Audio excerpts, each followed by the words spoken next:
しいメールよ。代わりに開封するわ。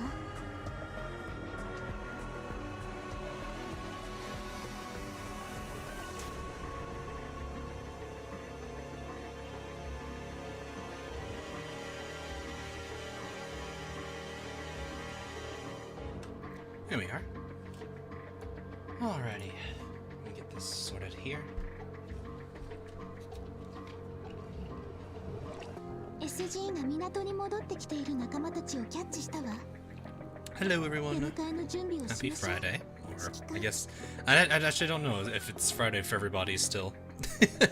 It's late enough in the evening for me that it's probably Saturday for a good handful of you. But, still. Now for the elephant in the room. The elephant in the room, huh?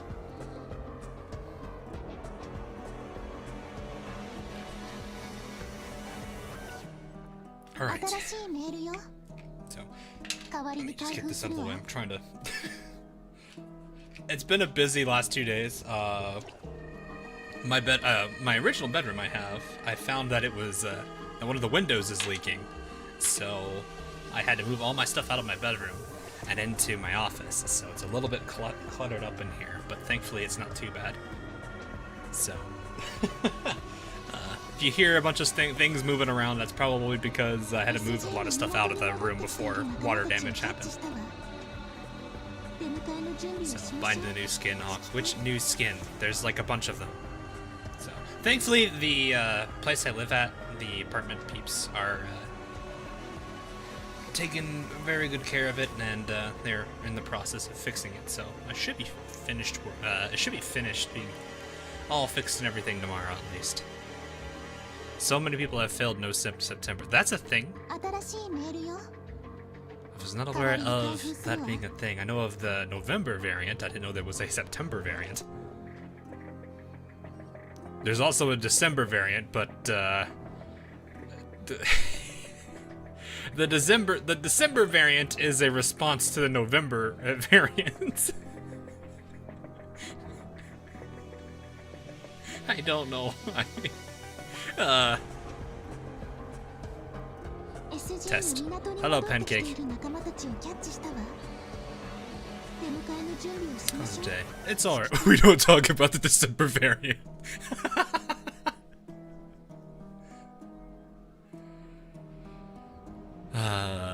Show me the rune. Hey, Sky, show me the Shimakaze.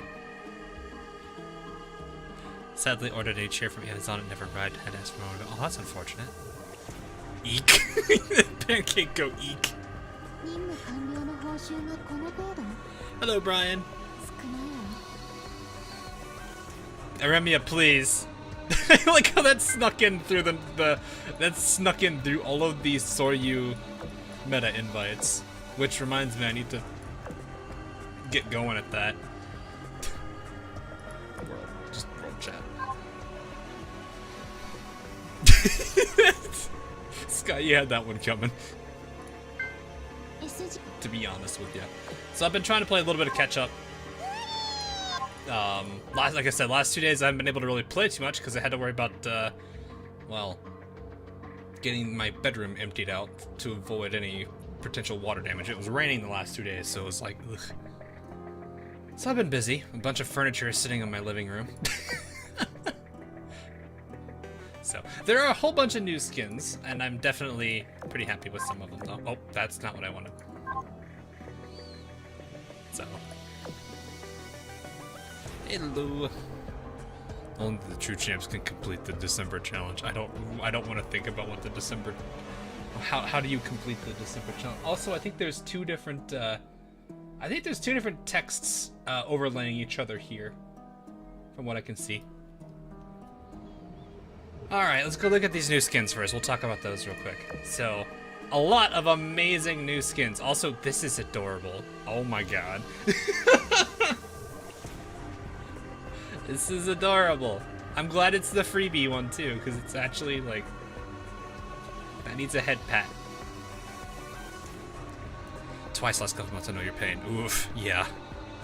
I can imagine that's definitely got to be a bit of a painful thing to work with. So... This one, though, definitely Oh, I see. definitely adorable. I'm gonna definitely enjoy having this freebie one.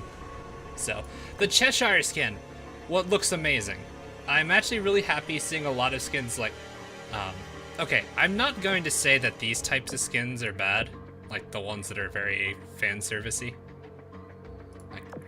I guess this one really isn't. It kind of is. It's the bunny girl thing. I'm not fond of the crazy fan service ones. Okay, this one is an exception because you poke her ears and she freaks out over it. But no, the ones like these where it's like they actually focus on the faction they're from, kind of bringing out some of the aspects of it. I actually really do like this one. So this one is really, really, really pretty. So this one is definitely I might actually look into it. Also, Cheshire is adorable. Cheshire is Cheshire. Can't go wrong with that. Peter getting one. I honestly mistook this and thought this was an oath skin at first. I know a lot of people actually mistook it for an oath skin. Until they, read the full caption for it and were like, oh, this is not an oath skin. This is just a normal skin. It actually is really pretty though. I really would like to see more. I don't know. I feel like a lot of the Iron Blood characters do well in white. Then again, the black hair and everything, and just their overall color scheme makes it really contrast better. So, we all did. Yeah, I'm not surprised a lot of people mistook this for an oath skin. I wouldn't be surprised if there's a lot of people that actually were happy. They were thinking it was. I don't think Iron Blood have a lot of oaths still. Then again, there's not a lot of Iron Blood in general, so that's kind of still a hard part. So, yeah, I think this one is pretty good too. It looks really, really, really nice for her. Then again, like I said, Iron Blood characters having more white on their uniform? I don't really know what to call it. I guess skin palette? That sounds weird. The color scheme, though, with white on the black that Peter has, definitely works out really well. I like it a lot. So, San Juan. Ah, yeah. Right, the mirror. I do like the mirrors.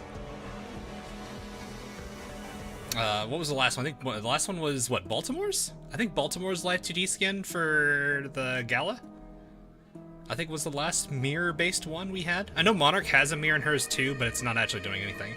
But I think Baltimore has the last one that I can think of. And we got the lucky box. I've not actually bought anything yet, which is really unusual. So. But yeah, I always do like the mirrors because it actually pays a lot, like, especially since they've started actually putting reflections in, because it puts a lot more detail into the skin itself. It looks really nice. So, I don't know if it's too fan surfacey. It doesn't look like it is. I do see some lower parts down here, but it doesn't look like there's anything, sticking out.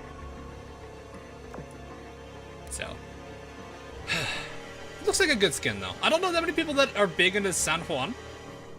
Because, well, she isn't like a hyper popular ship. She's Atlantic class, I think. So, I don't actually know how many people are big into San Juan. I can't tell if she's serious or angry. She's kind of a mix of both. Hey, Lunar.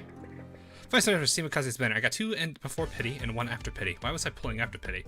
Because I was missing one of the elites. 216 for the elite ship. That's not too bad. Yeah, I had a pretty good run. I'm actually pretty happy with where things went out for me, so we'll see. We still have a lot. Okay, anyway.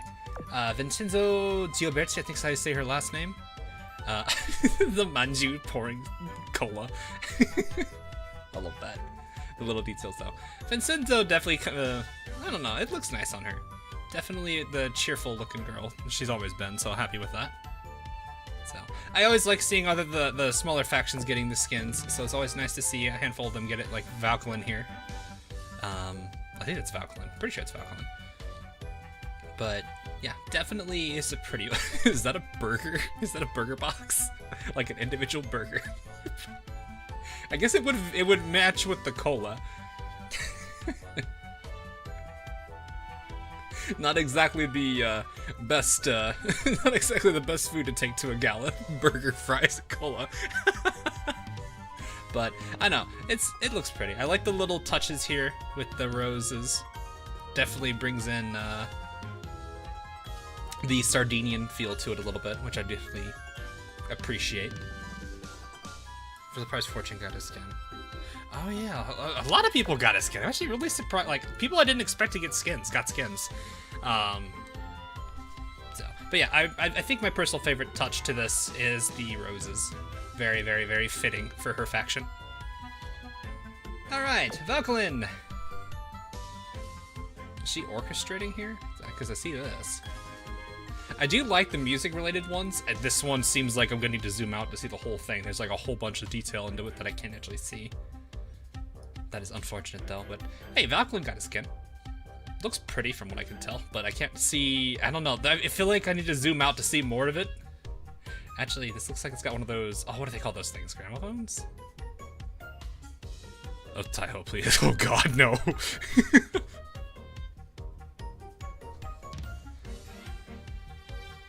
SR and E are reversed for me. Elites are always the bane of my existence when it comes to the gacha. Orchestra. Yeah, she's orchestrating. Wait. So she's like the one-man band here at that point? I generally expect them to be carrying more instruments, but hey, I'll take it. So, I don't know. I'd have to see what this one looks like at its fullest. Or, you know, I kind of wish that they let you do this where you could kind of zoom out and see the full skin. That's probably the one thing I would really, really appreciate. Maybe that's a rental thing. I don't know. I feel like there's the benefits to the rental being able to have the skin physically for a bit, and then being able to preview what it looks like move the skin around, zoom in and out on the character art. That would be nice, because I feel like there's more to this skin that I can't see because it's, well, there's a lot of stuff on it. All right, this is Fortune's little one, so. I kind of wish Fortune would have a smile on her face, but if I feel like that'd be kind of uncharacteristic of her at this point. So.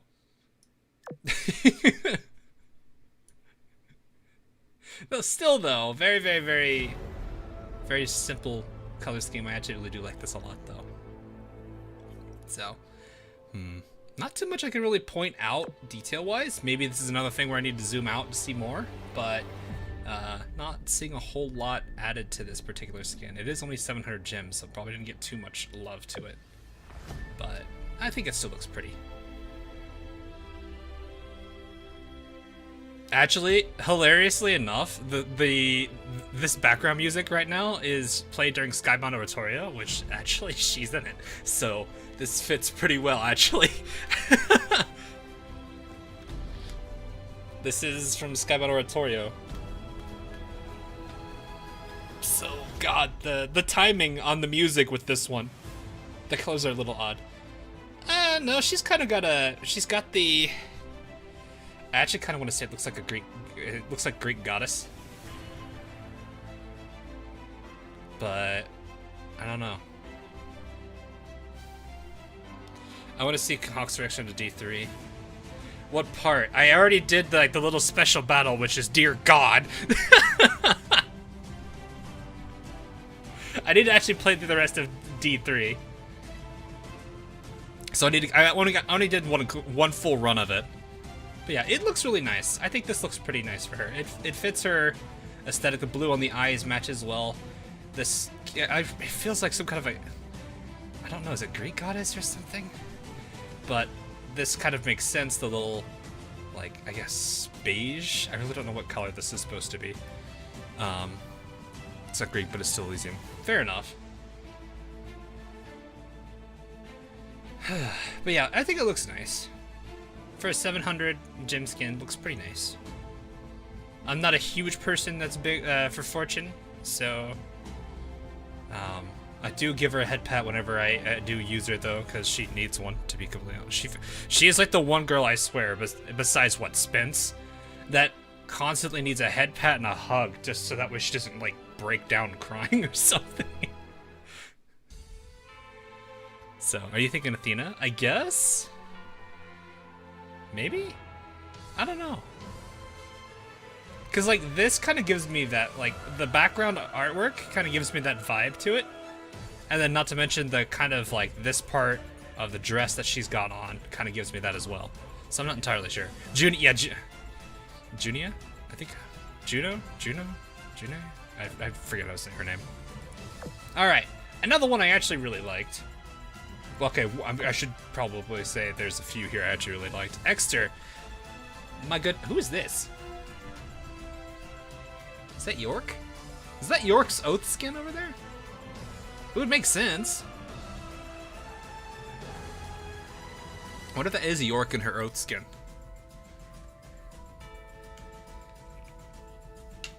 So, I really like this one.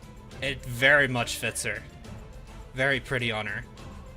It's not too fan servicey. It does have a little bit of aspects to it, but not like crazy. I mean, this is very tame compared to most of the skins. So, I really do like this one. Exter was one of my first heavy cruisers I was using. She actually was my main mob CA for the longest time until I started actually paying attention to who I have in my fleets. Or streaming where I just said, what do you guys want to have? So, she was kind of one of my go-tos at the start, which is kind of why I have a slight bias towards her, to be honest. Extras in the background from this and York's skin too. Oh, really? They paid that much attention to that? Oh, that's nice. Are they in the same pose too? So like, you see the back of Exter? I guess I'd have to see that. So, all right, the one that I've heard a lot about lately, because I guess the girl is she is pretty popular. Akala. So, nice seeing, again, minor faction character getting a skin is always a good thing. Very pretty one too, actually. Then again, it fits her. It's her. Who doesn't like Akala?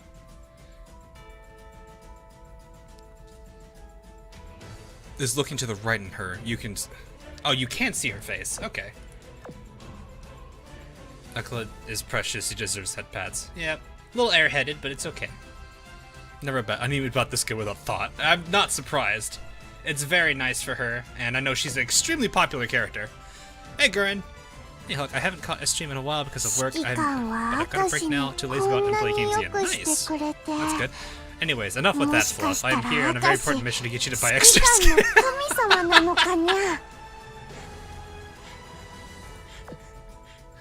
I mean, it's not a very expensive one, unfortunately. Oof. But yeah, I can definitely see why a lot of people like this skin. Then again, like I said, this character is actually relatively popular. So, definitely is going to be up there probably in terms of how many people that bought it. I imagine this one and Cheshire's and probably Peter's. Those are probably a bit... Okay, and maybe...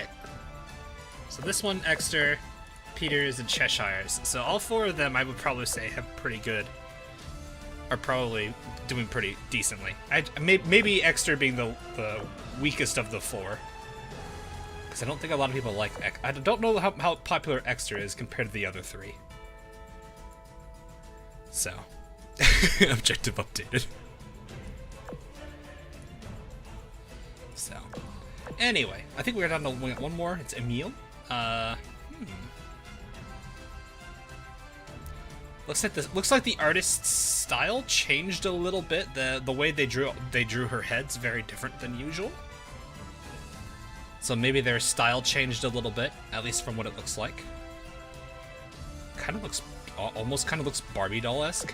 I don't know why. But very pretty. She's always got very vibrant, no, I wouldn't say vibrant, but light colors like this. It's always been very common for her. So, rented extra skin, I think I'm actually going to pass on it. Oh no. Never used it then, so I can't say. Fair enough. So, I think I haven't really used most of the characters myself either. Cheshire is still too low level. Actually, not really. She's just not high dev level. Which, I don't know if that means much. Akala, I'm actually raising right now. Both her skill levels and her ship level. Well, I was raising her ship level, but then I switched to the event characters. Extra I've already talked about, and Peter actually have not used, so I can't say anything about it. So, but yeah, I definitely do see the slight different. Here, I'll show you. I can see the slight tweak they have to. She's Iris Libre, I think. Yeah. It's slightly different. Well, maybe not. It looked a little. Maybe it's the retrofit art. No. No, I hit the skin button. It's the retrofit. It's like, it seems a little different. Maybe not.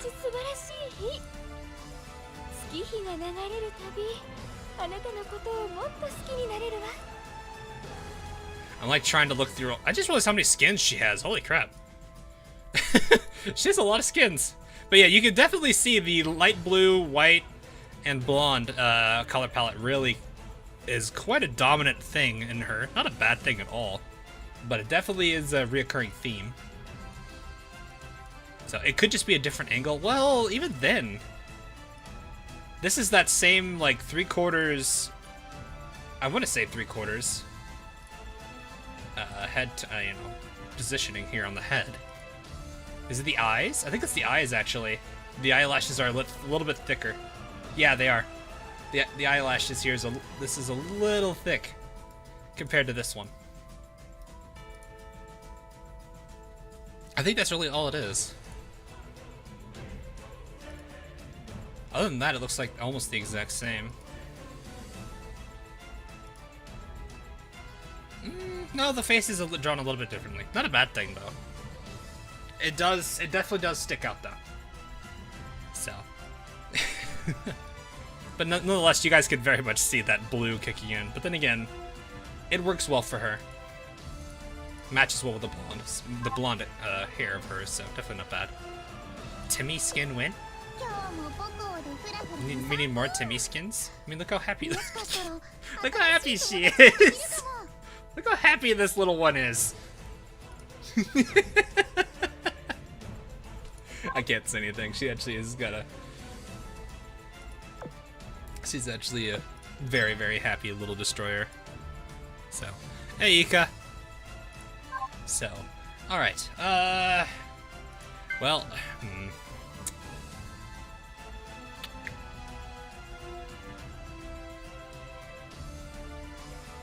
it shows I can't really show. Well, hang on. Gurren wanted me to get the extra skin, which is, even then, I don't think it's gonna be too bad. What are the rentals, actually, first? Rentals are... Well, Malins is still there. Shimikaze, I'm still tempted to do that again, to poke her ears again. Cheshis, Exters, and San Juan. Okay. I don't know that many people are going to rent this one. Interesting is San Juan is on rental. Someone answer me, why does Graf Zeppelin want to destroy the world? I think she just... It partially has to do with like the Iron Blood's view of things. They're very pessimistic, or at least a good number of them are kind of pessimistic. So, that might be where most of that comes from. So, because like Zeppi is drastically different from Graf Zeppelin. And that might just be due to, like, the experiences Graf Zeppelin has had over time versus Zeppi. Did you get the UR Torps? Not yet. I can exchange it now, though. Graf was a chuny. Maybe? She doesn't come off that way as much. At least compared to, you know, like, York and, what's that destroyer's name? Z36? 37? Hang on. 36. Hey. I don't know how to feel about that. I actually nailed that one.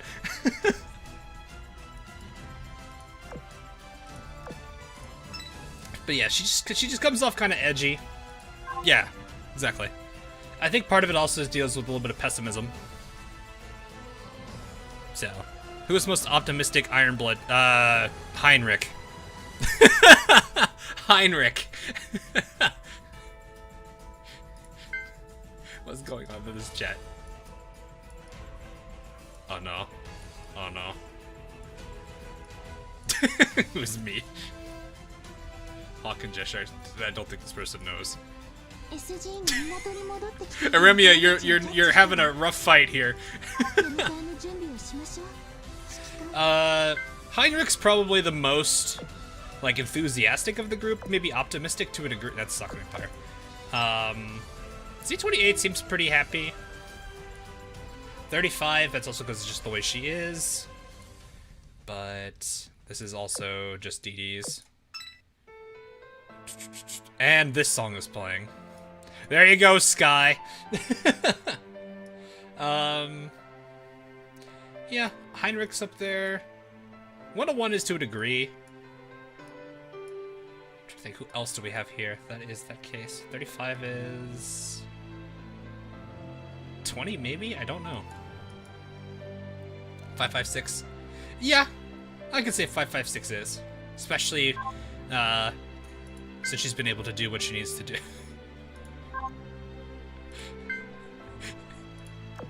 Hang on.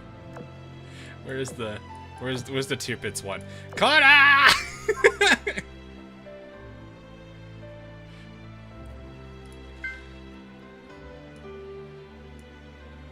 So, yeah. I think that's probably gonna be the. But yeah, a lot of the Iron Blood themselves, I wouldn't say they're exactly like depressed or anything. They're just kind of a little bit. At least Bismarck is. I should probably say I'm getting a little bit too influenced by Bismarck's view of things. Not to mention Tier Pitz's view and Spee's to a degree as well. So like these three are kind of influencing it more than I probably should. Zeppelin also does. So Peter doesn't really mention too much about it. She seems like the very cautious type, which is not a bad thing. Deutschland's whole character story explains herself. I definitely would recommend checking that out if you have not. That took forever to type. She's nearing completion when she was in Europe, demanded the Kriegsmarine strip her of her equipment, resulting in her never seeing service. Oof. Light in the darkness. But yeah, part of it has to do a bit with their history, at least with how Bismarck's talked about things in her event, Scares of Iron and Blood. Tierpitz briefly mentions some stuff in that point of view in regards to dialogue in Winter's Crown. Spee's entire event, well, really, Spee in general just doesn't like the thought of being by her, being alone and not having somebody around her in like her final moments or something. She definitely doesn't want that. And in a way, it's a fear of being alone, I guess. A good number of people have that. So, Prinz, I don't think we have anything we could say about her. So, yeah, Prinz was newt though. That's rough. So I think the most important thing I should mention about this is the point at which we're seeing, like, when these characters are coming around is, in a weird way to put it, post-World War II, if we were going to go off of history. But it's not actually the case there. Because, Siren's time, there's like a whole bunch of different things that kick in there. So, most of these characters came to exist after well after World War II. So, the reason we see the events, though, is because they're called reenactments. So, it's basically a reproduction of their ship's history in a ship girl form. So, Prinz, knowing that she was nuked in ship form, probably wasn't going to mean much to her as a ship girl. Because they're going to be so drastically different. And what is going... Okay. So, hopefully that makes sense. I'm not... I don't know how much lore you guys want me talking about, or you guys want me to bring into today. I will say the video is done. I'm going to have a few people look over it over the weekend. And if all is good, then it will be up and finally out for everybody. Again, runtime for that's gonna be 3 hours. Just letting everybody know ahead of time. So if you're gonna, I should probably actually mute my phone. If you want to watch that, make sure you grab yourself maybe a drink or something. Get nice and comfortable.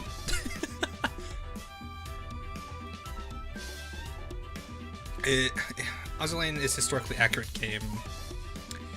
Not really. Not really.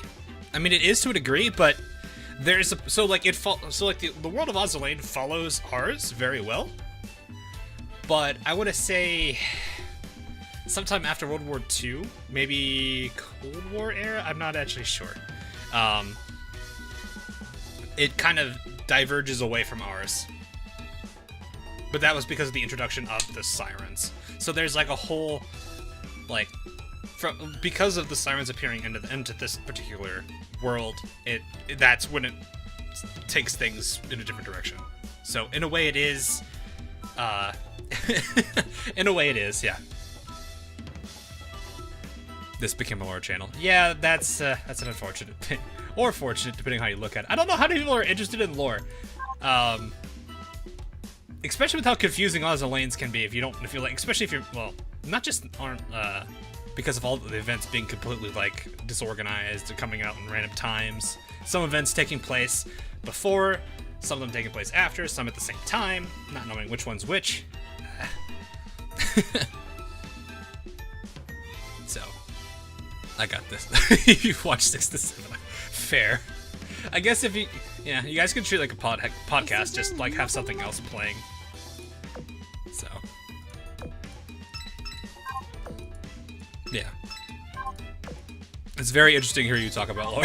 It's probably a very different thing. Then again, like,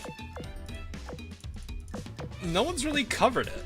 Like, I realized the more like I was working on it, I was like, this is really like the first.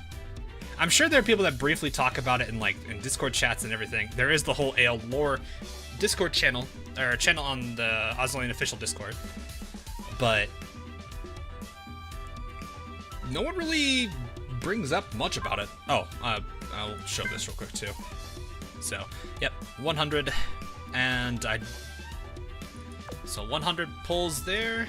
I have everyone I think I need except for the, what's her name? Donkey girl.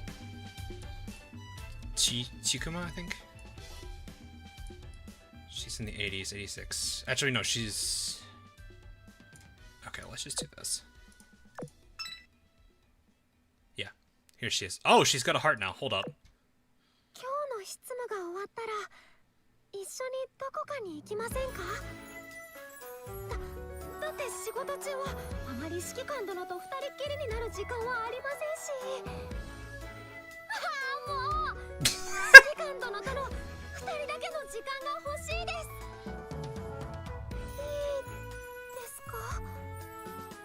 Aww.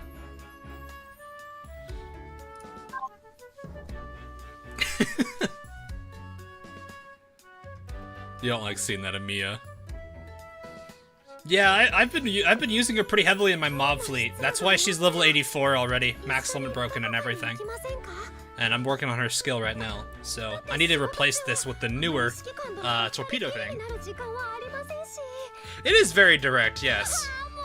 I love the very fitting for Shima. How do you have her at 100% affection? I did okay, so it's actually very easy. Easiest thing to do. Part 1. Set her as your affection secretary. This is the character in the leftmost slot of your secretary lineup here. Must be at the leftmost one. Best way to tell is this little icon on the top left. So now Reno's getting it. But whoever is here will get affection. They will build their intimacy up to 90, at which point they will stop.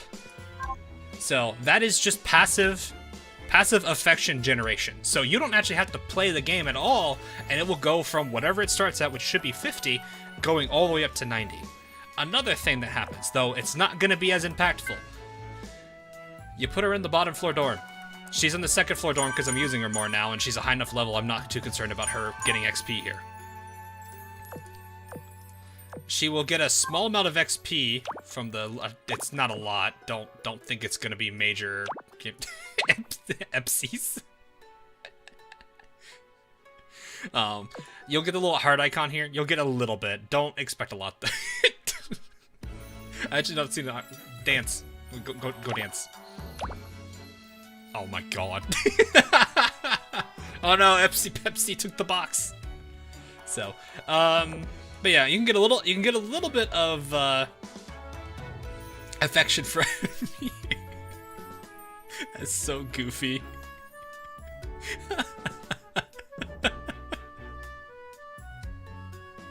Oh my god. So that's another way you can get it. The last one is just putting in combat. So for me right now, let me go ahead and pull up this stream. So this is the fleet I'm currently using on my mob bottom fleet here, leveling them all up. Jinsu almost level 100. Ki just hit 100 recently. Sudoka's getting close, and I could probably get close to getting her ready as well.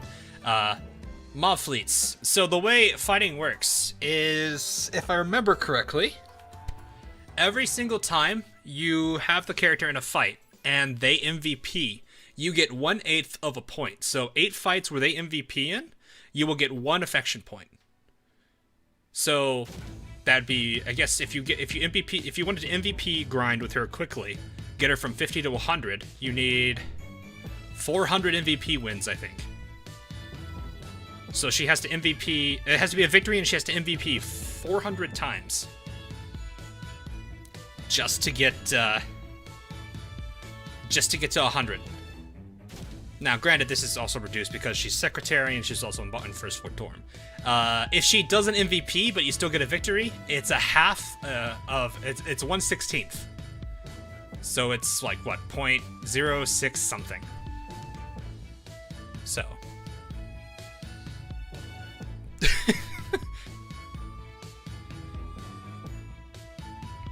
I think it's, I want to believe it's 16. You do 16 victories without them MVPing, and they will get a point of affection. I believe that's what the number is. 8 for if they MVP. So, she's a character. Yeah, that's actually pretty accurate. So, but yeah, she hasn't been really MVPing. It's just I've had her in secretary, and I've had her in combat, and I've been really grinding with these characters a lot over the past couple days. Granted, my progression doesn't show, but at least my score somewhat does. I have this much and I haven't even finished this. To be fair, I was going pretty hard at this level. Not for grinding, not to get anything here. Actually, wow, I think that's a pretty good... I've unlocked everybody there. No reason. I'm not going for anything here at all. Well, I guess this is kind of nice to always get extra parts, but it doesn't matter. Their levels were low, so I wanted to level them up a bit, so I ran them through here multiple times until I felt comfortable getting them to here. Did this... Don't think I did it the same thing here. I didn't think I needed it, and now that's what it is here. Wiki says the dorm heart icon affection is broken. It's broken. Well, that's not great. But yes. So yeah, Anonymous. Basically, if you want things to be very easy, have the character as your secretary. They will passively get up to 90. Once they hit 90, you just gotta get that extra 10 from fighting. You can get a little bit of it from dorm, but don't expect a lot. There are a few times where it's like an altar thing. I forget what it's a blessing. You can do the what is it called? I think it's the martial or marital blessing, and that will, like, I think double the secretary gen rate. And I think it might go over. It may go over 90. I'm not sure how it works. I just know it slightly increases the rate at which they gain affection as secretary. So there's a whole lot of things. There's a whole lot of ways to get affection up pretty quickly.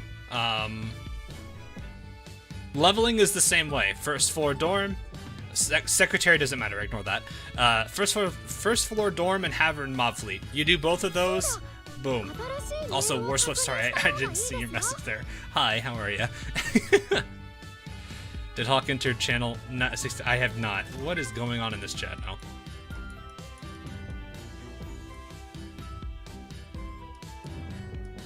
This seems like your average day. I'm gonna just do the Sandy animation. Where is it? Where's the one where she's running left or right? Where are you? There it is. Perfect. So. Who are you going to level up to 125 first? Well, okay, there are people that are going to be very easy to work with. I mean, what I could definitely say is Warspine's at max, so that's an easy. Especially since it's not going to be UR rarity cost. I don't think Sandy is close yet. Yeah, she's still got a while. I took some stuff up to use it elsewhere. But I think she's up there. Shohol should be pretty high up there too. She's halfway to 1 million. Monarch is getting... Okay. But yeah, that's pretty much all I can really say. Wait, is this... Okay. Which one has the hardest SP? That's a good question. I actually don't know. Hello, Miss... That's a name. Jeez. Mystery... I don't even know how to say the second word. Samurai Centaur Alligator. That's like 3 different... That's like 3 different nouns that I don't usually think would go together. Why is it no you no? Oh god, Rune. Hello. Chloroform, hello. So. Anyway. I guess I'll just keep... Oh, well. Hey, look, I'm actually low. Then again, I am using a full fleet, and I'm leveling them entirely.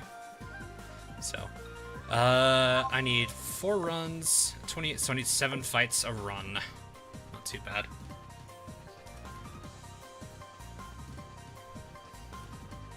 What an interesting name. Yes, definitely. So, I need to go through the whole story of this again. I usually like to reread through it a second and maybe even a third. That's unfortunate. That's the worst spot. I have to fight it. Okay. So. Also, what does everyone go for first out of curiosity? Does anyone have a particular boat they go for first? I went for this one first because of the healing, but it didn't actually do too much. Done with it in 4 fights. Oh, yeah. Will you play Blue Archive when it's... Oh no, the game's run by Nexon. It's Nexon. Ugh. You auto, so... Okay, so you you just... you just hand the dice to the computer and say, do it. So we'll see how this goes. I am using my oh, hello. Oh, boy. I don't know how to feel about this loading screen. Also, that's Tosa.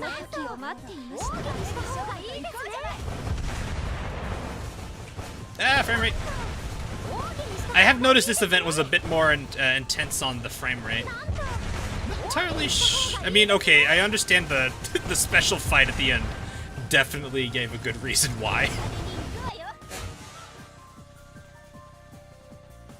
Level 84, you've been busy leveling her. I've been using her pretty heavily in mob. Also, 2k experience. She's actually starting to get there now. Okay. And I don't even have the best torpedoes on her yet. Next on bad. It's just I've only heard the horror stories. So, in a way, that's kind of, that's not the fleet you want to fight. Trust me, you don't want to fight that fleet. You're making a grave mistake. Strategist, you're not really thinking with strategy here. You should be taking on the weaker fleet.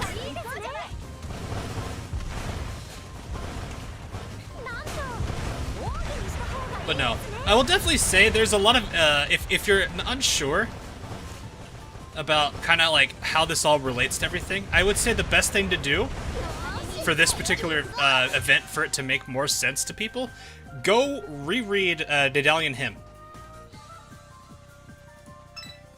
That would be the biggest thing I would say.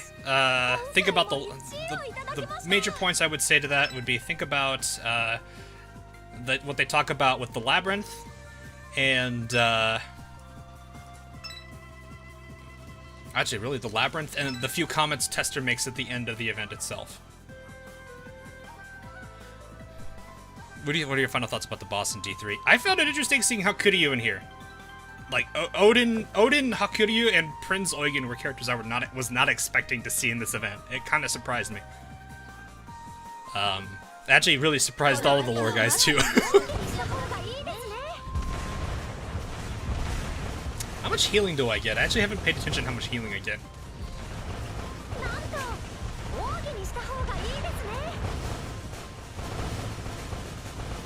A lot of PR talk. Yeah, that's great. That's one of the things. That's one of the topics we really needed more of. Furutaka's gonna get a little extra healing here. Oh, to really came out of left field. So, I guess the big question is, how could you supposed to be like a minotaur, right?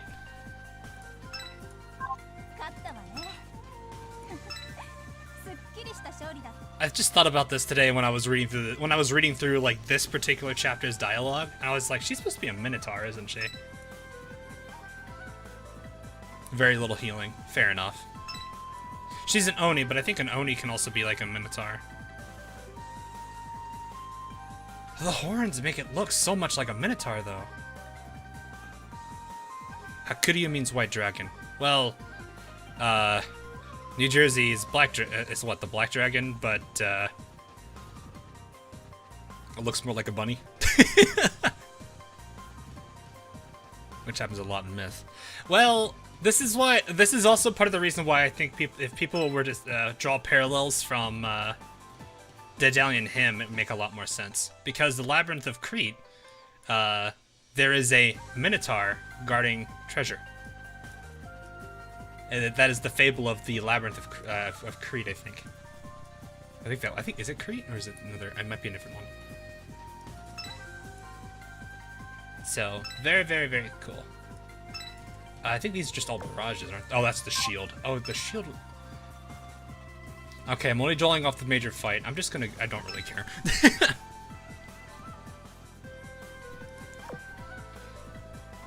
Hey, S6.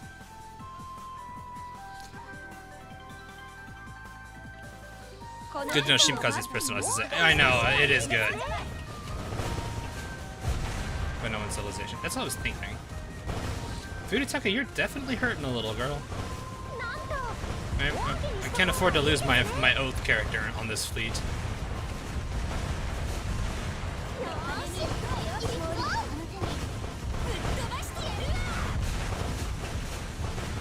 Kind of the one character I don't want to be losing right now on this fleet.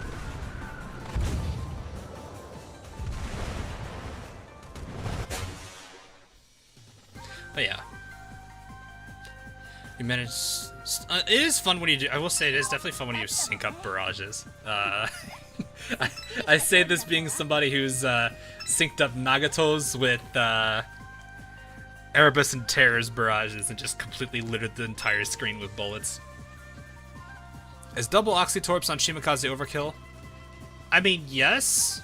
Well, I mean, I don't know. Not really. I mean, it can be. She has an insanely high torpedo stat to begin with. You're just giving her more torpedoes. Basically, she's gonna look at any heavy armor enemy in the game and just be like, no.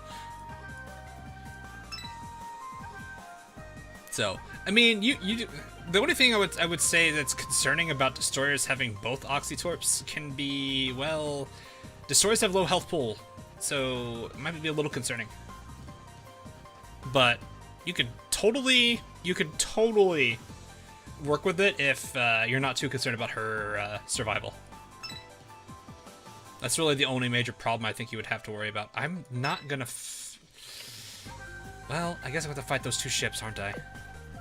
I guess I don't need to fight those ships. I can just take two of them. No, I need to fight them all, because I need to unlock the barrier. I forgot about that.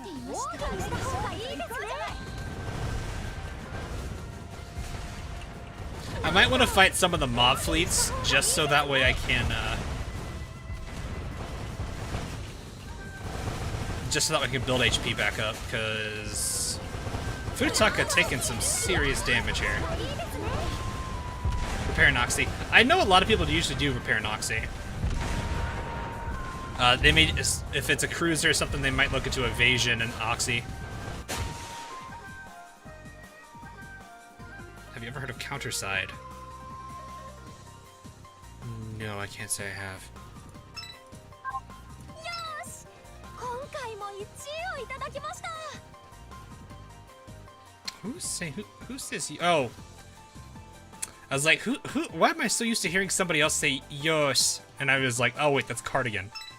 That's Cardigan whenever you select her in the middle of a mission in Arc Knights. Wonder what dual torps on Shimikaze would do. Nothing will live. Everything is going to die very quickly.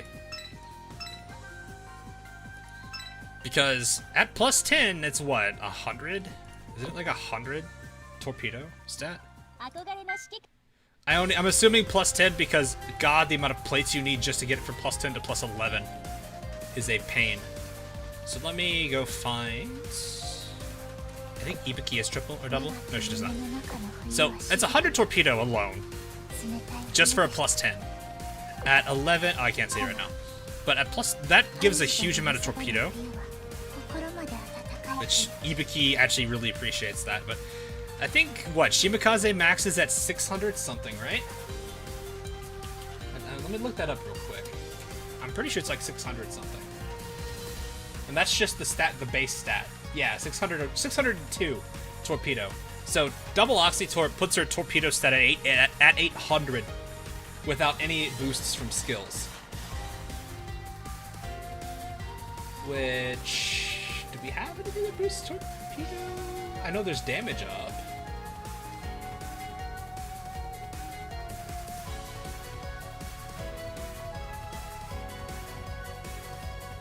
I guess her yellow skill, yeah, to a degree. No, it can't be her, though. Okay, yeah. You could give her some pretty stupid, crazy torpedo stat. Actually, the best... That's what, Abukuma? I think that would be able to boost that further. But, yeah, it's 602. You get 200 from double Oxytorp, which puts her at 802. The most I could think of that you could squeeze out of Shimikaze for more torpedo, you're going to need... I think... It's Jinsu's cruiser only. I think Noshiro might actually be able to do it. Yeah, Torpedo Vanguard. So Noshiro will boost it. Jinsu's cruiser only, so we can't work with her. I think Ibuki's all by herself. So if you're wanting to specifically target Shimikaze, you might want to look into Abukuma, because she does also give 15% there for all DDs in the fleet.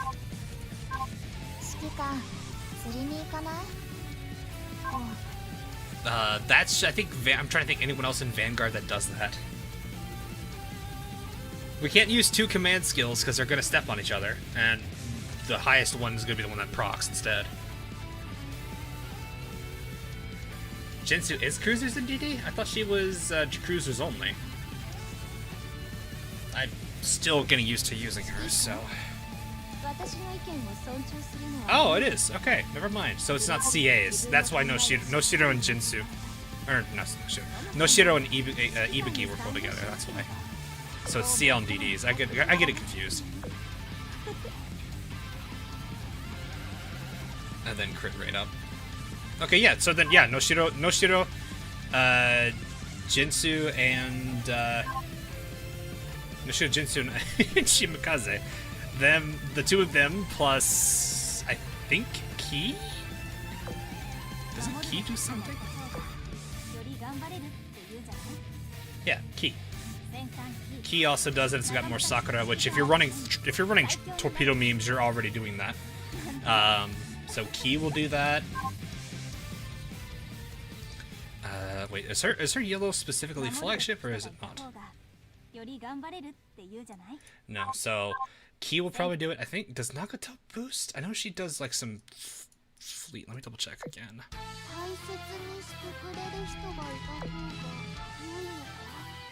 Firepower, reload. No, she does not.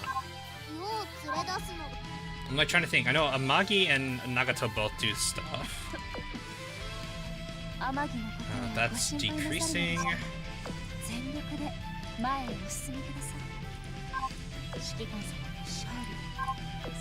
Don't think this does. Yeah. Okay. So it's just debuffs. So yeah. Good lord, that would be nuts though. How much torpedo would that be? Phil, I don't know if there it is. Tamikaze. For Torp Noob. You mean the what is it? Target whatever it was called. Target designator. This yeah. I guess if you really wanted to, that's a damage up. But the thing has such a low proc chance at 17%. Can't rely on it. Plus, it's hard to like I said in the video I did for her. It's really hard to tell when this procs because it doesn't say anything. You just get the little like debuff circle over the character, and you have to be paying attention to that to even see it in the first place. And if that hits somebody in the opposite corner of the screen, you're not going to be able to reach them. So, yeah, I mean you could. I feel like that probably wouldn't be that necessary though. Mikasa does buffs. Let's see. Mikasa would be a good character as well. Nope.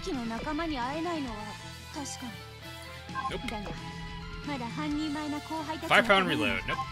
Unfortunately, not the case.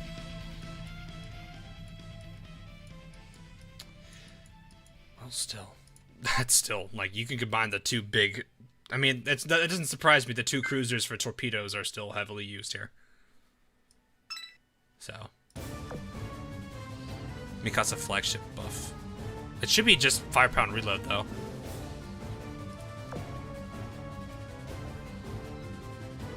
Outside skill activations. Yeah. It's kind of the nice thing too about Ki there. Like I like Ki already because she's got that like, hey, jeez, that was a lot of torpedoes.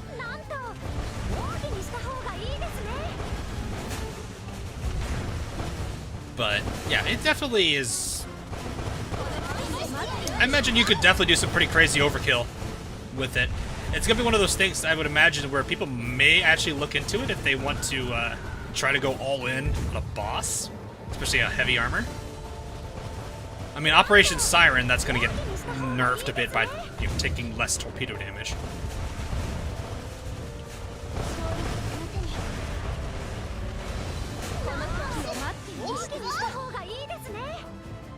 Actually, wait, does Shinano? I know Shinano does stuff with torpedoes. Or no, with destroyers. I think it's gun, though. I think it's firepower. Because I remember mentioning something like it's good for Suzuki. And I don't think it was faction specific, so I think it also helped any of the factions as well. Alright, I think one more run and we might get back to decent health here. But yeah, I can imagine this being like Shimakaze being a very disgusting type. That facial expression. Being a very good tie-hole nuke. I wonder if we can actually beat 26 seconds. I actually wonder that now. Can we beat 26 seconds on a Taiho fight? With, what was it, Richie? It was Richie, Jambar, oh god, I'm forgetting her name. She's the PR ship. Champagne? I think, yeah. Champagne, and I think the front team was Naganami, Noshiro, and was it? It has Torpedo Main Fleet. I just forget who the third was. That did it in the tins. I don't know. There was a when we did the speedrun bit, there was a 26-seconder.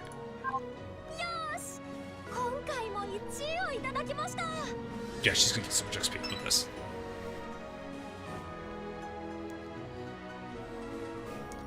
Okay, so 3 left. I've done all the fights. I don't think these castle ones count, although, dear God, me fighting these at 0 is gonna hurt. One time ago, I saw a Chinese video of around 13 seconds. That wouldn't kind of surprise me.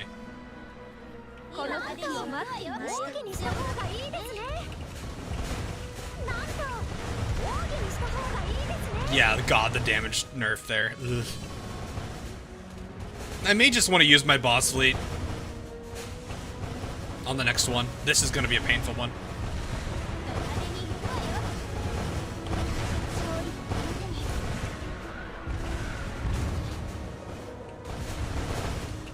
as fleet.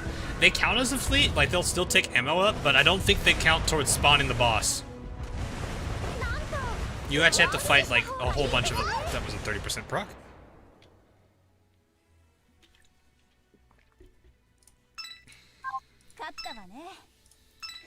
So it will count towards the overall fleet. It does. Okay, so that does count towards it. Well, that's unfortunate. It doesn't bring out the boss, though, which is really weird. You can't just fight the 4 of them and spawn a bot. Well, okay, you can't do that anyway, because I think it's 5 or 6 here anyway. They do count towards the boss? What? Why did I have to fight 4 times just to get them to just fight 4 fleets besides that thing to do it before? Okay.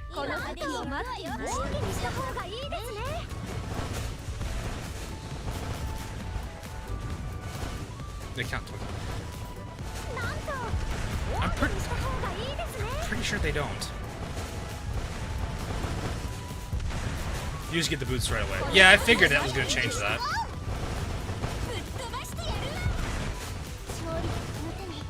I just realized I fought this fleet with this fleet.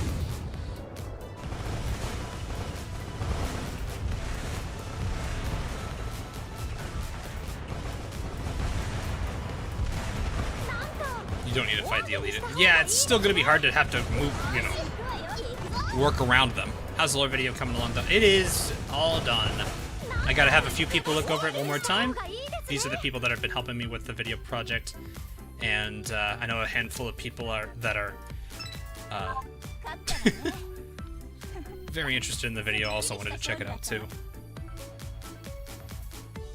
I don't want to directly say so.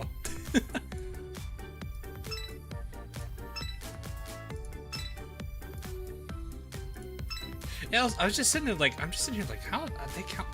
Are you guys meaning when they count to the boss, like, you have to still beat them to unlock the boss? Because I remember, like, I would do 4 normal fights and spawn the boss, but I couldn't get to the boss till I did this. But if I fought this thing first, it didn't count. I still had to fight 4. It was kind of annoying. That's true, but I don't like the leads moving around. Yeah, if only there was a way you could kind of like get them stuck, but you really can't. This fight's not gonna last long. This is stun and done on a heavy armor. Wait. Is Hakuryu a carrier? So he's medium?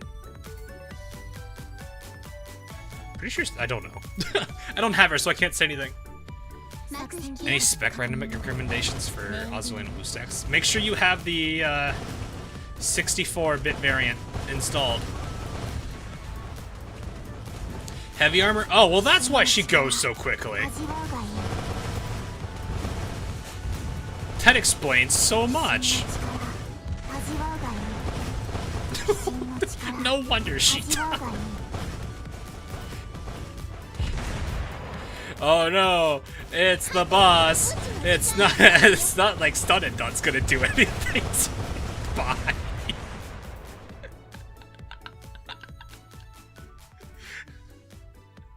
Instead, I need torpedo memes. I don't even need that.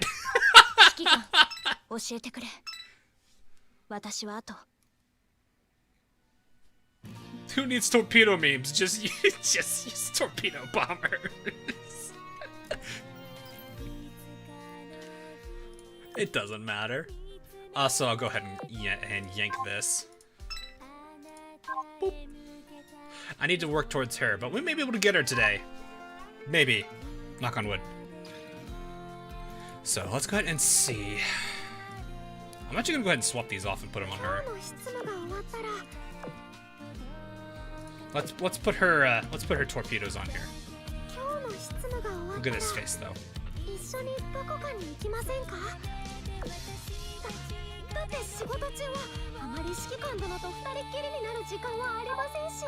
They are still torpedo memes, yeah, I know. I'm just making a joke.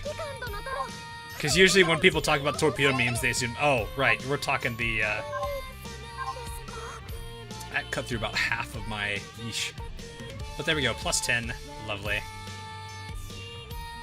I think I'm gonna keep this at, the health. I don't know if she needs an Oxy Torp still. She's MVPing without it, so I don't think she needs it that badly. Hey, British Nico. But yeah, I'll go ahead. I know somebody was asking about this. I'm gonna go ahead and finish that question with Random Sheep, though. Lore video is done. Like I said, there's a few people that are gonna look at it first.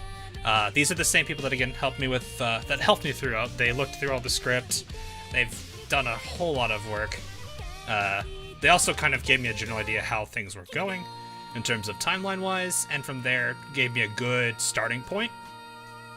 So it's not necessarily that they did a lot of work like during this last month and a half, maybe actually more like 2.5 months. It's just all the stuff that they built over time has just been given to me, and then I pretty much took all that, worked with it, and made this video. So again, the video is about 3 hours. I have decided to break it up by event, or by chapter then event. So like, for example, I'll say chapter 1 Crimson Echoes, chapter 2 Scare Zone Iron Blood. So I'll break it up by chapters and then also events. So this will give it a lot more cuts. So if people don't want to watch it through the entire 3 hours, you can easily figure out stopping points. If that's, I'm just trying to make it so that way everyone has, it's more viewer friendly, because I don't want people. Also, before anyone asks, no, I don't do ads in the middle of a video. I do it at the beginning and end. I know people have been like, do you do that? And I'm like, no, I don't. I hate it. I'm not gonna put people through it. So.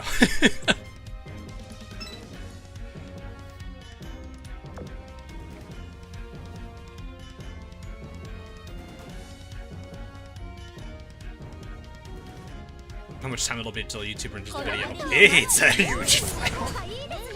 It's the biggest video file I've ever uploaded to YouTube. Here, actually, you know what? Let me give you a general idea. I like how that Deutschland picture, that Deutschland skin is still previewing on that, even though it's not the most recent downloaded photo that I have.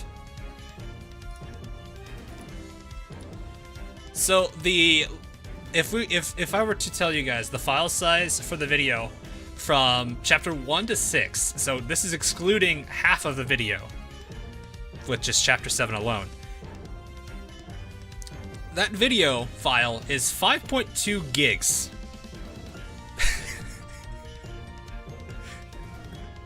Does that give you guys an idea how big the file is actually going to be? If that's only half of the video and it's 5.2 gigs.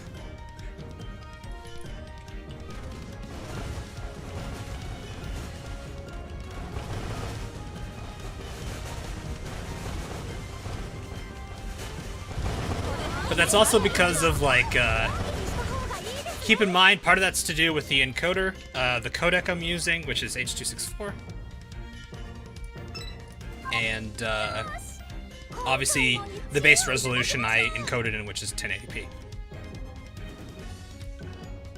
So YouTube will, shrink that down and make that better for people to actually stream through it.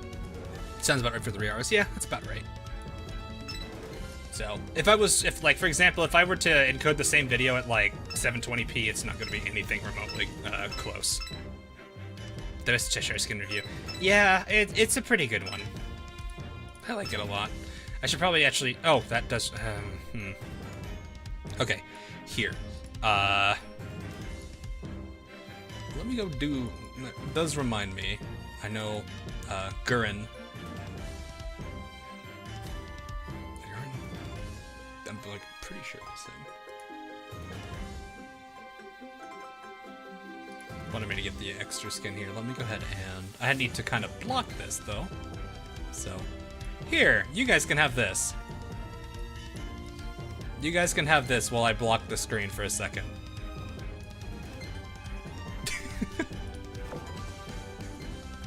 I don't have a block the screen. Make sure no stuff comes in here. I guess I should get... Oh god, there's 2 party list boxes.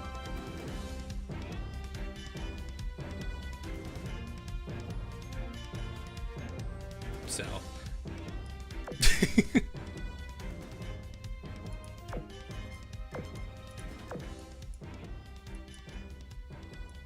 Okay, yeah, I'll just do this one then. Yes, yes, good. That is not a loading screen, so that's actually from the game's CG. That's one of the game's CG art. I have edited it though, so the actual source. Wailing time. I bought the box. I didn't actually buy. I don't usually buy gems. This is the actual source. So this is the original variant of it. This is about towards the end of Mirror Involution, where she tears a rift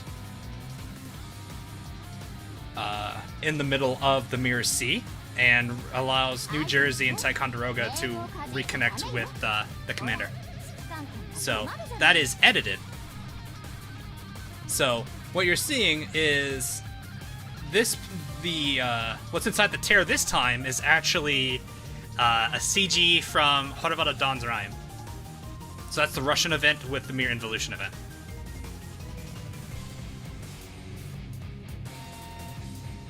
I just thought that'd be really cool to kind of do it that way.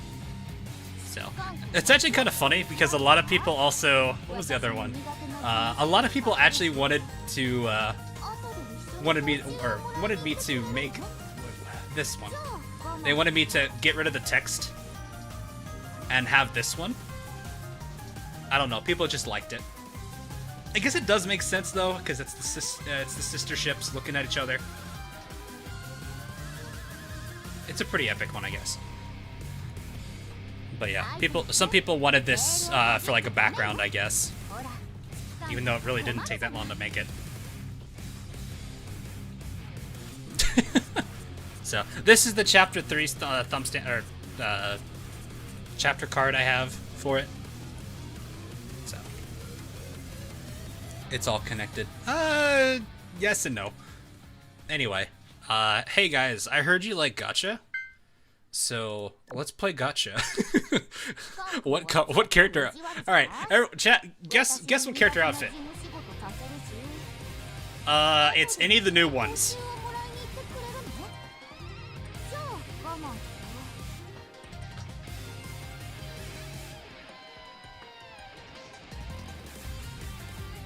And her event to rerun. Senhon, Cheshire, Exeter, Cheshire, Peter Stracer. It would be hilarious if it was Exeter's, because then that would solve that problem.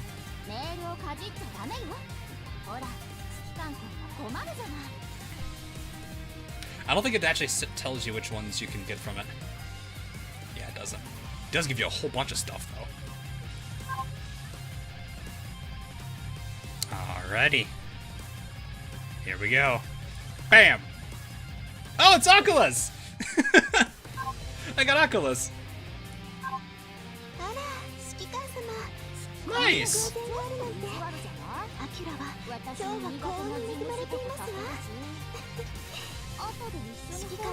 It's Oculus.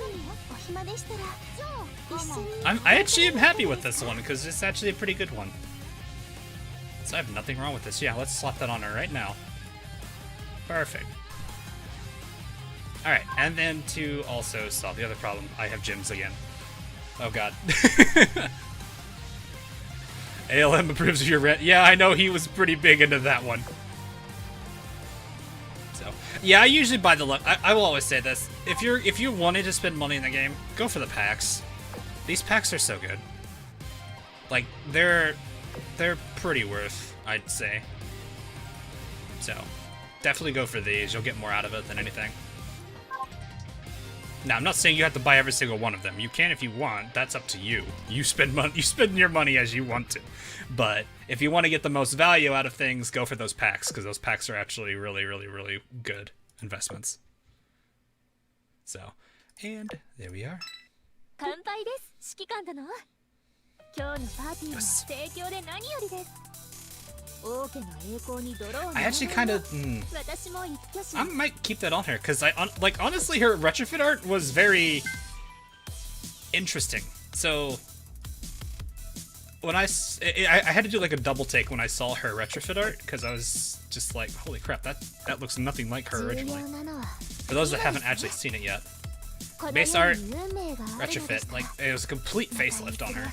あなた様にきっと Not bad at all. I actually really do like the redesign. It's just so drastically different, and I think that's actually now... It's like a modernized version of her, which is not bad. I actually like it a lot better, because it gives this one... Actually, this is using her more retrofitted design, actually. So, but yeah, this one looks really nice, and I was actually really happy with this one. Resembles Amber's outfit. Does it? Not really.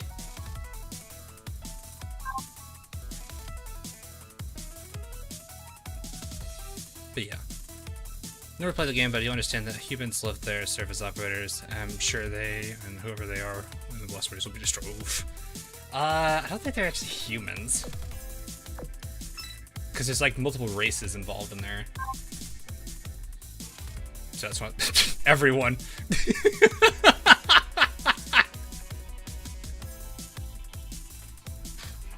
The name.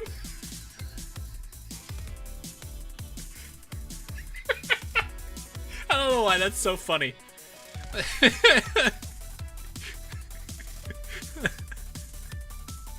Oh, that's it.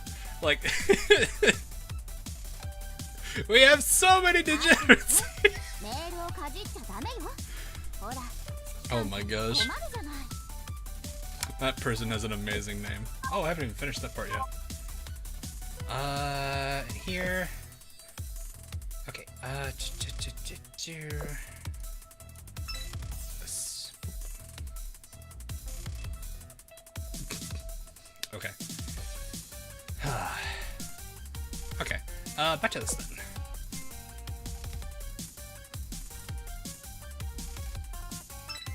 Extra base art is like year 0 art, or retrofit's like year 3. Yeah, it's the same thing as like Yudachi's though. Like Yudachi's character design drastically changed.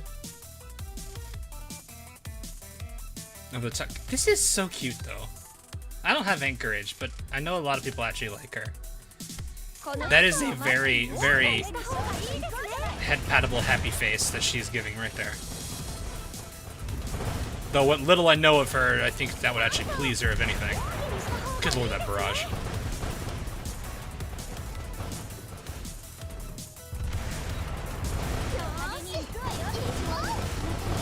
I feel like I'm being attacked by the elements: earth, wind, water, fire.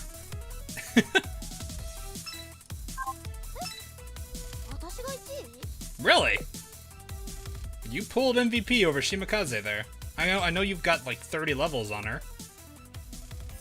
Still, that's Jitsu, I'm sorry. Okay, actually no, the one person that I'm really sorry about, Saruka.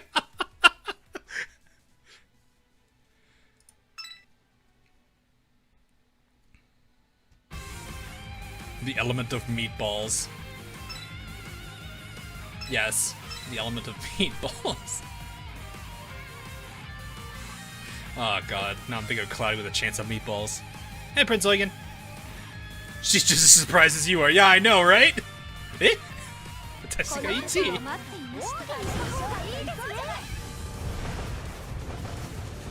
Saruka, what am I doing here? Key, sis, please help me. The sirens do be doing a little trolling.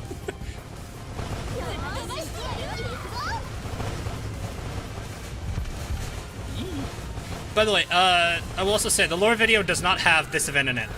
I'm just letting everyone know, because I don't know if that's been answered by everybody, or if everyone knows that answer yet. The 3-hour video does not include this one.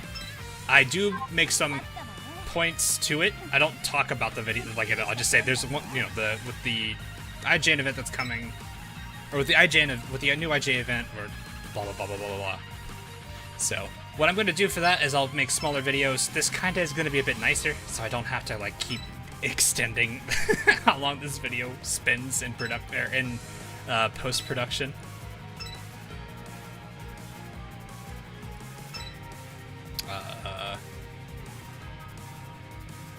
Hey, Siren, come here. Come here, Siren. Follow me. Ha! You fool.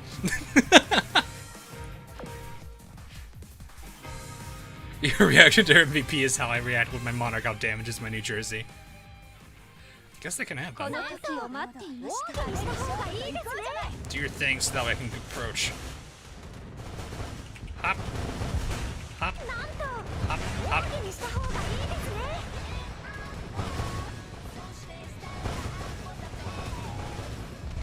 Sirens are just like big trolls when you think about it, though. They talk cryptically to try to confuse people. They purposely try to anger people and do things. It's just like, it's in their nature. Well, actually, I mean, it's less so trolling, more so of being literally manipulators. Hey! Level 100 Jitsu! Nice! All we need to work on now is Suruga.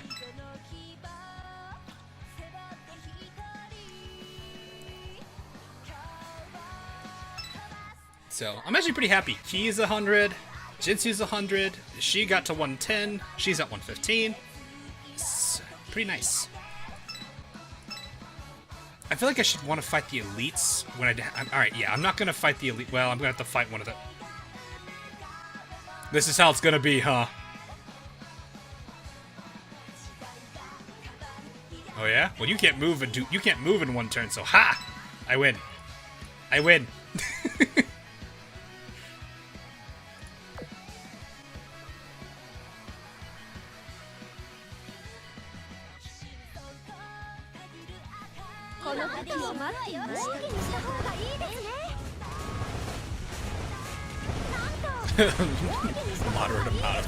Mild amount of tomfoolery.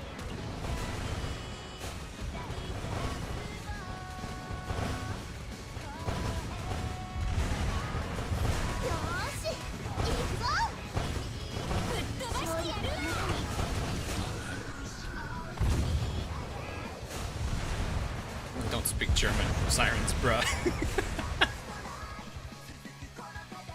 War crimes? What?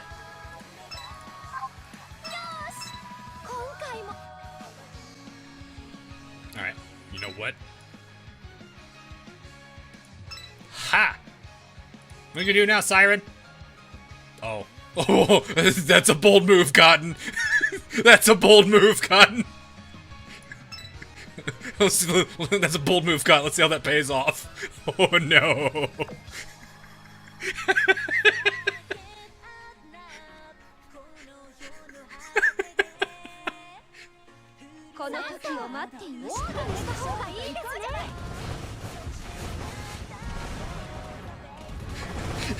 That's a bold move. That's not gonna go well. That is not going to go well at all.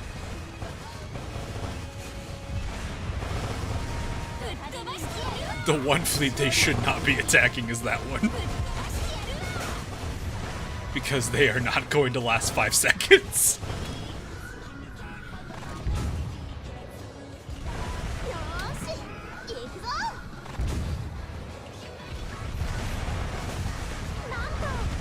They chose death over mercy. When you take the troll so far, you troll yourself.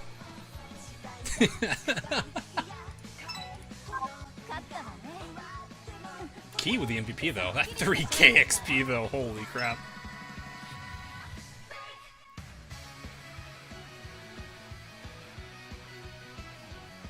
Guess it did count, okay. Well, hey, how long are you gonna last? You're medium armor. Not a heavy. Peacebreaker didn't last very long the first time. I love this war spite though.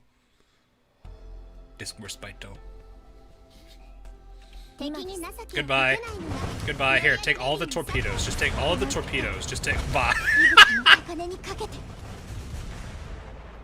9 seconds. Good job,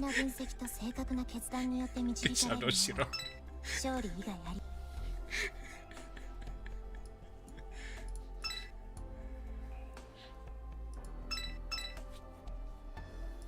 Oh man, how'd that strategy go?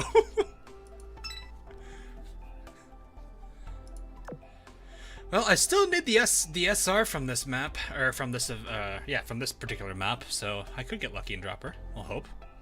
Sudden Arc Knight's background. I did play it.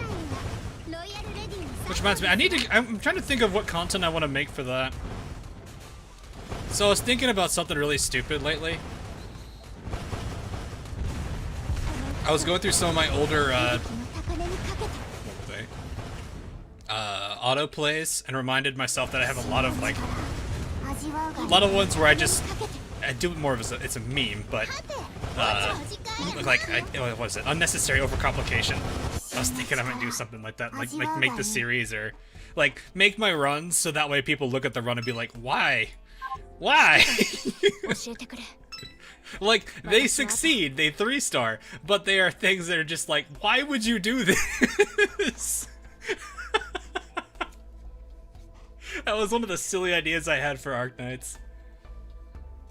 You don't have Chikuma yet? No, I don't. I only have 13k and I spent it already on I spent most of it on the Torpedo, and then I bought the coins a while back ago for limit breaking.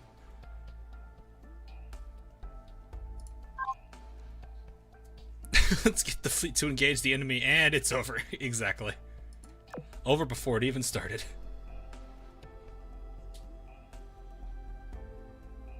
It's your 25th birthday tomorrow. Oh, hey, happy early birthday then, Aremia. 25, dang. Not bad, not bad. Rip, my first pull was literally... I mean, you're...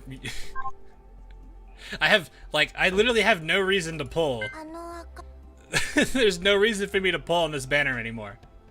I have all the other main characters here. I could go for Chikuma, but there's really no reason to do that. And I feel like if I do pull and I get Shimakaze, people are going to re at me.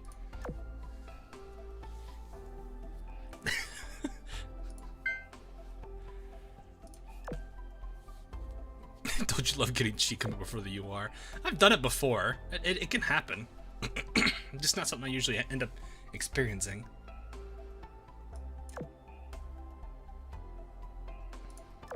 This isn't Arknights.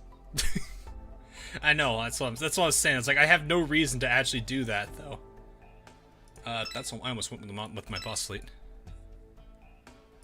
Get the rest on the rerun. Fair enough. That's a good strat too. Peacebreaker, that is a very... I do not go after this fleet. Don't.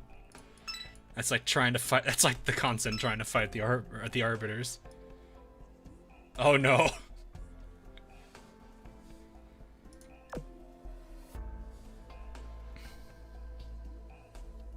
Even if the music you think it is. Just because I'm playing Arknights music doesn't mean I'm playing Arknights. I don't just magically start. Wow, Furutaka, you just ate so much from that. Okay, don't do that again.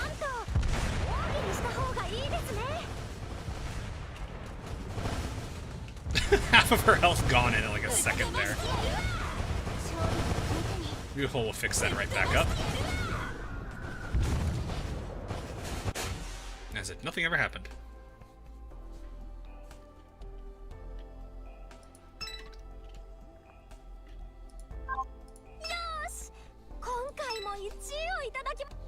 You got Chikuma before Shimakaze.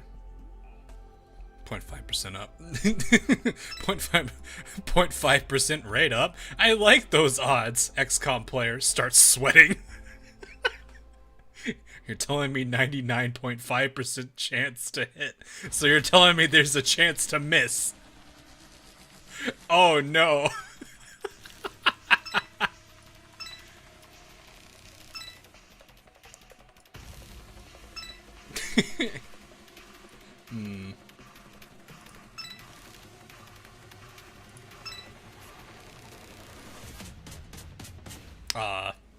You know what? No, Peacebreaker, go for it.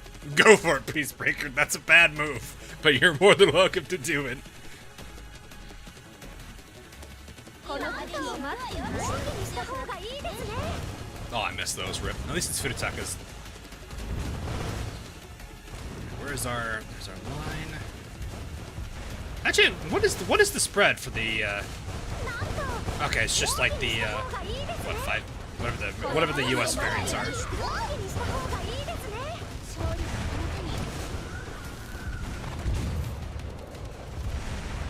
There was an enemy fleet there. Was.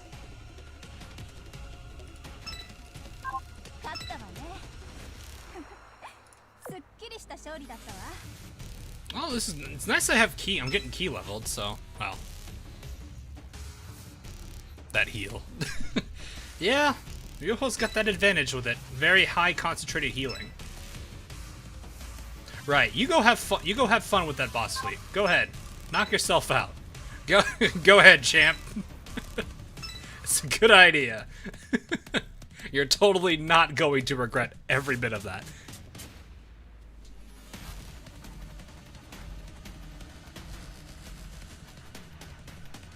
Okay, let's not attempt to face Torpedo. I probably hit all of that HE and AP rounds there.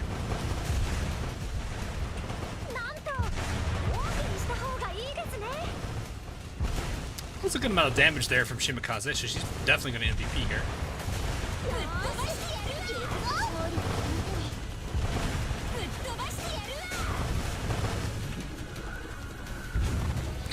Thank you forever. Arcanus, you got all of them in 65? That's pretty good. Hey, Kyoko! 17.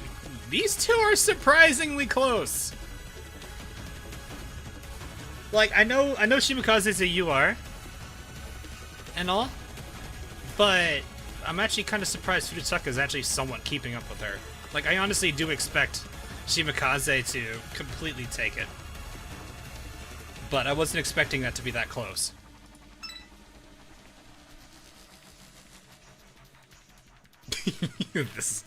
That's gonna not go well at all.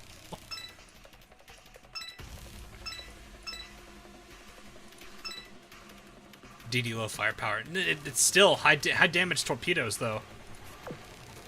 Call an ambulance! Call an ambulance! But not for me.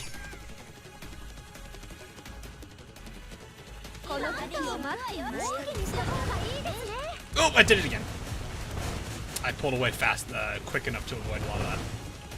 But yeah. Hey, anyway, hi Kyoko. Don't know if I said that already. I was so distracted with everything.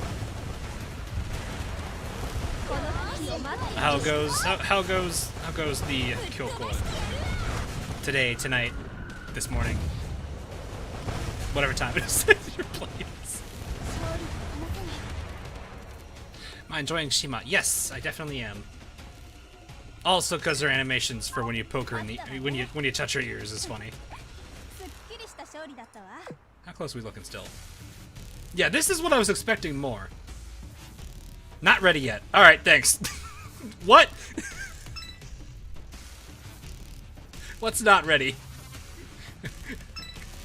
Is that Peacebreaker telling us how she feels about the current situation?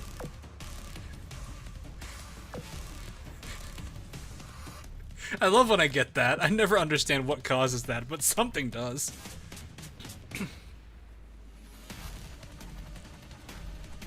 Does it work well? Yeah, it does pretty. It takes him out pretty well.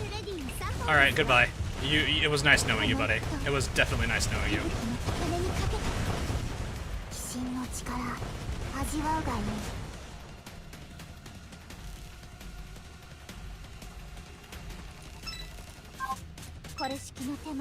I'm not surprised you keep him beat there. Yeah, good lord. Look, Kyoko, look! No Shiro and Ibuki! No Shiro and Ibuki! Oh wait, wait, Kyoko, you know this too, right? I actually don't know if Kyoko knows. Where is it?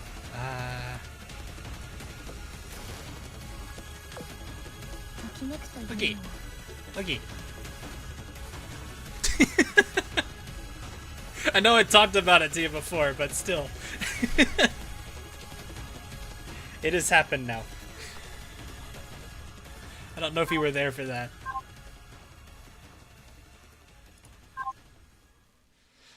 Time to die, stunned on. So anyways, I started blasting. Yeah, exactly.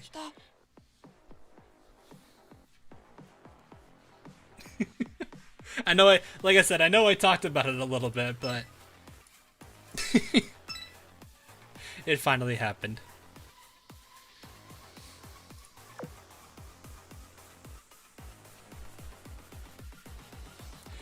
people think of this character? I don't have her yet, so I don't know how like what her behavior is. She seems like a real sweet character. Hey, Smugfang, not too much. Mostly just going through D3. Actually trying to clear it so I can say I'm done with the event.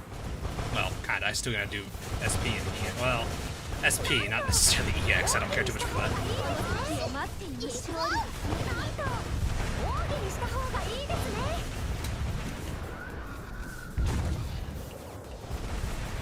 They say she's a buffed Atago. She looks like an Atago.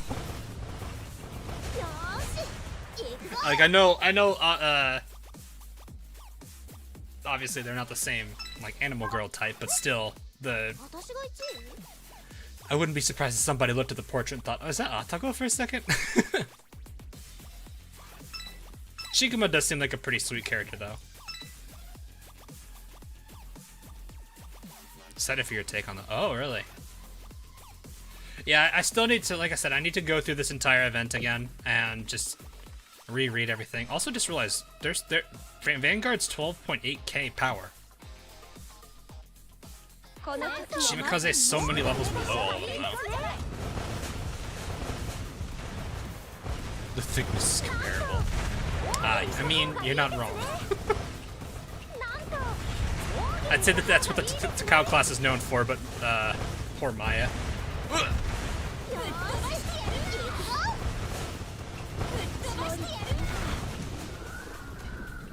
I guess the big question, what's everyone's favorite character from this event, then?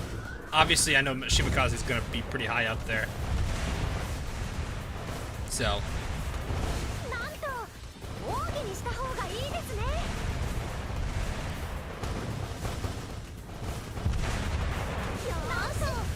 Like, I know Shimikaze is like a pretty big character, so it doesn't surprise me she's gonna be up there. Gotcha Super Story. Just for this event. Just this event entirely.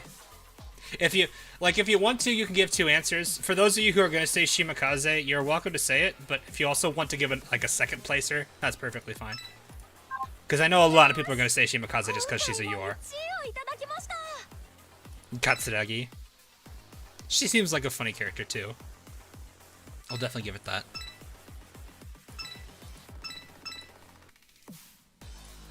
Yurta, she marries you if you spend. That's a. Wait, what? That sounds like she. That sounds like you get a free oath if you special touch Yura. Why does it sound like that?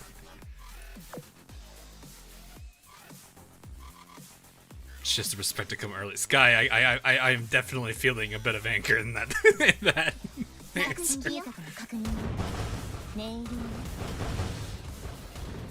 Shinano Makaze. Oh god, that was actually harder to read than I thought it was.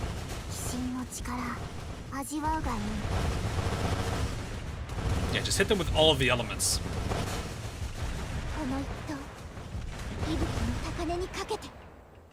Hello, Hakuryu. Goodbye, Hakuryu.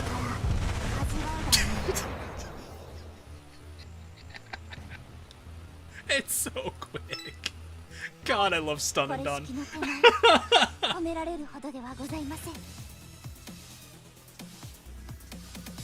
Oh god, stun and done is so stupid. Angry meat? Never. Sudden mini golf noises. Alright, so let's see what the final event is. I may not be able to fully connect it because I know another problem I definitely did have is I might have accidentally left some of it on auto while I was reading it. Because like what I like to do is I'll type down some notes on like another window while I'm while the story plays on auto so I can read it and type at the same time. And not have to go, switch off this window, click here, then switch over here, click, and then keep doing that. When I found out like 2 days ago when I had the water leak, I know I definitely had maybe a few chapters on auto, and I completely forgot to turn them off because I was busy emptying out a room. So what I'm basically what I'm saying is I don't have the entire full story down, so I need to go and reread it just to make sure. I need to do it anyway for a video. Did you watch the Taiho Instagram? Oh, the Justagram? I have not actually seen them yet. So I'll check this out in a bit. I probably should look at the other event stuff.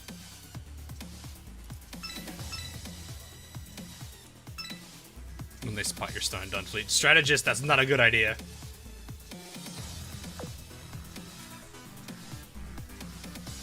Wouldn't access X. There's a lot of ships that would be better. Those are just the, like, CJ, those are just the 3 that I've used in it for the longest time. It's not that they're the only team I would recommend using. I actually, when I do make those videos, I definitely recommend alternatives, if you have any. So, I know people have considered, what, Centaur, and, people have actually considered Shinano, too.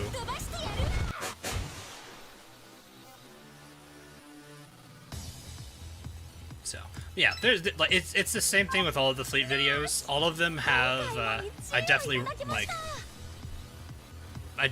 like my main thing I say is this is the group that I was using at the time. You can use a variant of it. You can, if you have character ideas that you might, you know, do for substitutions, by all means give it a shot. I'm not saying that you need to be restricted to those 6. It's more of the, I guess, the fleet concept idea than it is the actual fleet itself. If that is probably the better way to go for it. Hey, Chaos.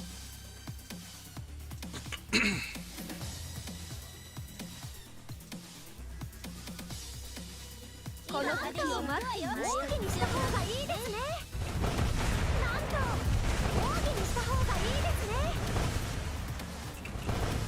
I can imagine it being a lot more fun that way. Better than Shohol. Yeah, that's probably the case. I just use Shohol because that's just what I've been used to. It's a habit. Wow, those 2 Arknight songs kind of transitioned pretty well there. It's like I didn't even notice that I switched songs there for a second. You know what? Hey, you're more welcome to go after them. Go ahead.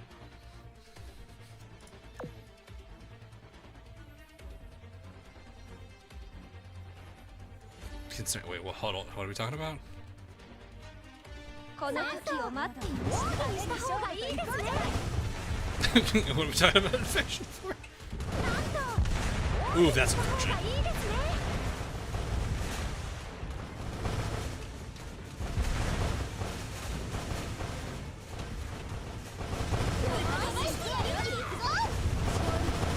God, I definitely see why my gosh, sorry guys, I'm not sure why my throat's been really getting me here. That's 1 large oil cost for a mob fleet.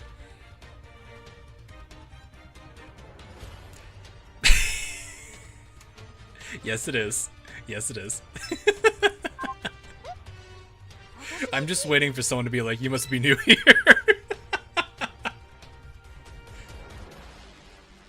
I'm not too worried about oil. Don't.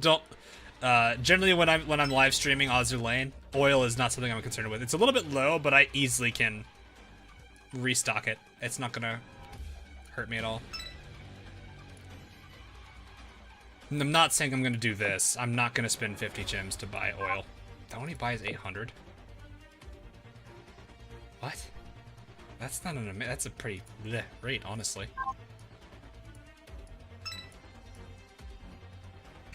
Okay, let's just start going into these. I don't think it really matters which one I do.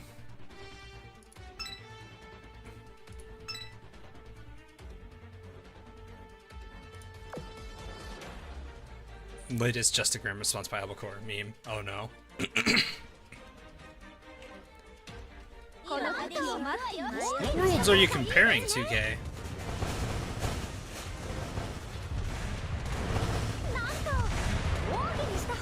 But yeah, I'm not usually a guy that focuses too much on fuel efficiency though. Exius? I'm sorry if I'm butchering your name. Usually I'm well into, like, I think last stream I was in like the 20Ks.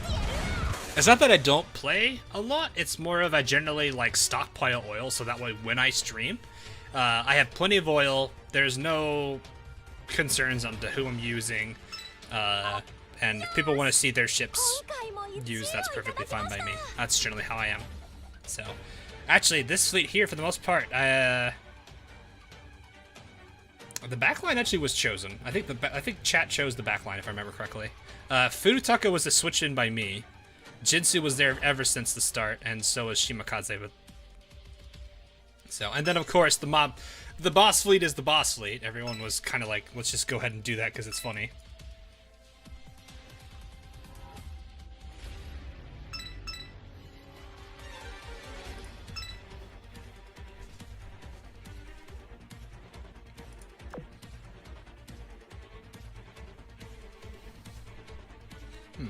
I wonder what the personal favorite loading screen is this time around. Oh my! Taka's definitely need to not do that. I need to stop doing that because that hurts Furutaka really badly.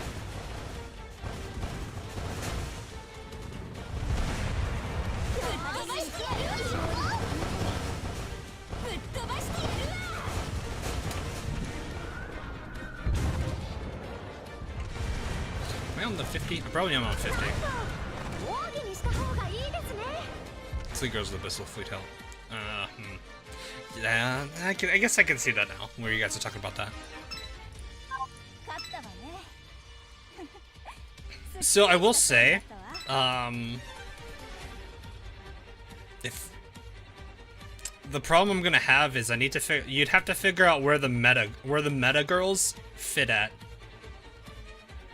Because if we're going to assume that the Constant and the Fleet Girls from the other, with Abyssals actually do fight each other, they're probably toe to toe. The meta ships are definitely not. So like, the best way to put it, the Constant and Azur Lane, they can't even touch the Arbiters. They can barely handle the Enforcers, which are a servant of the Arbiters.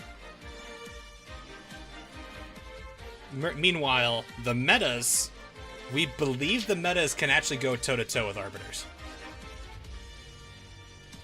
We're not entirely sure yet because we haven't seen it, but they're powerful enough that we suspect that they can go toe-to-toe with Arbiters.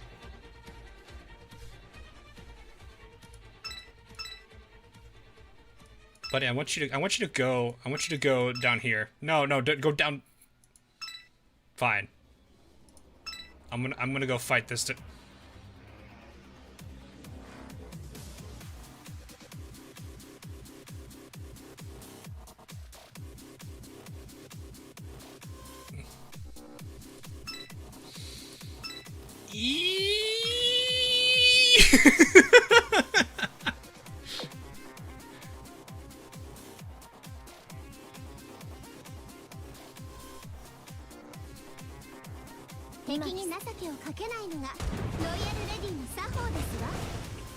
Block me, will you? Block me, will you? Yeah, that's what you get.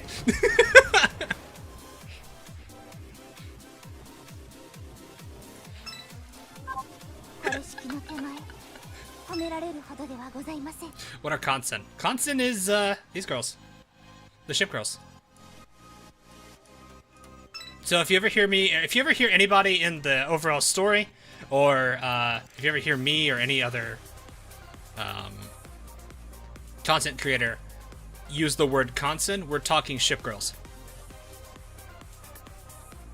So consent is it's an abbreviation to basically summarize what they are.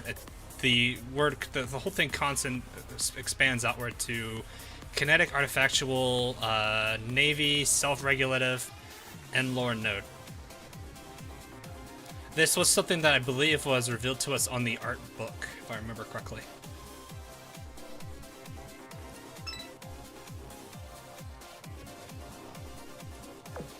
Why are meta ships inferior to OGs?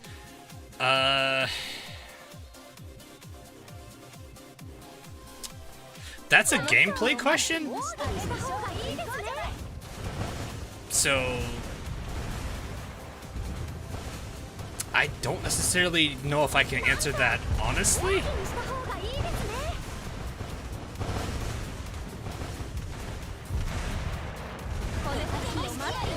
Actually, you know what?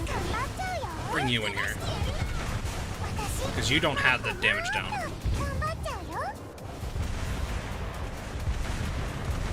Yeah, they're not Kanmusu. Yeah, Kanmusu is, that's not it, no. Kanmusu and Kansen are different.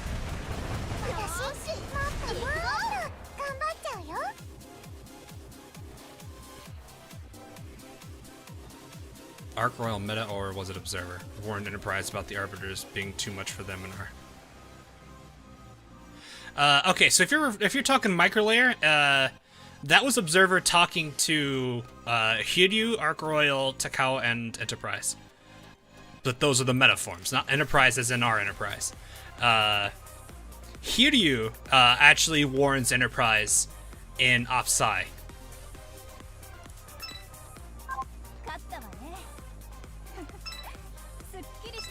Oh, I didn't see what her damage report was. Darn. What's the D3 progress so far? I think this is for the 3-star clear. Yeah, this is the 3-star clear right here. This is the final one. So this is for all the monies, if you want to call it that. But we are done. Dunzo. Well, I mean, not really. We can just go repeat this. This is a cute one. It's good to see Hermione again. I like seeing her in loading screens. She's actually kind of a nice character. What's the oh god, what's the favorite maid? What's everyone's favorite maid? Belfast, I knew always had a pretty high rating. Daido, Sirius, also both are pretty up there. You fight Arbiters. You do not fight Arbiters. No, you do not fight Arbiters. You're fighting their servants, also known as enforcers. They do engage with you in conversations, but they don't actually, like, you... Okay, I guess technically you do engage them. You do open fire at them, but it doesn't do anything to them. Sheffield. Daido. Sheffield already? Cheshi. I'm not surprised, Shiba. Daido, Glasgow. That's the underdog right there. I think Glasgow and Newcastle are definitely the underdogs for this. Daido, Kent. Is Kent a maid? I guess I never really did pay attention to her overall. I guess they are, aren't they? County class is kind of... Well, not all of them. Because, like, Suffolk looks like it. Answers besides Cheshire are wrong. Those are fighting words there, Urabask. Them be fighting words. Alright, let's see what this is about. Somewhere in the Sakura Empire. If we are to assume that this is supposed to follow the exact, this is to follow the CG from Inverted Orthent, then this is that same facility. Sukaze, you've come back from the Siren facility? Good, I can see that you've brought it back, with the help of the Ironblood. I never thought I'd live to see this. They brought the entire Dragon Palace back? How could you? I've heard this name uttered before. Was that the name of a blueprint ship? Maybe something the higher-ups haven't told us yet. When I was sealed into the sacred tree, I would have dreams similar to Shinano. But one such dream was very different. I don't remember what kind of dream it was, but I know I heard that name. Not just that name, but there are others as well. Most of them unfamiliar. So that really, what this really does, though, is it does bring a lot of questions as to how were the PR ships brought into play. So obviously, Hakiryu being a PR ship, we wonder how exactly she came in, like what brought her into existence. Because like PR ship and Shinano are two very different types of ships, and most of Shinano is different from the standard ship girl, and then there's also the PR priority ships that are blueprint ships who also are very different from the standard ship girl. So there's like 3 different types of ship girls, which is very interesting. When are you going to explain Siren lore? When there's enough for us to talk about.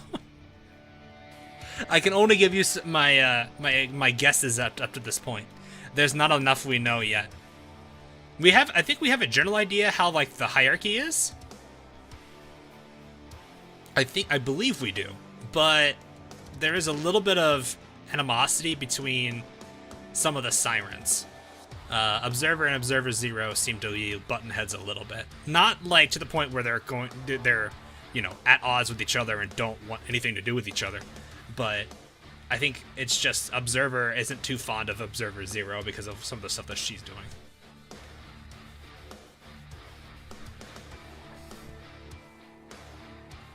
I really want to see those higher ups. Yeah, that was always interesting to see. When they made reference to that, because back then we knew the flagship was going to be like the highest ranking position of the Sakura Empire that were like Kansen wise. Outside of that, it was humanity, which I think for Sakura Empire is their emperor. Whereas like Iron Blood has the Chancellor. I actually don't remember what the Eagle Union and Royal Navies were, but like flagship is what I knew to be the highest ranking position, so I'm guessing higher ups is probably related to humanity, or is it is there ship girls that are higher than the flagship that are just kind of on the hush-hush side? Are the Sirens part of Antiochus? See, the thing is, and we don't have a very solid conclusion as to what Antiochus is yet. We can make guesses. Our assumption at this point is, yeah, it's all Sirens. It's kind of like how it's like that's their official name versus like Siren. I guess another way to look at it, think of it like actually I'll just use what I said in the lore video. Think of it like Canis Lupus versus Dog. One of them is more common because everyone uses it, the other one's like the actual name. Observer Alpha. You're not even the actual Observer. Get out of here, Alpha. You're just a you're just a subset of the original.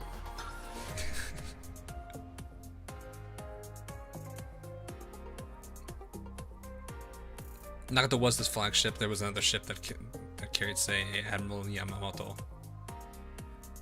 Yeah, I mean that's the thing. We don't actually know who the.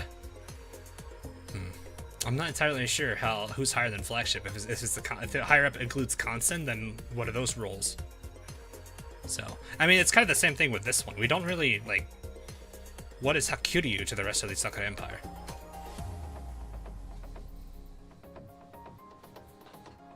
Most of them unfamiliar. Anyway. Even when the fragments are in place, even when you can see them reflected within the mirror, only emptiness awaits your hand when you reach out. 'Tis a feeling that this one knows well. I can't say I understand what's going on, but well, you're the only one that hasn't had these dreams. We can say with confidence that Hakuryu is a member of the Sakura Empire, right? This I am sure of. It's just been one major incident after another since Watatsumi was swapped out. Oh, so you actually confirm it.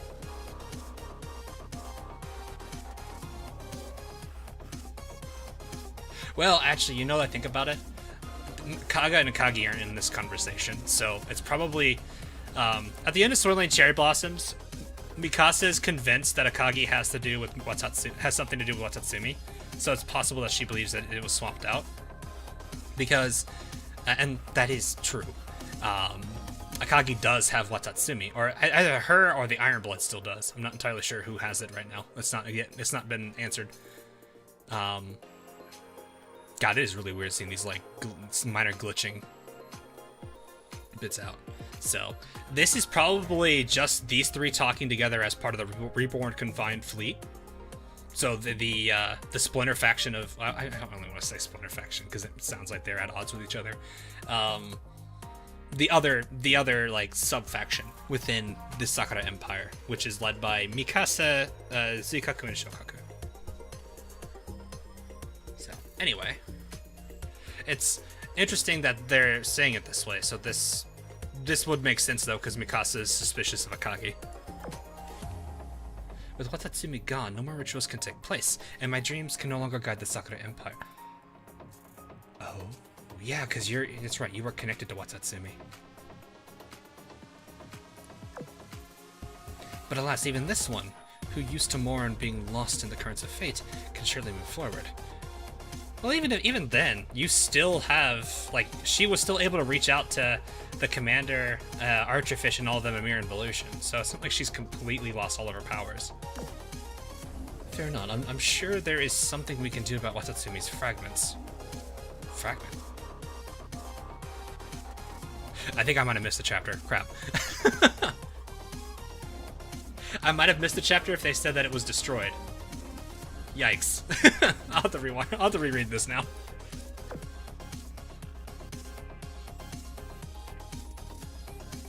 So, yeah, this is just coming down to I need to reread this event, because there's going to be holes I have, because I might have skipped a chapter or two, because I had it on auto while emptying out a room. It's good that you have faith, but you don't need to push yourself. Lady Shinono, the Iron Blood fleet is getting ready to depart. The others are waiting, so if you're still planning on going... Wait, so is this a Sakura Empire base? If it is, why are they using the Iron Blood background? A little lazy there, if that's the case. Thank you for letting me know. We will deal with the aftermath of the Dragon Palace incident, so you can continue with your trip to the Iron Blood. Oh yeah, because their original goal was to actually go meet up with the Iron Blood. Indeed, I wish you the best of luck. Thank you for everything you've done.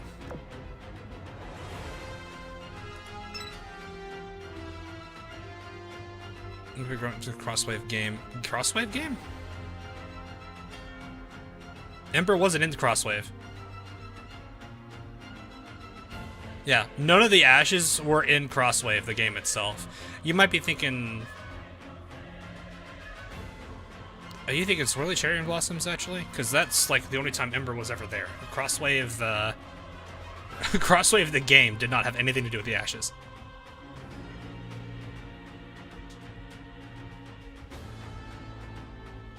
The one you get for doing...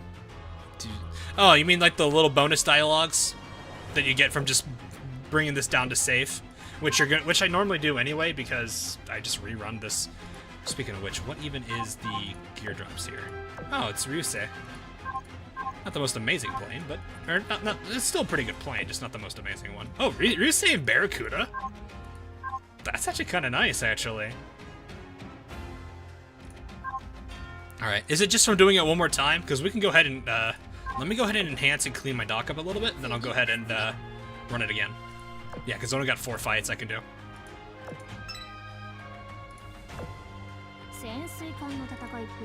So, you guys make it sound like there's a very interesting cutscene, lying in wait for me to see. Is very meh this day. It's still good for starting characters though, Savant. Like starting players, it's still a really good torpedo bomber if you don't have a lot to work with. So that's like the only way I look at it still, is I still have it. I just don't really pay attention to like I don't pay attention to what the best gear is nowadays. I'm sure there's probably much better stuff. Oh yeah, don't worry already about this. Oh hello. I want to do this anyway. I should grab that book too.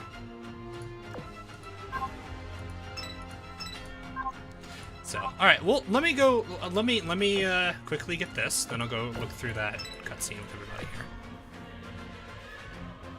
It's kind of in a torpedo bomber focus. There is a better poverty parallel bomber. Ah.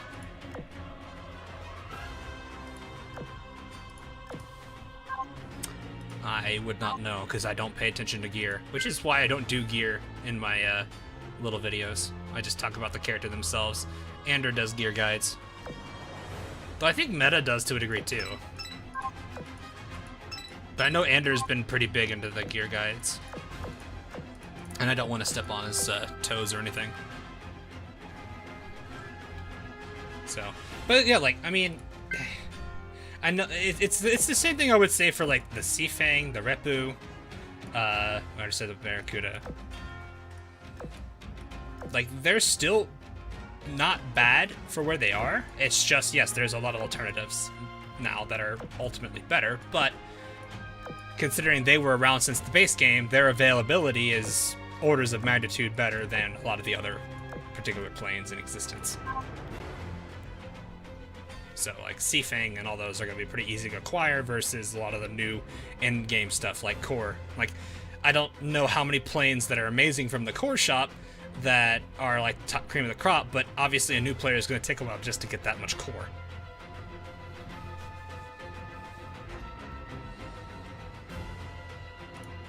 So it's really just going to come down to availability, but that's the whole point of the game, really, is, or at least what I feel like weighs a lot more on characters too, is how easy it is to acquire them. Because, like, if you're starting out, this common ship is actually really good. Furutaka and her sister Kako are both actually really good. Retrofitted even, they're even better. As I mentioned a while back ago, they're basically Takao, but a little bit weaker. So you get the same power of a SR cruiser, but it's a common. So common oil cost, if that matters much. Just a little bit weaker too. But that's really all it is. Did I turn on? No, auto search.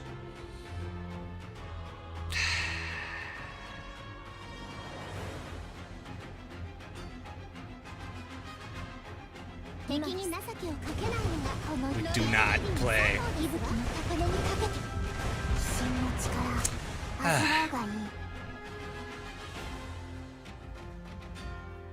I love and hate auto search. I love and hate auto search. The bright side, though, I don't have the buffs and the little weird bridge, or whatever these things are called again. Castle ships. I have air supreme. Yeah, I do. That makes sense. 4 carriers. God, this is so cute. Head pat.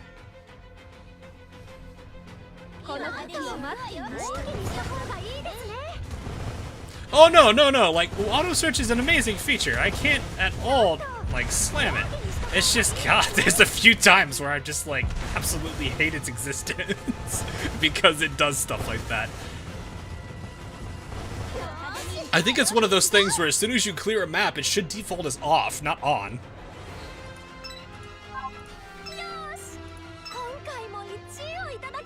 And just turning it on is, I mean, yeah, I guess, granted, turning it off is just a matter of clicking once, but turning it on would be the same way at that point. It's just, if you don't realize it's on and you have your fleet set up incorrectly, it's going to cause problems.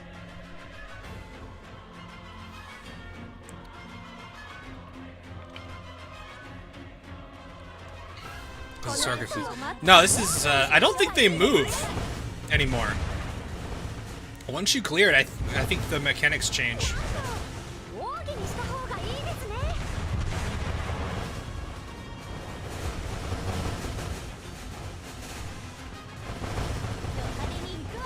Whoop. Yeah, that's what I mean. It's like when you clear a map, it should not be auto or default on. It should be something that should not be set to be active immediately when you clear. I'll go for main fleet. Better plates.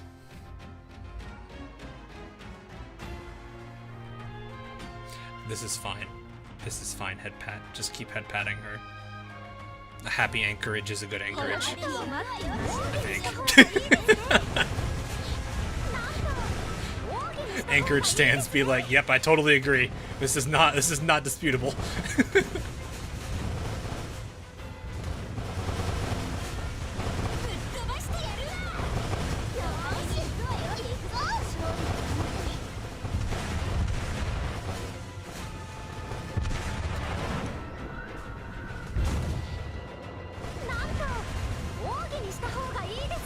Yes or no? Well, that's an extra pop-up, and they may not necessarily want to do that. That's more code than you would probably want.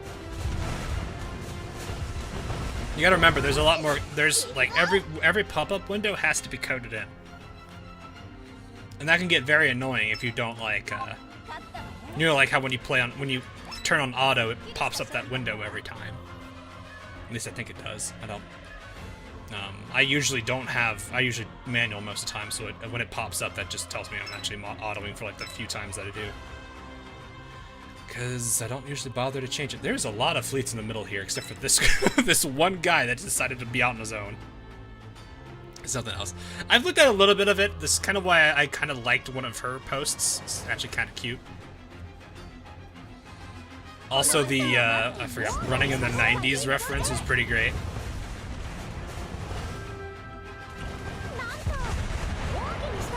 Where do we get? It's the French gun, the is it 138.6? It's like some weird number.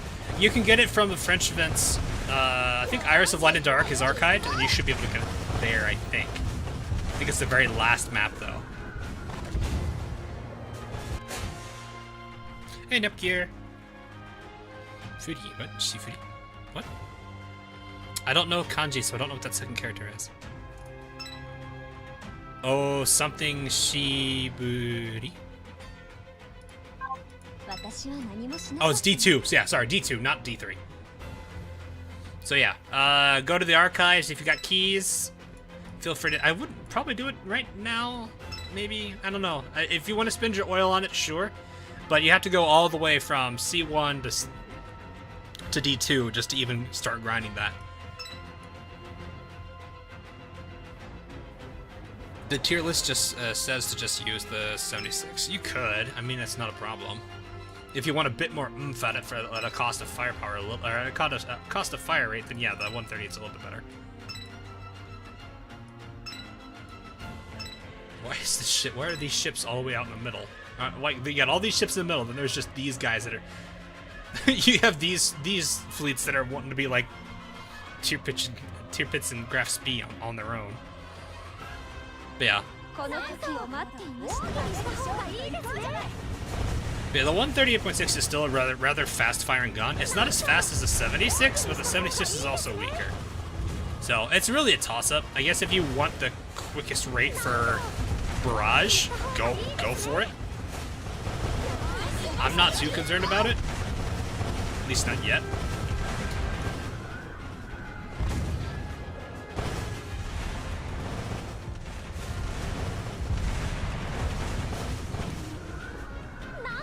I do 4 runs of War Archive a day with 3 keys. No, it's all D2.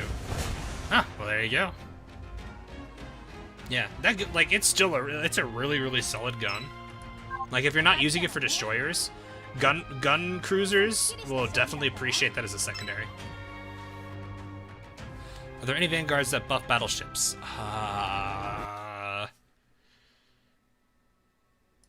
I mean, Cleveland and Helena always will, because they're technically buffing the whole fleet, or debuffing the enemy, depending on how you look at it. So they technically always will. Battleships, though, I think it's is it Dido? I know Dido is with, what? Queen Elizabeth? I know a lot for carriers, but not battleships, actually.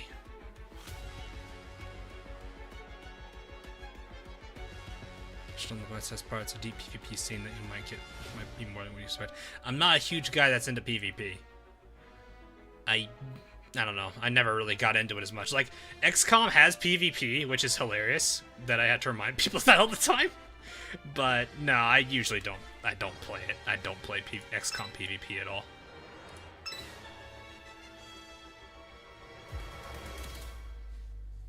But yeah. I don't think they're, like, I think the best you're going to get probably is going to be either Dido, if you're going to go specifically for Queen Elizabeth. If you're wanting everybody, Helena, Cleveland. But that's only because it's fleet-wide anyway to begin with. But if you're talking strictly battleships, no. I guess, technically, well, I gotta double check. Doesn't, what are they called? Transport ships? Like Kashino, if they're carrying something, doesn't that buff? I don't remember. I don't use Kashino, so I don't know. But I think she has equipment that technically buffs. If you want to count that, sure, but do you want to do that?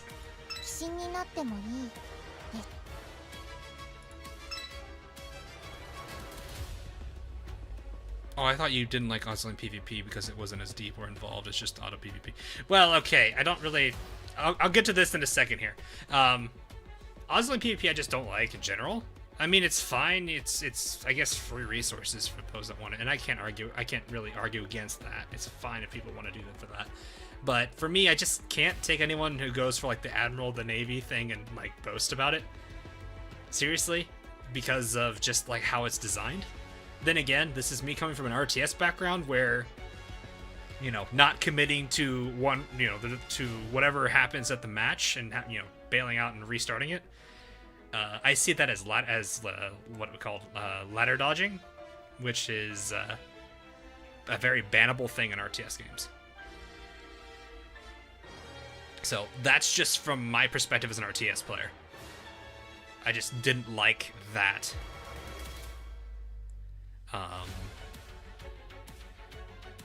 I know that people say that's not technically the same thing, but for me it is, just because it's just how I feel about it. But yeah, as for PvP in most games, though, I'm not a big fan of PvP in general, or like player versus player. I don't mind playing it. Like, I don't have a problem with it. I play TF2. I play a handful of shooters. RTSs, I actually used to play PvP. I actually kind of wish I could pick up a game every now and then, but I like the few times I've actually played against other players than PvP. It's mostly the modded games. I haven't played against players in the official games in a long time. Then again, the few friends I have, like the few friends that I know that play the game, don't want to even fight me. I'm not saying that as a boast. It's just like, man, I want to play against a player. Because like you can only do so much with AI and like comp stopping for RTSs. Because like there are so many, like I know so much cheese on the AI and like Command and Conquer games that it's actually hilarious.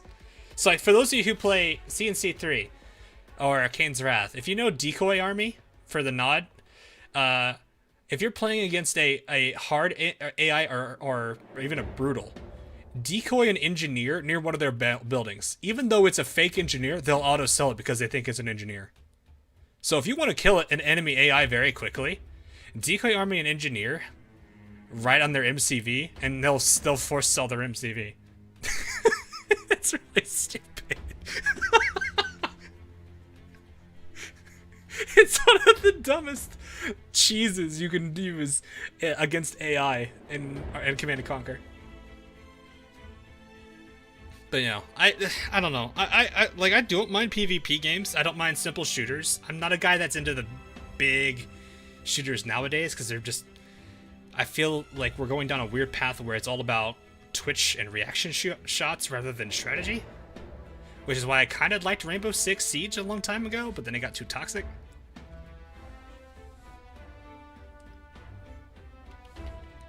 So that's just how I've been about it. Interested in Anchorage. I think she was one of the few PR4s I was actually thinking about, Dion. So, Apex Arena is like serious ranked match that season that last. I have not, like, I'll be honest, I've not played a single one of those, what are they called? Battle Royale games. It's because I'm just generally not interested. Like, I don't know, I'm just. It doesn't seem like I don't mind shooters. It's just I don't think a massive multiplayer game is really what I kind of want to feel like doing. I'm suspecting you like tactical games. Yes, I do. Very big on strategy. RTSs is what I grew up on. Well, literally, actually. From watching my dad play it to picking the games up myself. So, yeah, Command & Conquer is only the only RTS game I've played. StarCraft, I've played a little bit of. I can't say I really got into it. Age of Empires, I do play it. I am probably absolutely horrible at it because I don't know like what's optimal like eco. I don't know how many villagers you need to have. I'm also the guy that just sits there and does nothing most of the time and proceeds to use a cannon against an animal.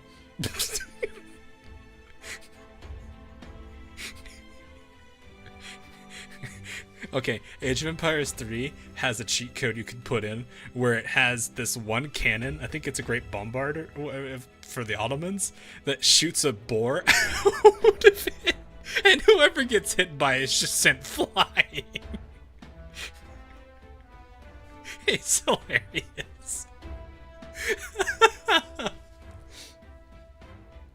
There's also that giant statue in Age of Empires 3, I think, that just like headbutts people, which is funny. I don't know. Bottom line is, I'm not good at Age of Empires. I could try to learn it, but I'm just like, meh. Anyway, I know you guys have been wanting me to look at this cutscene. Let's look into this now. So, somewhere in the Sakura Empire, months later, huh? You're in an unusually good mood today. Gross. Gross. Z2, please. Of course I am. I never thought Akagi would go out of her way to prepare such a nice welcoming gift for me. And that's a valid reason to slow down to a crawl? I'm going to have gray hairs by the time we make it back home at this rate. My, Theo. I thought Lee was supposed to be the impatient one. It's not like we're doing anything wrong. Didn't Akagi hatch up the plan to swap out Watatsu? Ah, yes, here it is. Oh, so wait. Did I misread it? Did it say later or ago? I thought I said later, not ago. Because this sounds like this is right after Swirling Cherry Blossoms. Right at the very end of Swirling Cherry Blossoms. Later was meant to be ago?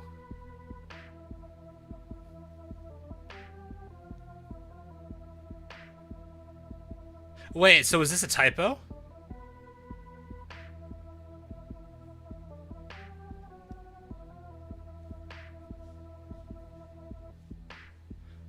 Because this is making it sound like... Yeah, please check the CNJP line, because this sounds like a contradiction. Because if from the what context is established already, this would place this cutscene at the end of Swirling Cherry Blossoms. This is when Akagi tells Prince Eugen, she's asking for information on Ironblood and Sirens, and Prince Eugen's like, yeah, that comes at that information comes with a cost, and she's like, you want Watatsumi, right? So that's why I'm thinking, but yeah, this would place this right after Swirling Cherry Blossoms, which means months later makes no sense, unless this is a flashback. I guess I can reach out to. I'll reach out to. I've got people who can look it up. So that might. What that basically means is, while it's not up, we're gonna have to wait until the video is out, because if this is later, then there's gotta be. Well, okay, I guess I gotta read the rest of this, because this could be a flashback for all I know. Assuming she doesn't have the entire leadership under her thumb. She doesn't. I wouldn't put it like that, Theo. Thanks to us, Watatsumi is safe. We did them a huge favor. Besides, if the Sakura Empire doesn't want even more things to regret, they'll have the sense not to lay a finger on us. So how do you explain that fleet in front of us? Oh? Hold, Ironblood guest. If memory serves me properly, you're Kaga's other sister. So did you have a message for me? Wait, Tosa's here. Or did you come to give me the instruction manual as well? There seems to be some misunderstanding. I'm not Akagi's messenger. Is that so? Who's then? Someone a bit higher up, I guess you could say. Someone who knows Akagi well.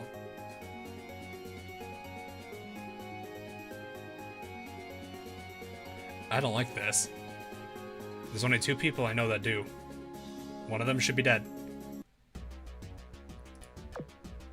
We know all about what you and Z2 did at the Diadem of Light. I see. You're using intimidation to raise that persuasion gauge. So yeah, hold on it. So yeah, we'd like you to come with us. And I assume I don't have the option of refusing your offer. We'd just like to have a little chat about our agenda and the future between our 2 factions. We won't take too much of your time. So be it. I guess we'll see soon enough, whether it's a serpent or a demon that comes out of that cave.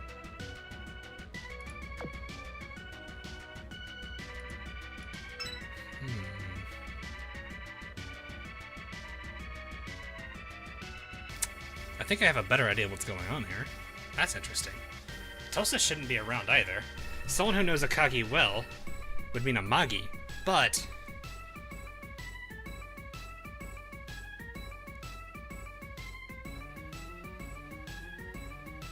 Ikazuchi and Inazuma are both there.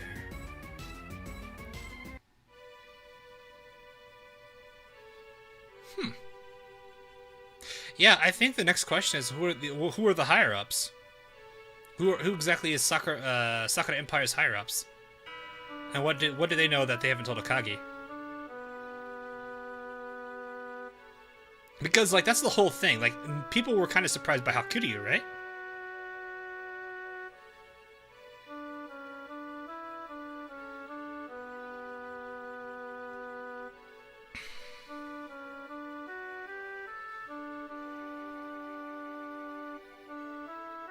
Have a hand in the Dragon Palace if this was a flashback. It wouldn't make sense if it's later then. But yeah, the word later being there makes no sense if it's a flashback. So, that's interesting. But yeah, Tulsa being there is a shocker. But yeah. You guys can see why there's so much stuff Sakura Empire wise we have, and why like more events of Sakura Empire makes sense. Like Royal Navy, KMS, French, Iron Blood, Iris Libre, Vichy Dominion, Sardinians. Well, Sardinians have a connection, another piece they can go into now, but like anyway, the French, Royal Navy, and Iron Blood, they don't have much story wise right now. They really don't. Like, even Aurora Noctis, which was like the most recent HMS event, didn't really contribute much at all to the story. There's a possibility that it could connect something with Scappa Flow if they ever do decide to make an event on it. And of course, that's not going to be like an event that comes after these two. It's going to be one that's put in between. So it'd be right around the time of Court of Dawn's Rhyme. So Amagi is in control of the Senate. Amagi is the Senate. Yeah, the Sardinians have a very interesting situation, though. The Senate and the Constant don't get along. Isn't the Aurora Noctis ending in Ian completely wrong? I don't think so. At least from what I remember, we haven't really disputed it or anything. I think the only thing we've had like major complaints about was Mere Involution. I think that was really the only event we've had like a lot of issues with. So I don't think Aurora Noctis had any problems.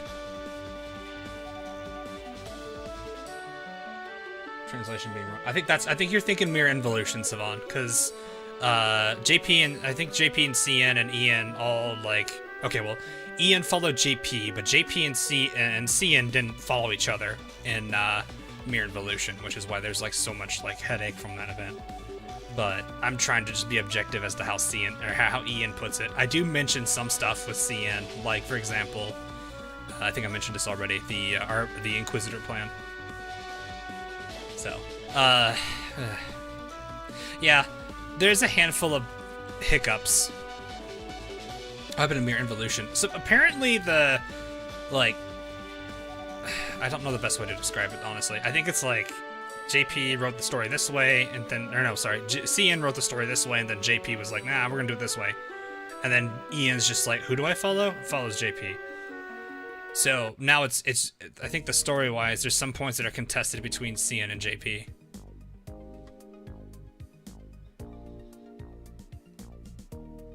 I think there was one other, like, there's another time where, I think in Haruva Dawn's Rhyme, there was a flashback with Anzil and Aust, where it was basically, they were talking about something with, like, evacuation, I think, and, they were saying, I want Code G to be with, be with Antiochus, but they had a particle in front of Antiochus, so it would say, so like CN says, I want Code G to be with my Antiochus, which implies a lot about Antiochus. However, CN says, I want Code G to be with the Antiochus. So it's my versus the, which those have very drastic differences in what they imply. So there's a handful of the.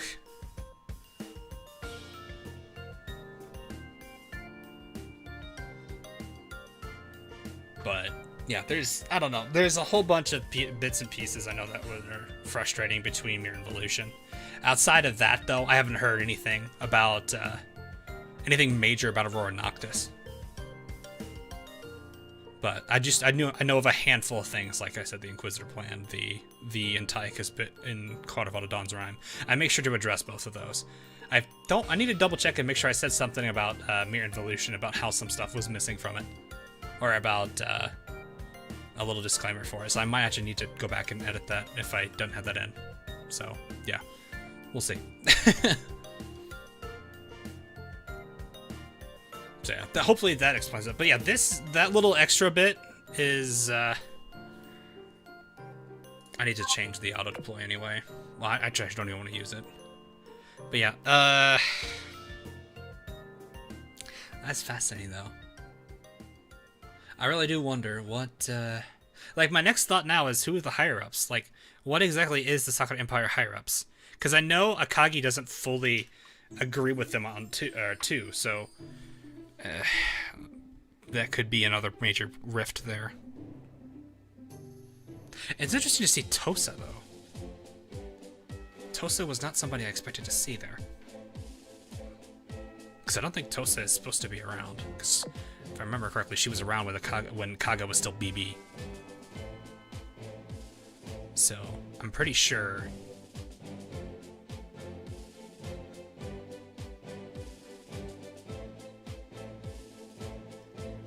I'm trying to think about it.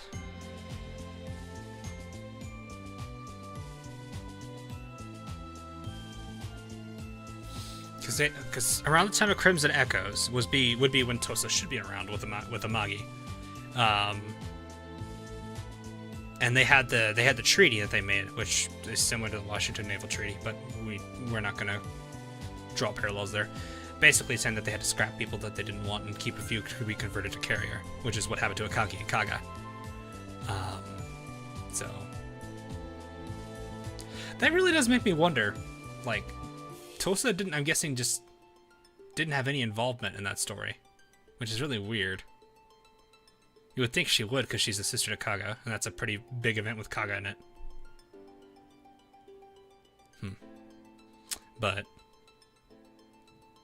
yeah, when they were talking about someone who knows Akagi very well, I was like, oh god, there's only two people I know that really know them, aside from Mikasa, who does kind of know her pretty decently.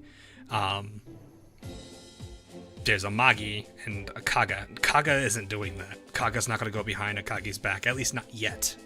If she would, it's not yet. I don't know. That's odd. Tulsa was a rerun character. Well, yeah. Just know that you've been one of my main inspirations for getting into Azur Lane. Only started last week, and your videos have been a huge help. Oh, I'm glad you've been enjoying them, Nuclear. Hope you're enjoying the game as well. I know there's a lot to learn in the game, so I hope it's not going to be too much for just starting out. So glad you've been enjoying it so far. But yeah, feel free to hang around if you would like. We're always here for streams and whatnot. Maybe the split between Akagi and Kaga comes down to something with Tosa, Dark Horse Shot, and maybe something that makes more sense. It would. But like, I mean, the biggest thing that I've been thinking about, like, the longest time is why is there so many times in the dialogue where Kaga questions herself?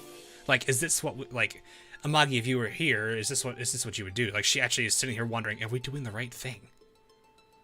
Like, it makes me wonder why those lines exist. They're not just gonna leave them in there, or, you know, put them in there for no reason. It's, what do they call it? Chekhov's gun, I think? Is that Chekhov's gun? I don't know what that is.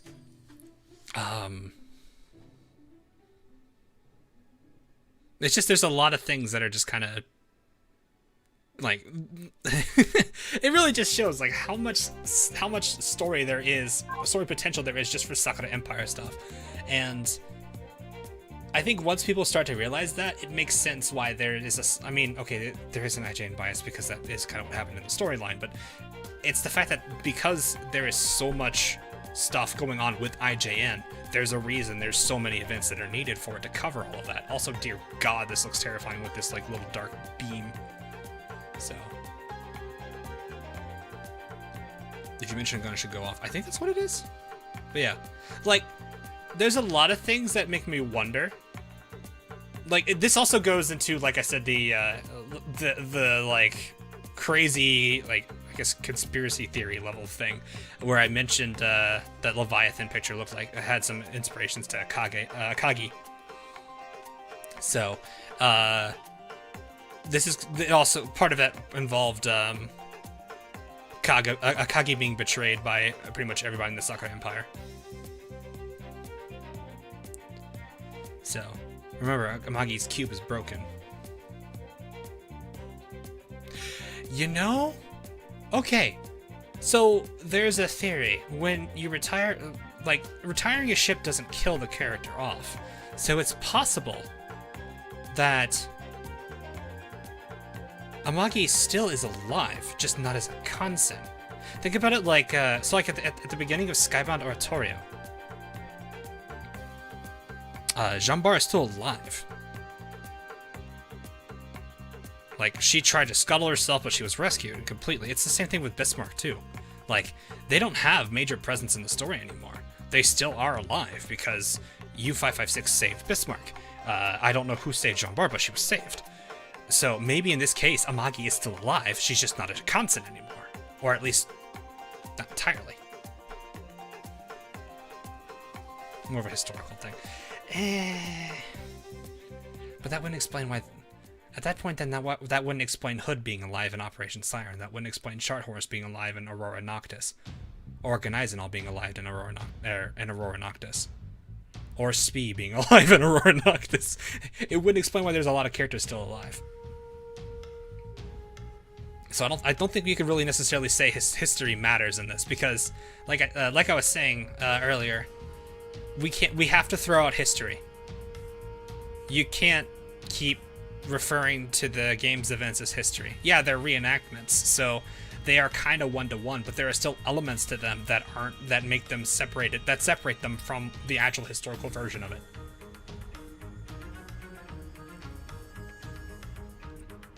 So maybe maybe she was rescued, but at the same time, it still doesn't entirely mean, like, Bismarck was supposed to go down in Scherzo, right? She wasn't supposed to be rescued. And it can apply to Jambart. I guess, if you want to. I'm not entirely sure if that's something I would totally work with, though. They could be reenactments from our world. It's called plot armor. That could be plot armor. Just so I'm clear for people who are still who aren't entirely sure what the reenactments are. The reenactments are best described as reproductions of their history. So the history engraved upon on the character, the actual ship themselves, not the Kansen. So like what actually happened to the true Bismarck. Scares of Iron Blood is the reenactment of that entire fight. It's a reproduction of that fight.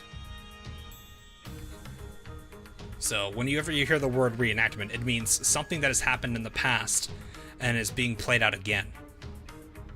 Now, what's interesting is Harvada Dawn's rhyme, the holdout part at the very, very end was a reenactment. Which is very, very, very weird to think about.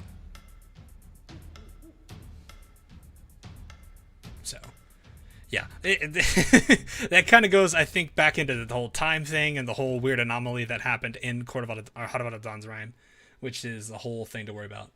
So, kind of difficult to work with. So, can I find it in the permanent events now? Find what? Sorry. Hasn't been much story yet. Oh, yeah, okay.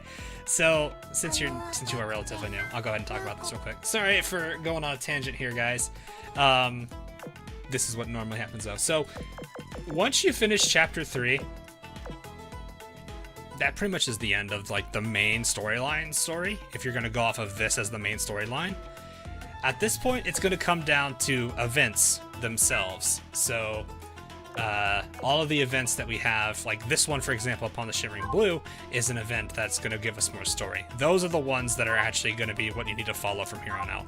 The main storyline itself, Chapter 1, 2, and 3, does have impact in the timeline, but it's not like a major point. Tangents on normal proceed. All this lore talk is starting to make my head hurt. I'm sorry. This is what happens when I start looking into lore and I kind of become the lore guy. I'm just gonna start like branching off of what I know and trying to like bring that into the conversation. So I hope that the video that I have that comes out really, you know, pretty much, I would imagine by next week, makes things a lot less confusing for everybody. If that case, if it doesn't, you're more than welcome to ask me questions, like in the comment or just Discord. It doesn't really matter which one it is. But yeah, story-wise from here on out, though, Nuclear, you're gonna have to look at the actual in-game events. Now, it's the ones in this tab, so the big ones that they, you know, I guess promote. I wouldn't say advertise because it doesn't make more sense. So like this one right now, Upon the Shimmering Blue. Whereas there are other smaller events like little secretary, like for example, secretary quest lines that you get. Those aren't major storyline bits. It's possible that they're connected, but I wouldn't say that's kind of a hard. I feel like there's gonna be some mental gymnastics to connect these to the actual timeline. Not to mention Divergent Chessboard is a whole anomaly itself. But there are other ones like Special, these, and then there's Permanent, which I think these are just like kind of little special ones that don't actually have any impact on the story whatsoever. Okay, I say that, but there's the War God's Return. I feel like Hawk submitted himself as the lore guy for as long. I kind of did. It's gonna happen, whether I like it or not. So, let me go ahead and grab myself some additional oils so we can just chill while we do some more stuff here. Does the Secretary have some importance? I don't think any of the Secretary storylines have any right now. There is this theory that puts them towards like the end game. So like one of Shinano's dreams and dream with. 委託が完了したこと、指揮官を覚えているのかなって思ってるの。もう指揮官揺らさないで。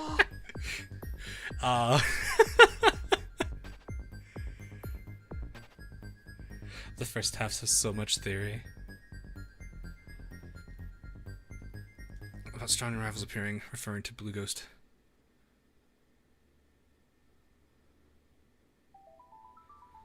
Seikaka talks about the new strong rivals appearing and references the Blue Ghost, and Blue Ghost equals second Lexington. Laffy's doing Laffy things over here, and also falling asleep while we talk about her. What was I talking about again? Secretary stories, right? Okay, so the secretary stories probably don't have much of an overall impact. There's the belief that in the fifth dream that Shinano has, where it's like this utopia, that those are where the secretary quests are coming from. That's the only like possible connection that could be drawn. However, it could also just be a completely different timeline where everything is just peaceful and no one has to worry about anything. There are really no commissions for me to do. I'm just gonna grab like 2 random ones and do it. Sure. Alright, let's check Justagram while we're at it too. Okay, so as you can see, I've checked a few of them. Ah, shoot, magic isn't easy as it looks after all. Yamakaze, please. Practice makes perfect. I believe in you, Yamakaze. Thanks for believing in Yamakaze. I'm gonna try until I nail it. Maybe you could use magic to prank people. Time to study witchcraft. Abercrombie, no. Magic and pranks are both a kind of trick, so they're bound to be potential for mischief. No, magic should be used to cause people trouble. Looking forward to your magic show. Meats, yum yum. Shaved ice is delish. Combine them and you get the king of all food. I can't even imagine how they would taste. Sudoku. Probably like frozen chunks of meat. Not even a dog would touch that. I got severe brain freeze from eating too much at once. Yeah, she definitely did. Has it passed now, Shiratsu? Oh, hi, Ibuki. Mostly, but I still feel a bit cold in the noggin. Guess we'll make some tomorrow then. She's probably responded. Nope, not yet. Yeah, it doesn't sound that great, to be honest. Does not sound delicious at all. And hey, there is this lovely thing.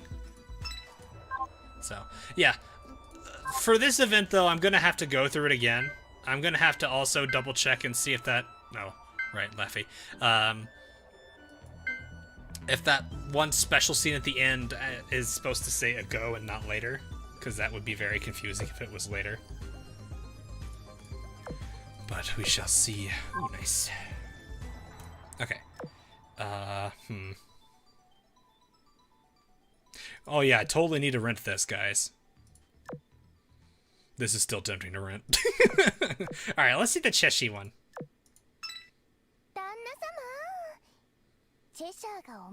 Cheshire noises.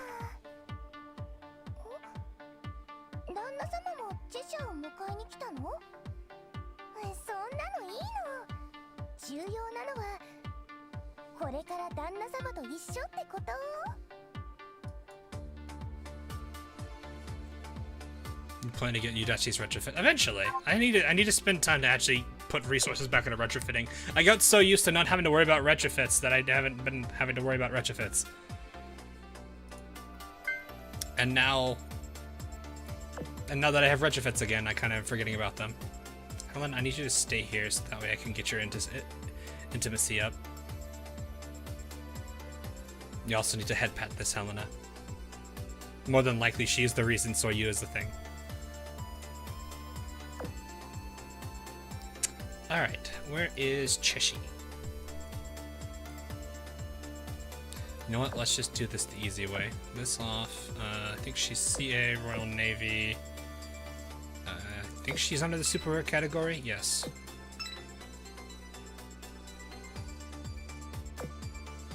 Yes, okay, let's see this. Which is the first? Yes, she is. But actually, wait, I don't need Shimakaze in there anymore. I was about to say I was having Shimakaze in there, but I was like, no, she's 100. There we go. Thank you for reminding me. Or, indirectly reminding me. I don't need to have her in there anymore. Okay, there we go. Helmet is now back in the front spot again. Alright, let's see this.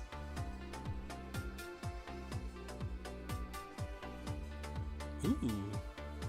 I see a bird.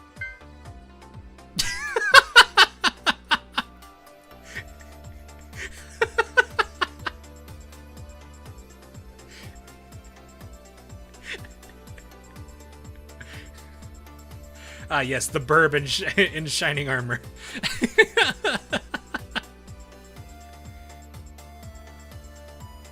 There's actually a lot of them here. 1, 2. There's one under the...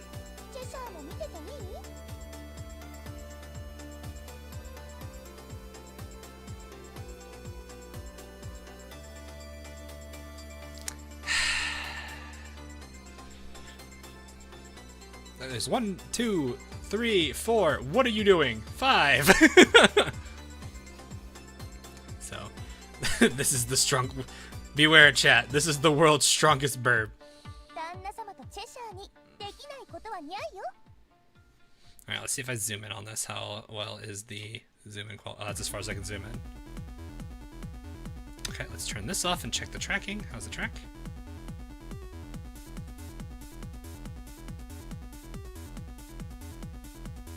This one actually has no squish or stretch problem. Yeah, this one has no squish or stretch problem at all. Really well done if they can do that.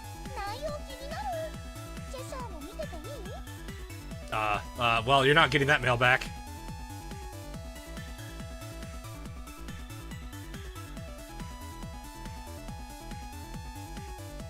Somebody could probably take a screenshot of this, of her looking this way.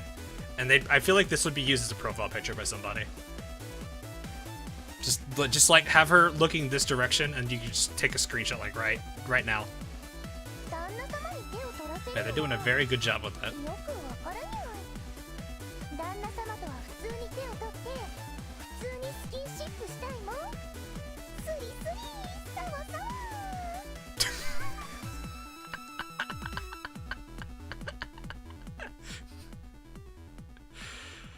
Oh, Cheshi. Oh, Cheshi. Needs to be about. It's like I don't want to cut the horse out, but it's not really the main focus, and actually it's still very much in focus here. I'll move her a little bit to the right, just so the horse has a little bit more presence. Yes. There we go. But yeah, the tracking, really good job. Really good job done on it. Can't really have any complaints about that at all. Like there's no. Maybe a little bit there, but that's again not something that's gonna be that noticeable.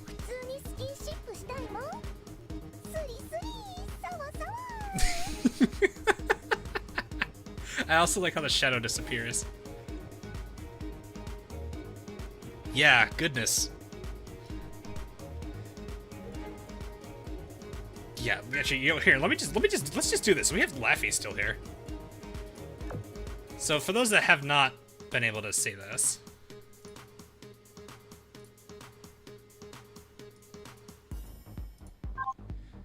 let you guys all see this.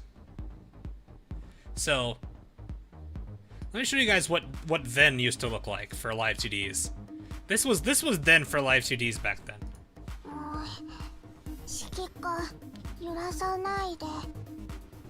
It's still not bad. This one didn't suffer from squash or stretch, which is good. It's just, you could tell the body is a little bit stiff on the rotation.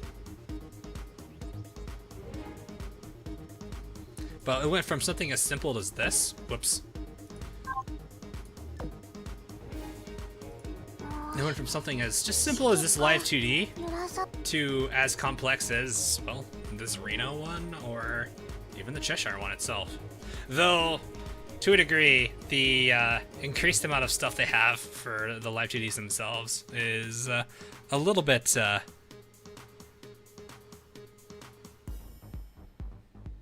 Oh yeah, that's true.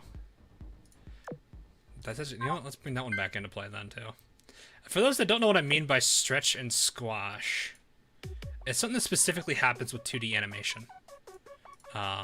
It's usually a cartoonish thing. It's not usually something that's a concern. Most people generally use it for a cartoonish effect.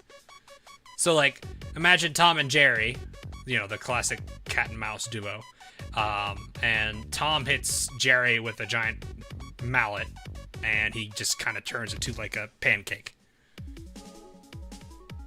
Then, when he stretches, when, you know, the little cartoonish, you know, returning back to original size, that stretching that happens there, that's kind of what it's used for.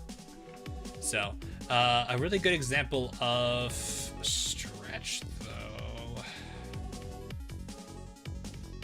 So, the left side of her face there is a little bit of a squish, not too much. Laffy, a little bit of squish when you're looking down, not much of one, though. Reno may actually have it somewhere. No, Reno's really good here. Here it is. This is squash.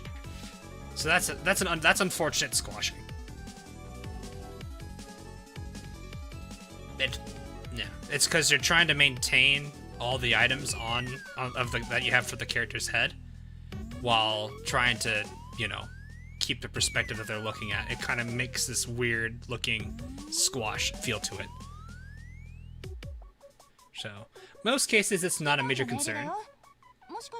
People generally just avoid it anyway, so it's not a major thing. But it usually, it's more usually something that has to relate with the pose they're in, and also how well detailed they handled the twist. So this Cheshire having no stretch looking this direction is amazing. Which makes me think, actually, this was the original intended. Actually, you know what? They learned something here. Because you notice how, I guess this is the default. Well, no, even that's not even the default. Like, you don't even see this. Like, there's no squash on the right eye for her. They learned something there, so they got even better from the Reno skin. Yeah. So well, even then, they still have to rig the version, so they still have to take the individual parts of it and rig it.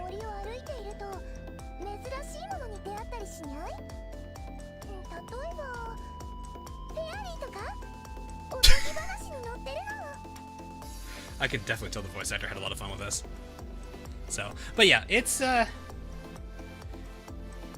they like the fact that there's no squishing on the right eye as I turn and face, as I ever turn and face this way, and you can only see one eye. That's huge.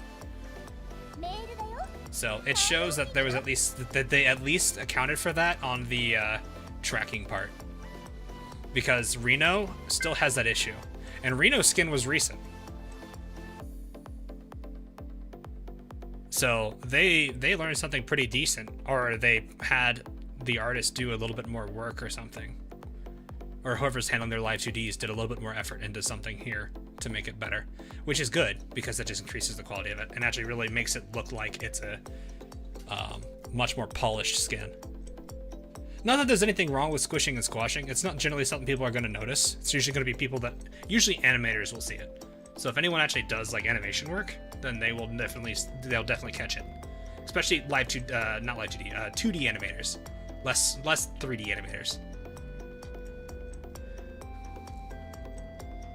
But yeah, I can definitely see Cheshire had fun with this. They had fun with this.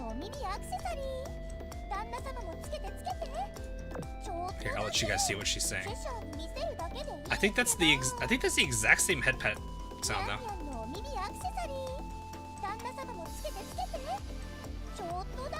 That face though.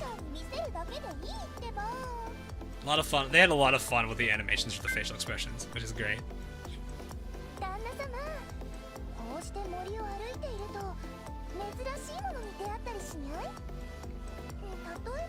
Yes, Shokaku's does. Yes.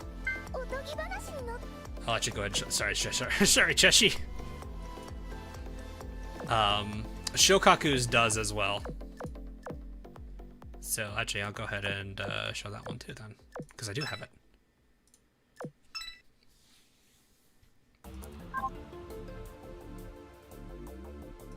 I think it's, yeah, this one does okay. I think that's a little bit of a stretch.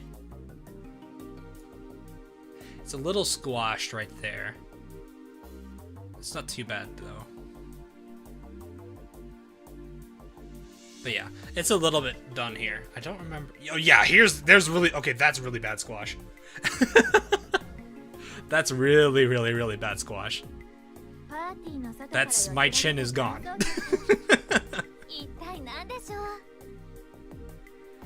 So, it's usually on the extremes, like, Manja them have been really, really good at making their live 2Ds, so you usually won't see these unless you put them on the extremes. So, and even then, some of these extremes look fine. Like this top right one looks fine. Top left, I really can't fault them for it. Bottom left, I can't. It's just bottom right that looks weird. Just because the head looks like it shrunk a little bit. So, that's all it is. Oh, hello. Yeah, I don't have that Taiho one you guys were talking about though. See albacore, but no. Yeah, I don't know. I don't know who this albacore one or the Taiho one you guys were talking about is. Next one, probably won't be disappointed. And for real, you better make mine meat flavored. Then I don't think I'd ever want to even try that. All right, well, let's put this back on Cheshi.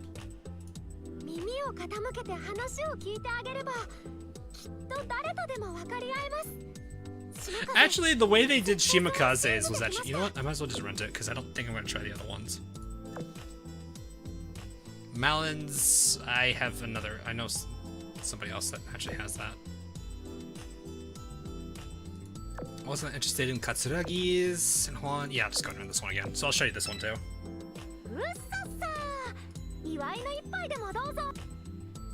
So, the way they actually handled it interestingly enough in Shimakaze's here too. Let me just switch off of this. Shimakaze's though, they just have her body slide.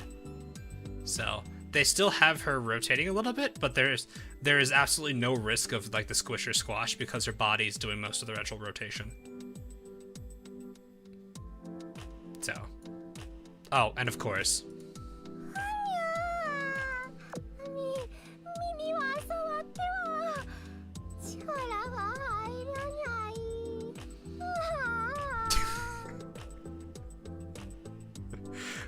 I blame Laffy for all of this. I would have never do this if I didn't know about it from Laffy.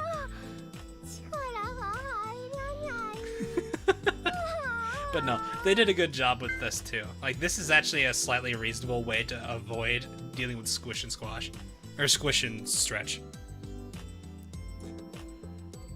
So. Anyway. Dies of adorableness. I know, that's Shimakaze. They did such a good job animating that. So I can only give them praise for it. Benzin sisters are terrible influences. Yeah, I know, right? They just drink and sleep.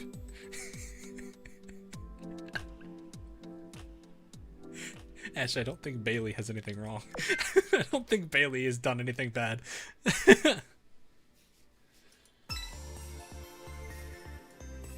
It's time to swipe. Well, okay. But no, their live 2D game has definitely improved drastically over the years. It really, really, really shows. So I'm happy that they're enjoying it. Diabetes overload.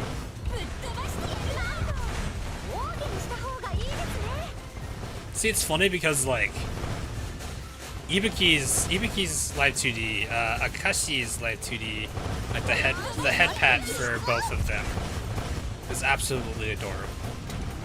And then you have Shimakaze's, which is like a different level of adorable.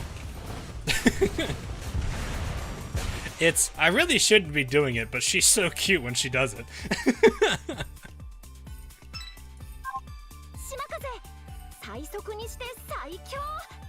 I'll buy the gesture skin. Maybe? I don't know. I'm very hesitant when it comes to buying skins. I usually am not a guy that's big on them. It's not that I have anything against the skins themselves. It's just I'm not usually a guy that's like I don't see them as like the big thing for gems. But I might.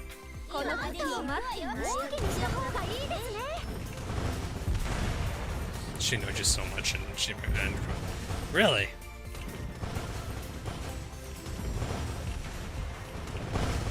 What do you think about that though? Jesus!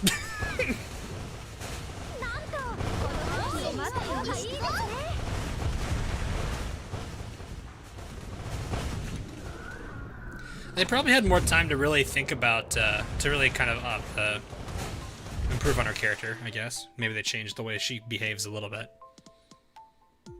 Because she's very cheesy. She was very cheesy in Crosswave. Like what she said was extremely cheesy. Any oath later? How many people did we oath last stream? Like 4? I'm still recovering from that.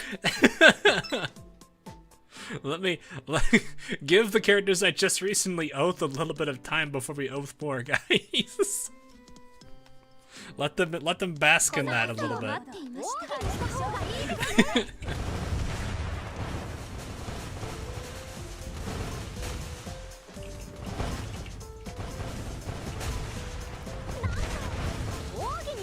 Oath Prince Eugen. Well, I know Sky would not mind that actually. Where the floof is soft and the adorableness can be lethal.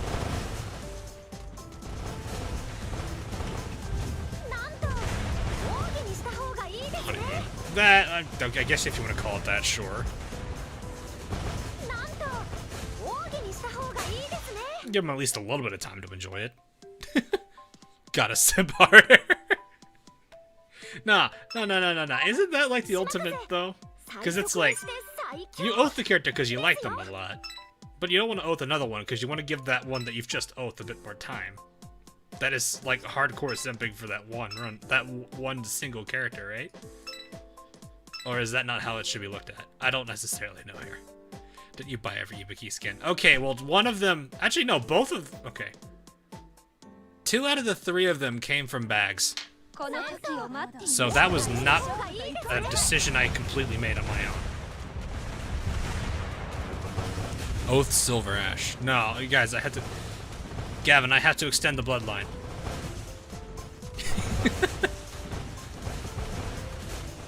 You must extend the bloodline. Bold of you to assume I have more than one oath ring. Yeah, you could have if you actually...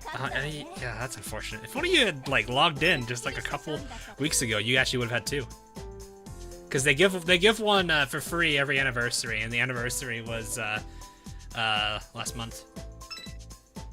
You oath because you want that 3% damage. That's not even 3% damage. It's 3% firepower, which isn't even... That's not as much as you're thinking it is.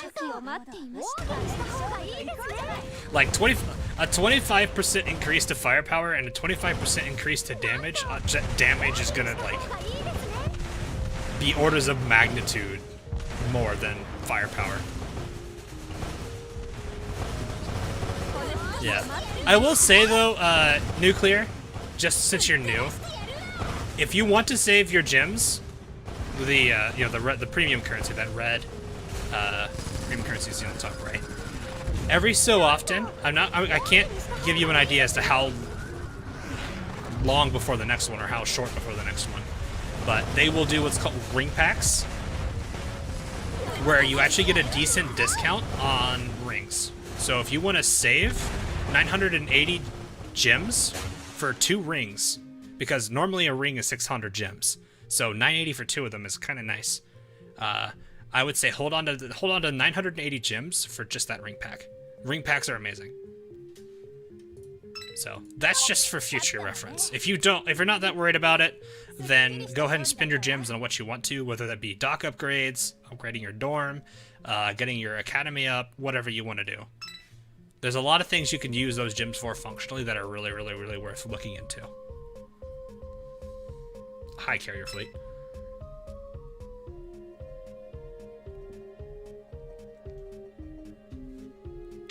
That's the best use of them. It is.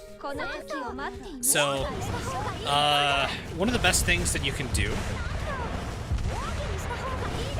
is get the 2nd floor, and then when you start doing PR farming, which I can show you that in a bit, when you start doing PR farming and you have the 2nd floor, you can put characters that will work for that particular XP farm on the 2nd floor, and you can pretty much use them in, as long as you have oil, and you don't have to worry about morale or anything.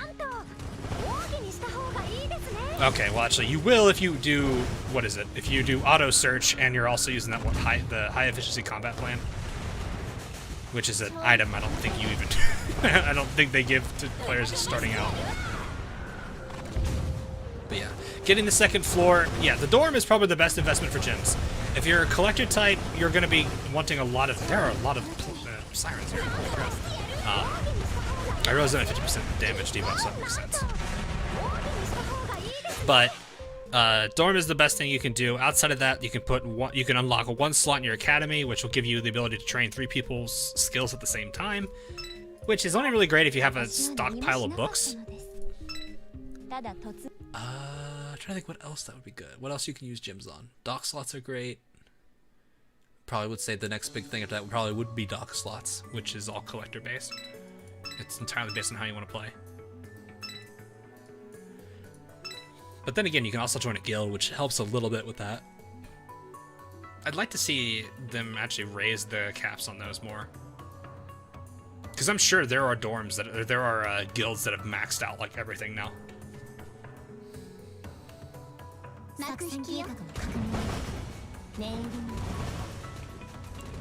I heard something about it, but I don't have enough information on it, so I can't say anything.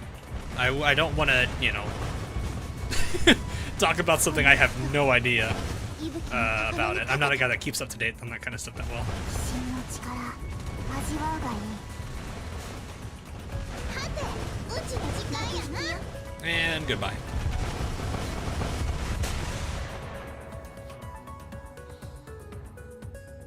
Oh, you got the Peter Stress skin. Nice. 指揮官、 So, 教えてくれ。 okay.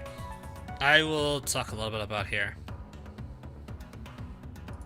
So PR, if you ever wonder, if you're wondering what this little lab icon is, I don't know if you can see it on the UI. I believe you can. It's just probably grayed out or blacked out. I didn't have the money for that. Actually, I could probably do those now. When you start out, you'll have to basically. Hang on, let me try to word this correctly. Okay, research is basically there's a handful of ships. There are 4 seasons of research ships. So I think the first 2, PR1 and PR2 have 6 ships. PR3 and PR4 have 5. Yes. Now you can unlock these ships over time, but there are certain requirements you have to meet. I think if I remember correctly, it's a certain amount of fleet points are needed. And which fleet points you need depend on the faction of the ship. So in this case, Neptune here, HMS, you need Royal Navy fleet points. I don't know what the actual amounts are. Does anyone know what the amounts are? So like HMS is going to be Royal Navy, so that's like Hood, Belfast, those characters there. Monarch also HMS, so she's going to be Royal Navy. Ibiki is IJN, so that's Sakura Empire.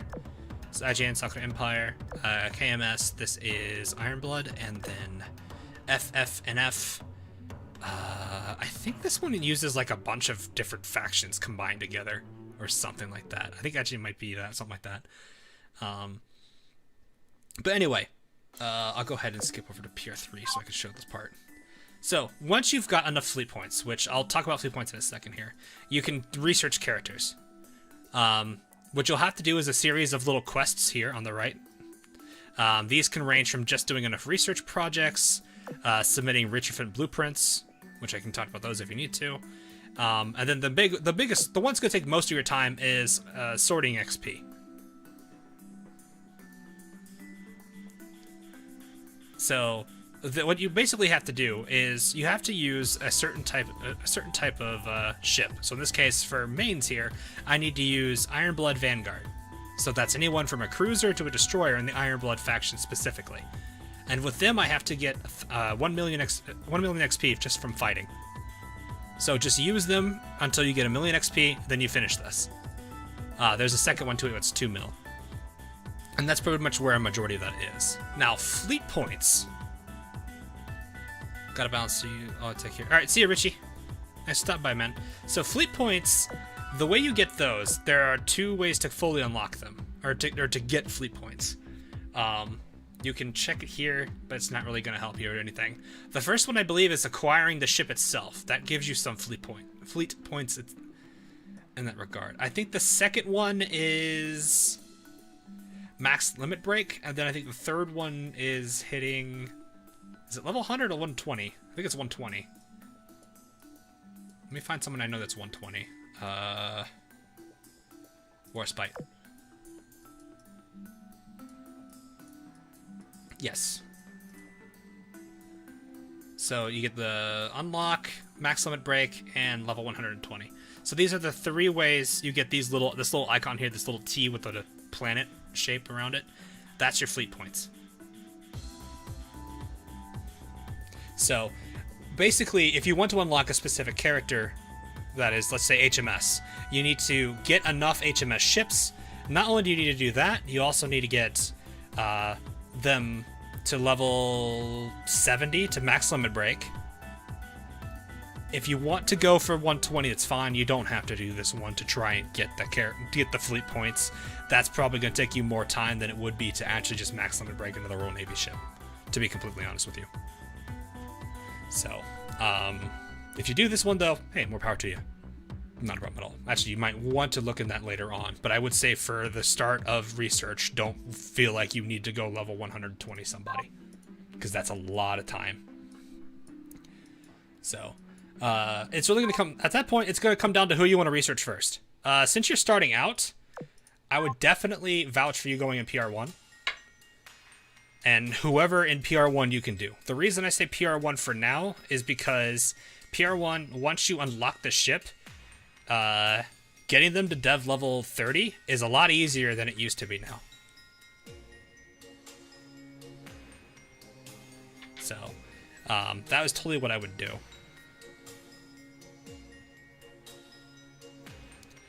If you're wanting some suggestions, Nuclear, Monarch is never going to be a character that'll let you down. Ibiki is also pretty solid if you've got a lot of IJN. Rune isn't too bad either. I think out of the three of them, I think out of the entire group here, Monarch, Ibiki, and Rune are probably I want to argue, maybe the best three. I don't actually know. I guess that would probably be, I don't know. I guess the peeps who've used PR1s as much as at least all 6 of them. What do you guys think? Monarch and Rune are the best. Sad sun Rune noise. Yeah. Okay, I will also say this, Nuclear. Just because I didn't tell you to do Neptune, I didn't tell you to do Izumo, and I didn't tell you to do Sunru here, means they're bad. No. All the PR ships are actually pretty solid ships. They're in the upper group. It's just some of them are higher up in that grouping than the others are. So these are all still 6 really good ships. It's just there are of the 6 of them, those 3 stand out more than the other 3. That's all I'm saying.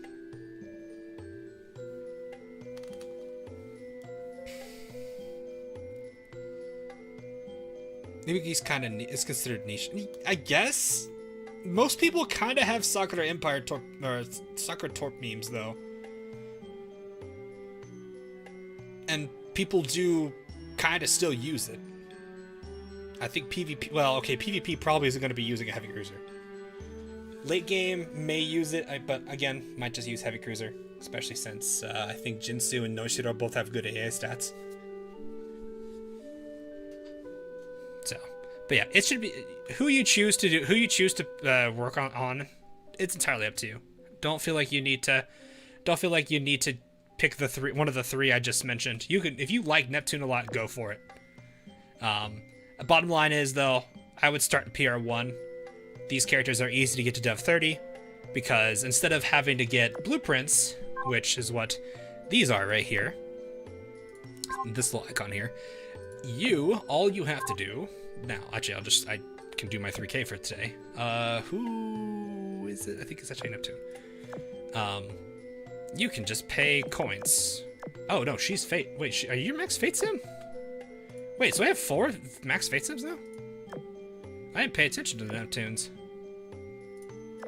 I do. Would you look at that? 4 Dev 30 Fate Sim 4s. Or Fate Sim Maxes. So it's probably you then. So yeah. PR1, now you can advance their progress using coins. I usually just do 10 though.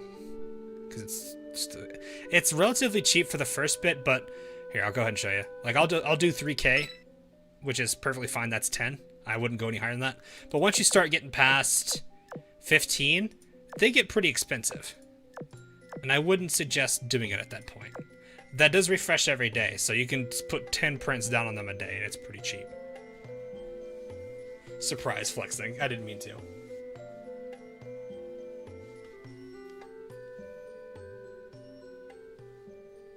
So, yeah. Hopefully that gives you some pointers on the research system, though. I want waifu because I liked Izumo's look the best. Then go for it. You like her? Go for it. I got nothing. She actually has some pretty nice skins. I think she's got some pretty good skins.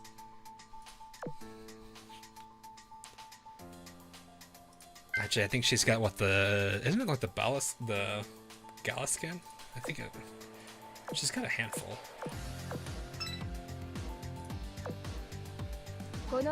Everything is expensive starting out. Yeah, it is.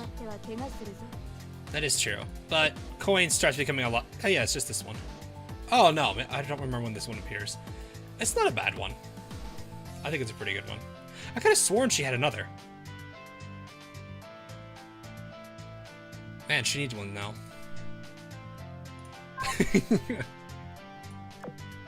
I like how I say she needs one. Everyone else be like, bruh. Bruh. What about her? Oh wait, she's got 2 now. I still can't believe she's got these now. The 2 free, yeah, good point. Yeah, so if you don't have, since you won't have a lot of way to get coin quickly, yeah, just do the 2 free prints a day. That'll be fine. So, didn't even know he was on head skin. Oh yeah, she did. I think Sanri was the only one that didn't, which is why there was a whole joke about it. And then when I think it was this one that was the first one, and everyone was like, "Whoa, she's got one now, and it's Live 2D." Oh, yeah, that just looks kind of nice on her. I like the white and blue on her.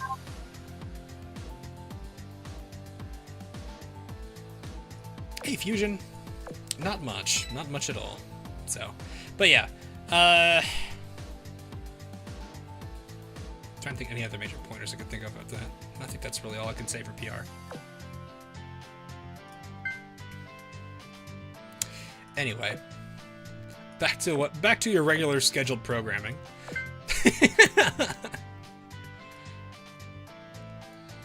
So.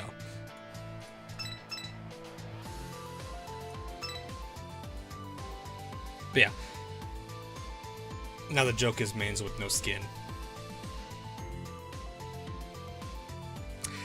I honestly kind of would like to push for like a lot of the day 1 ships having at least some kind of skin. Retrofit, I guess, can count to a degree, but seeing some of the day 1 characters getting skins would be kind of nice.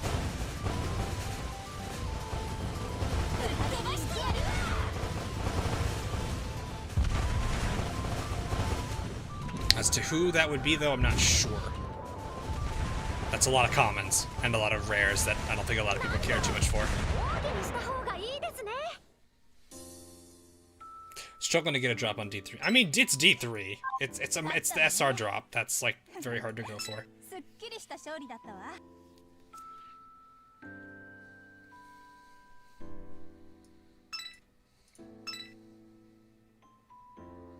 Most of them are banned in CN. Well, they're banned until they do a revision of their art. They already did it once for Takao.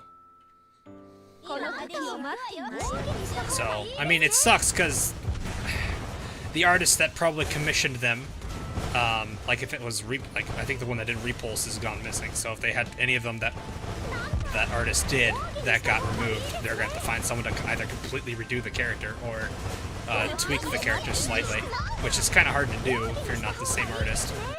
Because then you have to kind of emulate, you have to like imitate their art, their style, which may be completely foreign to you. So I don't really, it's a hard position for them to be in. But it'd be a really sad thing for them to just take the characters out.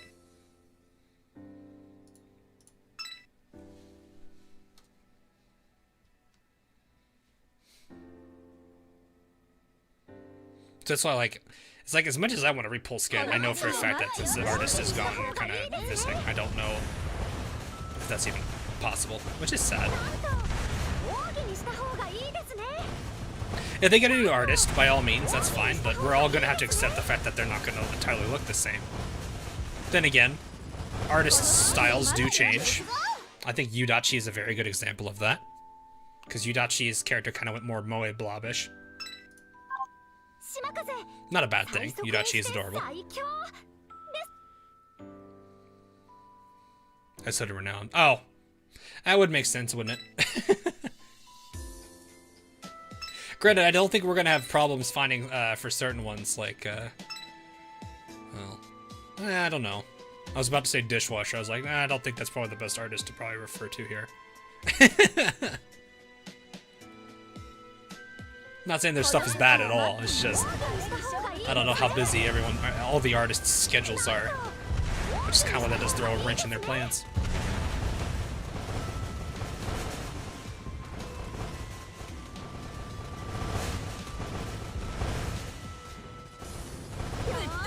Heinrich, how many skins does Heinrich have? Just what, 1 or 2?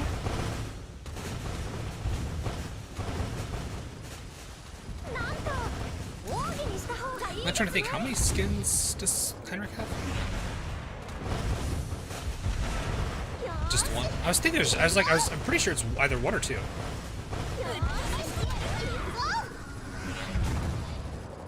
He was very happy about Prince. Oh, I'm sure he was. I imagine, like, I don't necessarily know, like, how many other, like, games he might have had his character artwork in, but I imagine, like, having anything of yours put into a game and making it an official thing is huge. So, yeah, I can't be surprised if he was, like, super excited over it. So. Kind of wish I was there to see it now. I don't know what like medium he uses to communicate with like people who like their artwork and whatnot. Like if it's like Twitter or some other social media account, or if they just use Pixiv or something. But I imagine whatever post that they might have made for that was probably hilarious.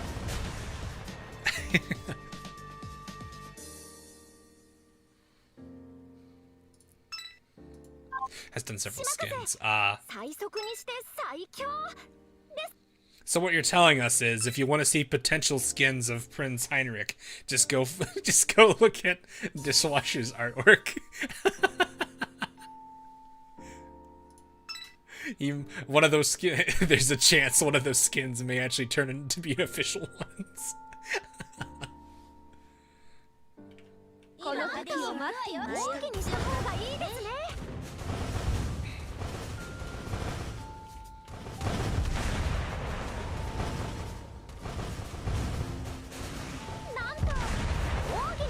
Has the most. I think that's Yamashiro and Signet are also up there. Like those two both have a crap ton of skins.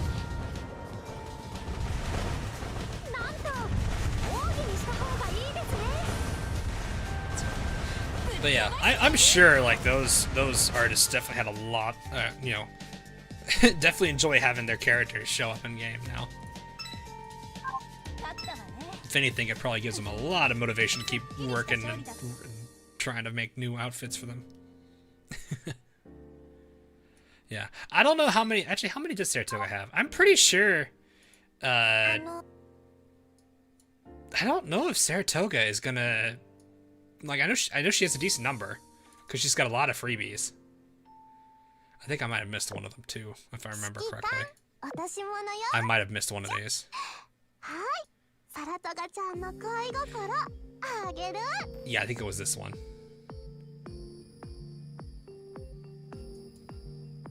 It was that one. Because I was way too busy around the time of that one to really do that.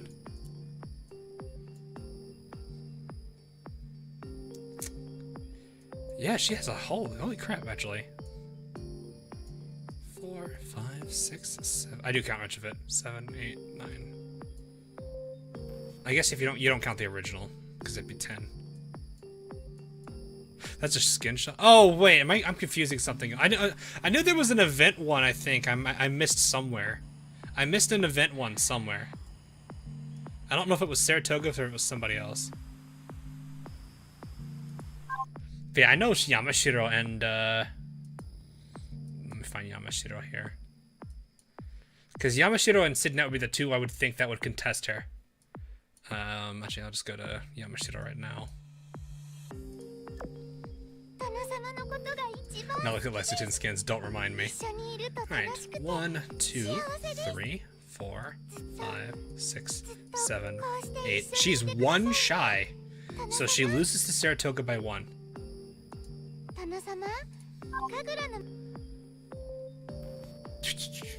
The other one would be Signet, which is DD Royal Navy. She should be a rare right now.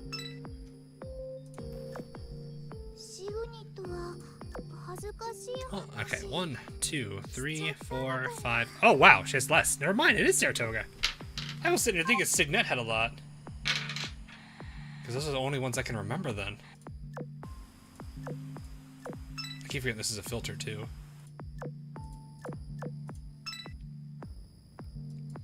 All these characters have skins. Holy crap. Okay, that doesn't count. Oh yeah, the bullions count too.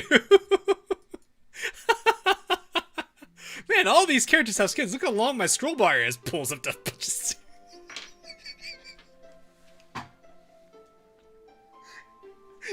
I debated myself with my army of Sandys.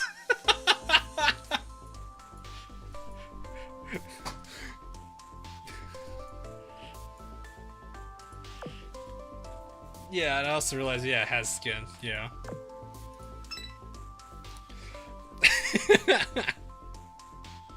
Yeah, I realized that too, because I know Russians have skins, and I don't see a single Russian in this lineup. Like, I was sitting here looking at this, I was like, man, this is really, there's a lot of ships here that I didn't realize half of them are Sandys. That told me right then and there, yeah, that's not the case. Wait, Naga has one?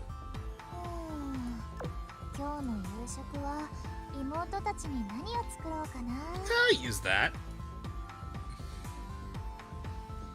I really should get her excellent broken.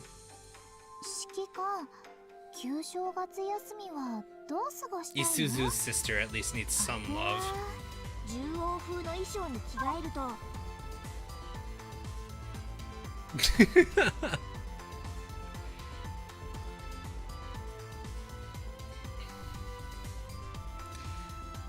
I don't remember where this one came from. It's been forever.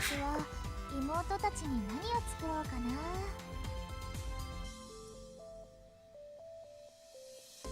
not trying to remember where this one came from. It's a good one though. Like I do. Like, I'll be honest. I do like Nagara. Like, probably one of my favorite like acquire lines in the game. I don't know what that was about. Okay. The receive line is the giggle.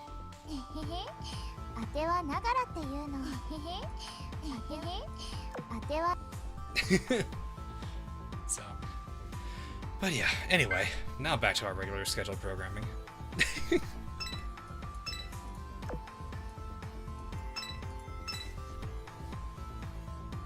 So yeah. But, yeah, that does kind of really surprise me that Saratoga has the most skins. I honestly thought that was Yamashita or Signet for the longest time. Then again, I'm so used to them getting skins that I forget. It's been a while since that's actually been a while since either of them got one, actually. I think. What was Signet's last one? What? I don't think Signet had a Bunny Girl one, did she?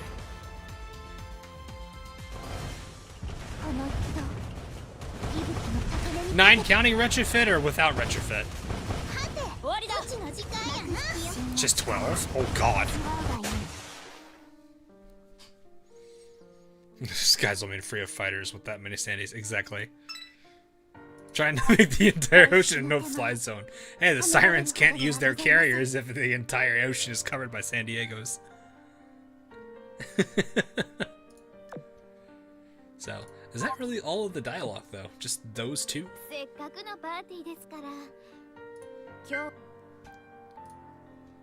So, I'll also say this: if you get, if you do want to read through the dialogue, it's all in here. Events. There's a few in Perm, like for example, War God's Return is here. I think Special actually has Pursuit of Graph Speed. Strive, Wish, and Strategize is also here. I think that's really it.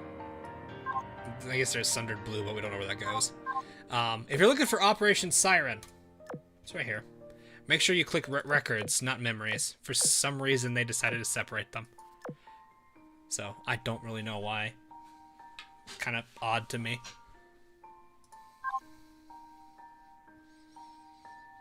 Was ahead of the meta of aircraft. Well, I mean, to be completely honest, Warspite existed, Warspite Retrofit existed, and San Diego Retrofit existed, so I honestly had this assumption that they just actually hated aircraft carriers. I don't have that assumption anymore. It's very much a dead one.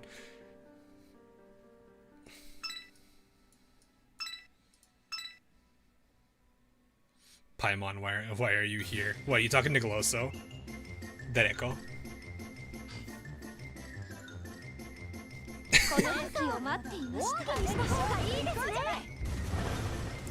Have a look at those. I do cover Operation Siren in the video too, so you have multiple ways of accessing that part of the story. Though mine's more of a like a summary rather than a like you can read the whole thing, because there is like I think 60 some like chapters, if you want to call them that.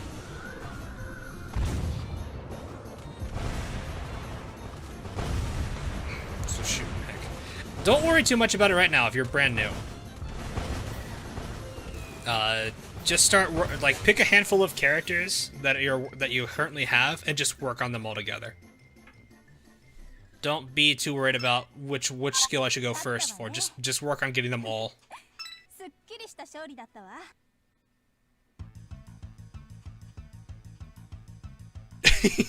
Exactly, Paul. Things have drastically changed since then. Oh, I forgot. I can do SP still. But yeah, jeez. But no, like the reason I believe the devs originally hated CVs, you had a light cruiser with probably one of the most crazy amounts of AA power in the game, to the point where it could pretty much shut down a good number of carriers if you had her pretty high geared. And then you had Warspite, who, if you positioned her correctly in PvP, would one-shot most carrier backliners. Unless they were like on par level-wise. Or they were a heavy armor. An all-bunny fleet. Is that possible to do now, actually? What do you think? I mean, we could technically use the Benson class. Or Benson class. With Shimakaze. But I don't know if that's going to be the most amazing thing. You do have, Hiryu and Soryu. Is there any other backliners that are bunnies? I'm trying to remind myself. What are the backliners do we have that are bunny types? I guess you could count New Jersey if you want to. She kind of has that look to her.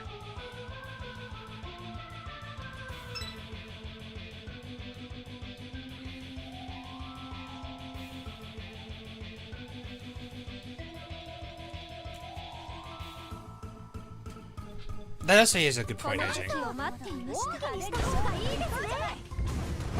I thought Shikuma was a donkey.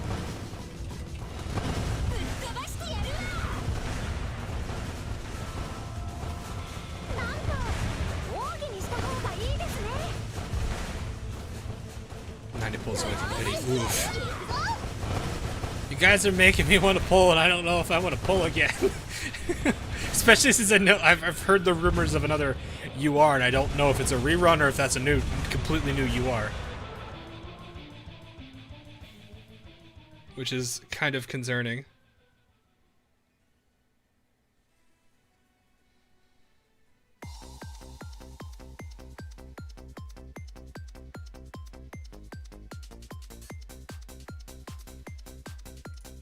The same as Amiya.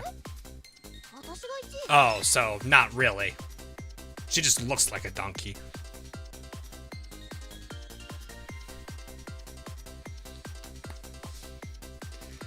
Hawk not get Shimakaze. No, I've got Shimakaze. I got Shimakaze pretty quickly. Don't add salt to our wounds. I don't want to, but you guys are making me want to pull. Which is stuff I don't want to do. I've probably burned a good amount of my luck today in Genshin. Which I will be streaming that tomorrow for those of you that are curious. I do plan to stream Genshin tomorrow.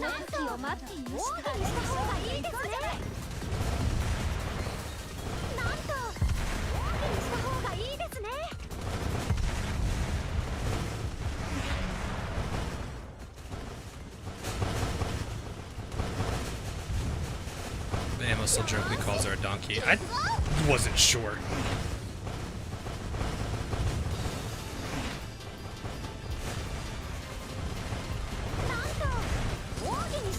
Do it. Oh, it's JP patch notes? Oh, okay.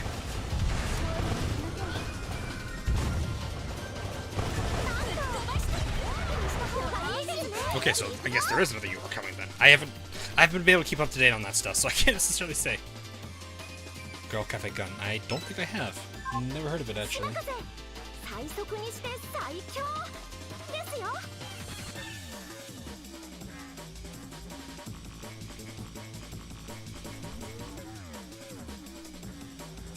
So, God, she's 87. Can't believe I think this is probably the one character I think I've power leveled as hard as I have. Then again, Shimakaze is a character I actually really do like a lot. Still not oathing her, but I like her character.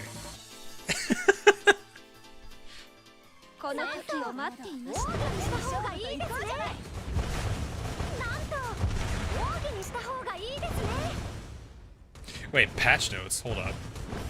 I just thought about that. I was like, wait, patch notes. That would. Yeah, that was like, that's. Isn't that Yudachi? I don't think that's. I think we were saying actual buildable UR, not a retrofittable.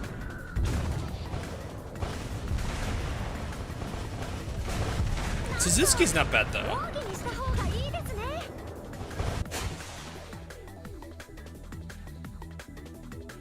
Oh.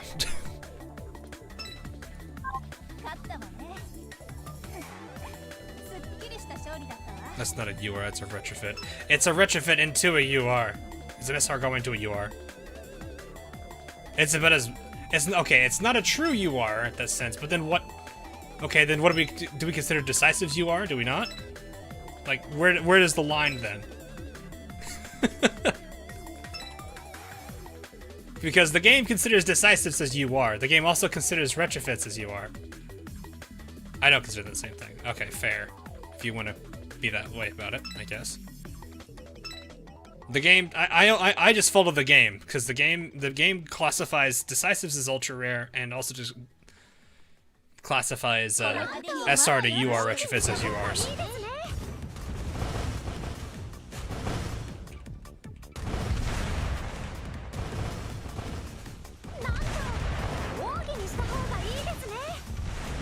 Apparently, Noshiro getting an oath skin soon. Wait, what?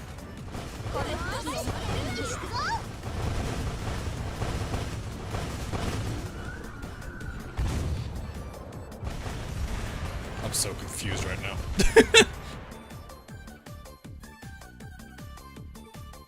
She has a rub EX line. Oh dear God.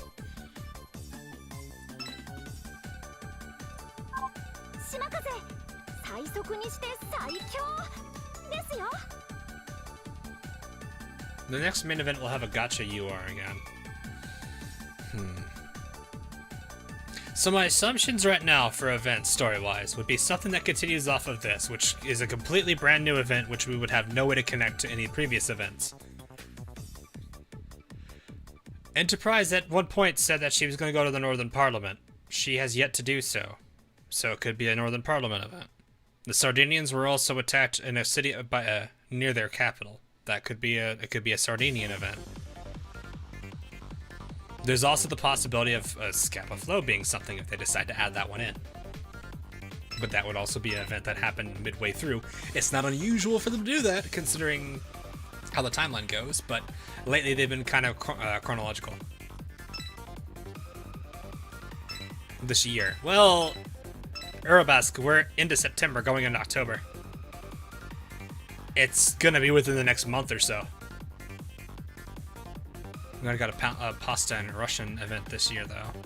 I don't think that necessarily means we're not getting it. I don't think that's the best. That's a good assumption to make. I'm only saying this because I'm going off of what I know from lore. Like it's a weird way to bring lore into this, but I mean, they could honestly just say, let's just make an entirely new chain in our events that has no future reference. Then again, this one didn't have anything either.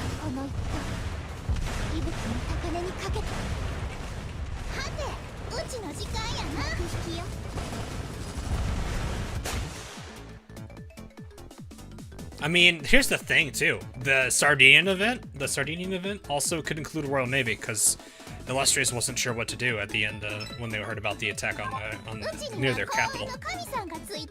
It also could be a French event, because Richie also had some dialogue about it too. So it's possible that maybe the French and HMS could be involved in whatever that is going on to the Sardinians. Which, that just throws way too many loops there. It could be any of them with an SR. That'd be really weird. Ah yes, it's our character banner, but we have 3 different factions in it. Not a bad thing. It's just, holy crap. It's a lot of factions. I think the most factions we've had in a character banner is, what, 2? Which I think was, like, for example, Scares of Iron and Blood, which I think had both HMS and KMS in it. Whereas this one would be Sardinians, Iris Libre, Royal Navy. I don't think they are mixing factions and banners anymore. I could see it if they do a Scapa Flow event. If they wanted to. Or they make Scapa Flow pure German. Because there's some kind of secret. There was a reason they were there. And if they're going to mention it in dialogue, it doesn't make much sense for them not to do anything about it. Or it's just something that comes... I don't know. I feel like there's a Scapa Flow is going to get something.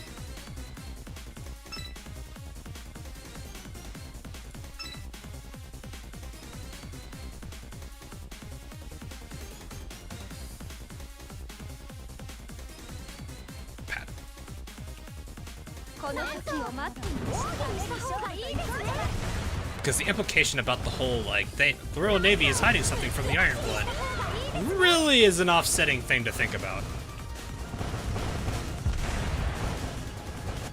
And I think historically, Scapa Flow was a very interesting... There's like, what, a bunch of... It's like a ship graveyard, isn't it? Like a mass ship graveyard.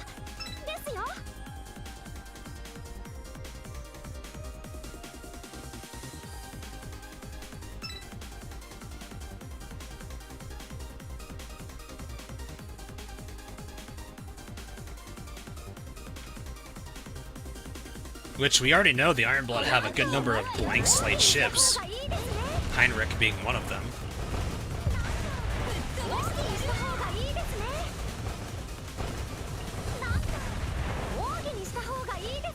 They kind of deviated. Yeah, but it doesn't mean... I guess that is kind of contradictory to what I was saying earlier. Yeah. It's still the fact that there's, like... In the actual lore of Azur, they've mentioned something that I think is critical enough that it needs to be expanded upon, not just like a, oh, we said this and then nothing ever came of it. It's kind of like how what I mentioned in Imperial Tragic Comedy, where the Sardinians were basically like, yeah, I don't know if I want to be part of the Crimson Axis anymore. Then they just don't do anything about it. Then again, it's also because Scharnhorst was laughing at them and saying they're idiots. So I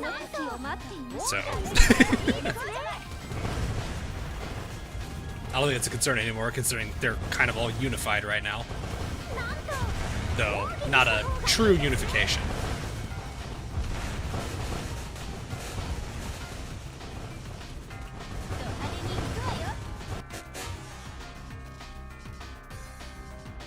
Like,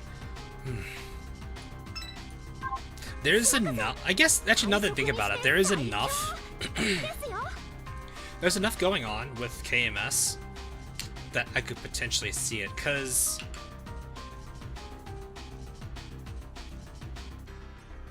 Operation Siren had a very interesting encounter with Tyr Pitz's group. Not to mention Z2 also says that they're in the NA Ocean. So Iron Blood are doing something right now. We don't know what. They're doing something. Operation Siren was going on. They were doing they're off doing their own thing. So there's a good chance, I guess, technically, something could happen with the Iron Bloods. You are Iron Blood? Be there first. Okay, dead. Kinda.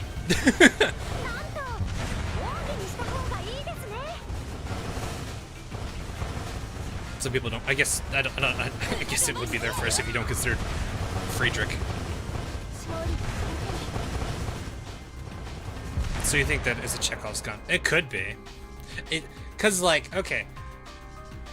they make a big deal of it at the end of Aurora Noctis. Like, they even have bonus dialogues on it. So it's a big enough. It's not like something trivial enough where, you know, they just talk about it for one little chapter and it's completely forgotten after that. No, they make multiple chapters on it. And not to mention, there's something very concerning with what Deutschland said to Queen Elizabeth about, "You're hiding something from us. We're here to figure it out." Of course, some of the other events have already said it's brewed over and things are done, but they don't mention anything about it. So there's enough references to Scappa Flow from Heart of Dawn's Rhyme to the end of Aurora Noctis that just, you know, it seems odd that they wouldn't do it.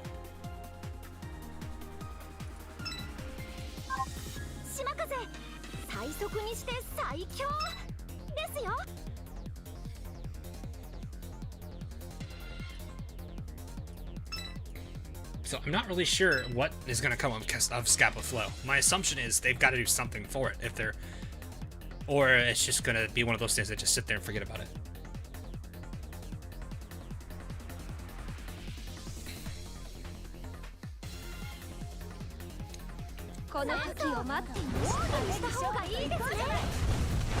Now, Scappa Flow could also include HMS.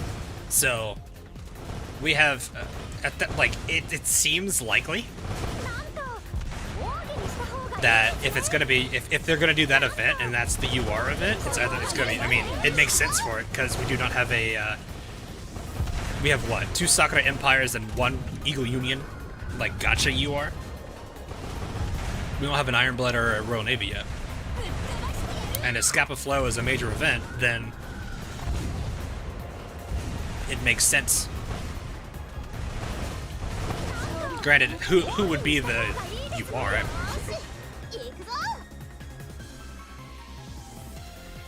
They may do something with the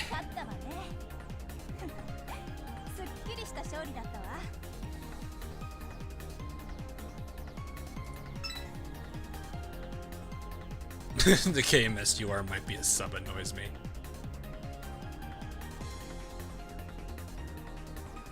So, yeah. This is just me going off of, like I said, off of what I know from the lore. There's enough references to Scappa Flow, there's something that it's somewhat worth considering. The Sardinians have something going on. There's also the Ironblood during Operation Siren, which is whatever it is they were doing. There's enough things that I could see. I guess there's enough potential for a handful of events. So this is assuming that the event is going to be related to something that's already been mentioned in the story. This event, upon sharing blue, had absolutely nothing tied to it. I guess you could argue Dedalian Hymn if you wanted to. Dedalian Hymn was a reference to it. But I see some ties to it, but I'm not entirely sure yet.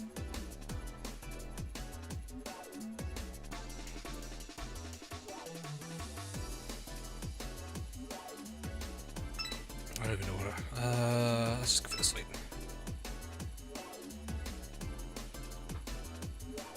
So, I mean, unless we're gonna play guess what event's coming up next, which even then, we can't.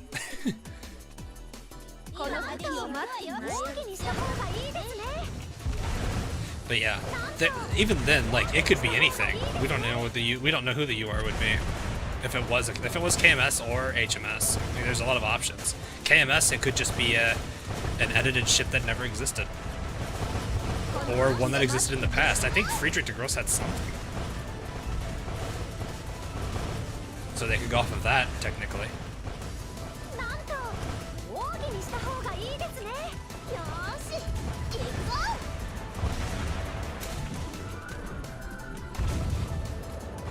Won't be gotcha.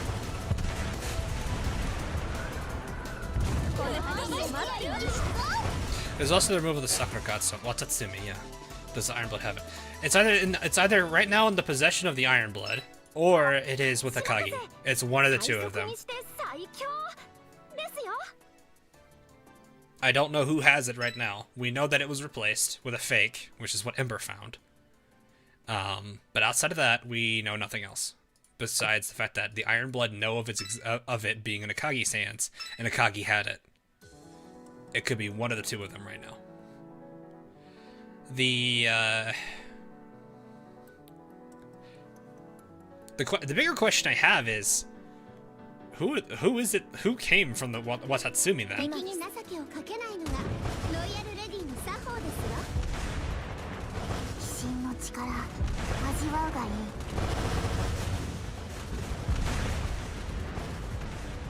So like, I wonder who the Iron Blood are gonna use Watatsumi for? Because Oiken definitely mentioned that they were interested in that kind of stuff.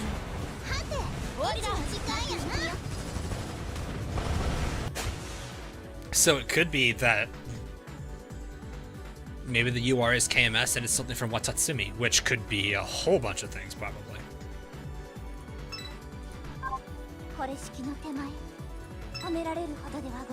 Did you get something? So I have Raiden Shogun. I was doing pulls because I had some extra fates, because why not? And earned just enough for a 10 pull. I had just lost the 50-50 and got a Kaching, which is perfectly fine because I actually was kind of starting to raise her a little bit, so I was like, oh, that actually kind of works out well. So I have a C1 Kaching now. And then like a 10 pull after getting a Kaching or so, I got Raiden Shogun. So, yeah. And then, not to mention I've got some pretty dumb artifacts.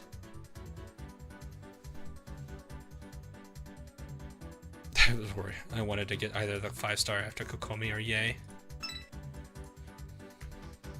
No good. Okay, so I used the 64-bit installation of the 64-bit of installation of BlueStacks. You could tell it's 64-bit because the little icon they have for BlueStacks, you can see the number 64 in green.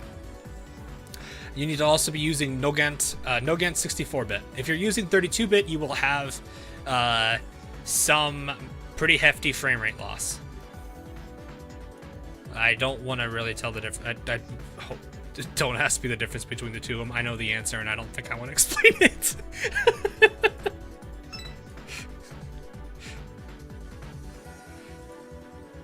That is beyond the scope of what I should be talking about, I feel. So, there's a good chance that whoever, like, if the Iron Blood have Watatsumi, I'm curious what they're going to do with it. Like, who are they going to wish to existence? And are they also going to be tied to what, and have similar effects to what Shinano does?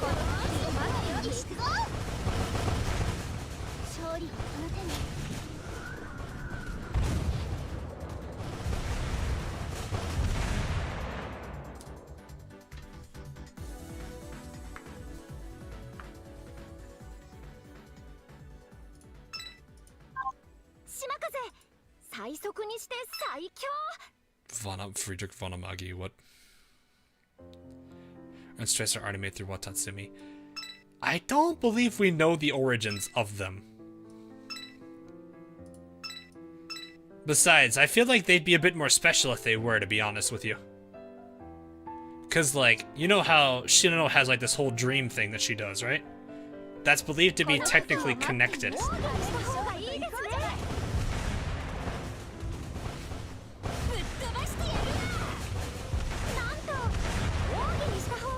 So I feel like if they were made through Watatsumi, they'd be a bit more different than your usual, or a bit more special than your usual consent.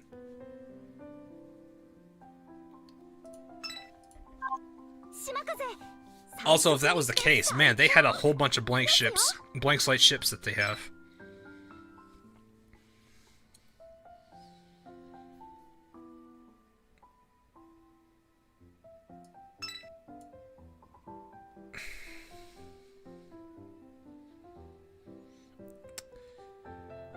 I need to actually look back into when FDG first started getting talked about. Actually, you know what? Let me go check that right now.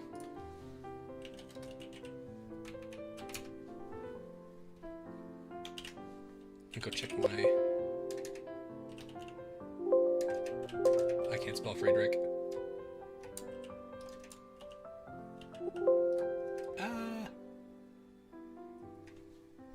Excuse me, excuse my window noises. Let me go down here then.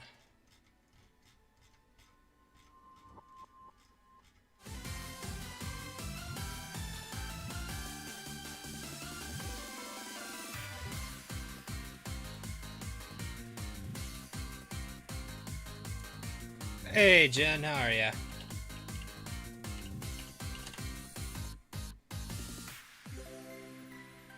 That's the earliest I've seen on her there. Let me see. I'm trying to see when I first started talking about her, because I know I've mentioned her a bit.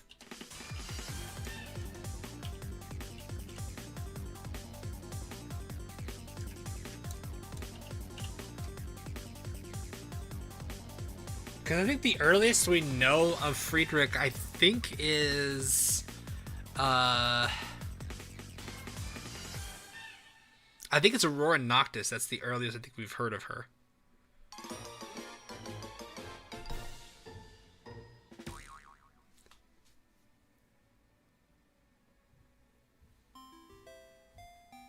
I'm thinking that's the earliest we've actually know of Friedrich.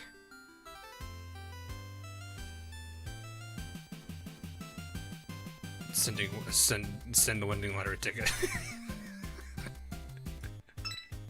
I cannot help you with that.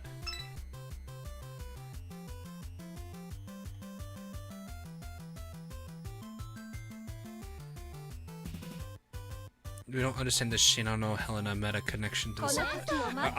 Helena doesn't understand Shinano, so I don't think there's much of a connection there, unless you're talking about how she was able to like project herself into mere involution.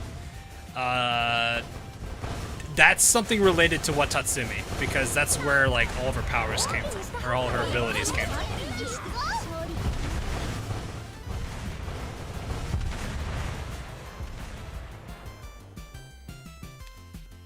So she is so strange that the metas don't understand her. Like Helena has no idea how she was there. She doesn't understand that. So, but then again, that makes sense considering just how the state of that timeline, the timeline that the story is being told in. This is a lot of stuff that I had to talk about in the lore video. Oh boy, it's like I don't want to talk about too much stuff from the lore video without like you know, with it not having been out yet. But I'm like, to answer this question, I have to talk about it. Or its origin. We really don't, no. However, we do know Ember knows it to be a bad thing. It is a manifestation of calamity, as she calls it, which the Black Cube itself is also given that title.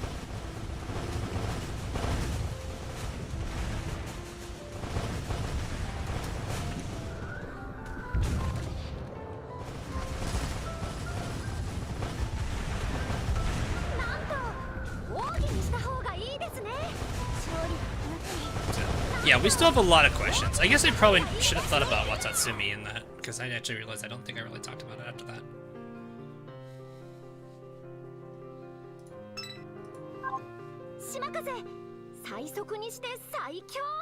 What is the Watatsumi's the Rainbow Cube? I don't think we can necessarily draw connections between Crosswave and the game and the mobile game. It's kind of the same thing with the anime, but to be completely honest, I'm not entirely sure. Here's another thing I still am kind of curious about. Akagi and Kaga have some kind of power after Ink Stain Steel Sakura. I don't think we've seen it yet.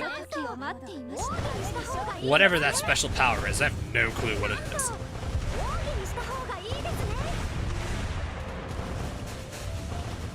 You can more freely talk. It's not that I need to finish it quick. I want to make sure that some people see it first, because they have to make, you know, they're the ones that are helping me out with it, and I also have to kind of give final feedback on it. And if there's anything that they think needs to be fixed, I need to get it addressed.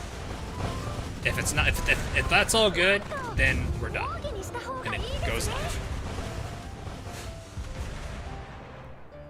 So that's pretty much it. There's a few other people, but I don't want to go into that. Hey, good night. How would you describe this game?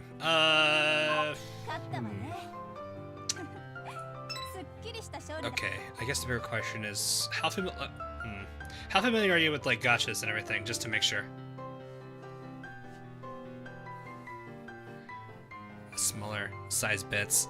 It's a little too late for that. Maybe in hindsight I could have, but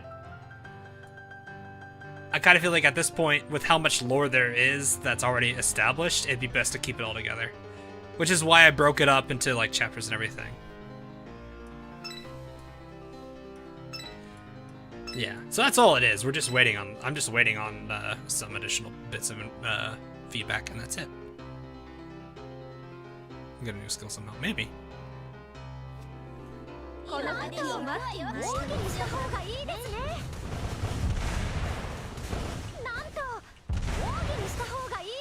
And Siren, Bismarck is dead, which is and Iron Blood collected through bad. How would that doesn't seem right. JB's not dead though. Bismarck's also not. That conflicts against what U556 has said though.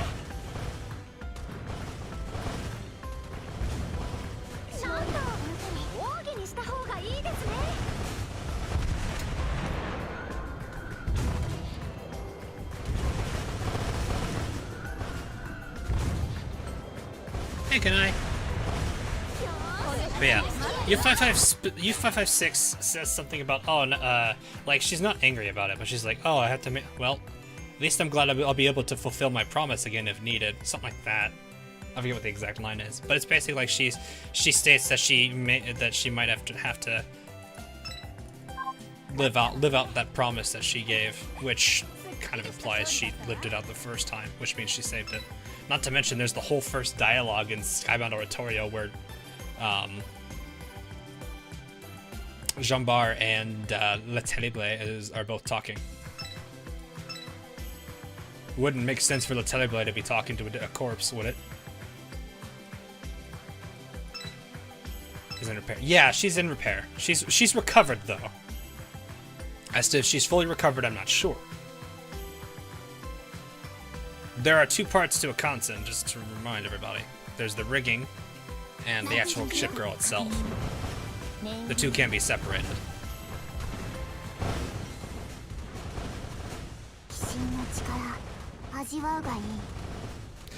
What I don't think there's still a lot of unknown variables for what causes the meta phenomenon, so we can't really say yet.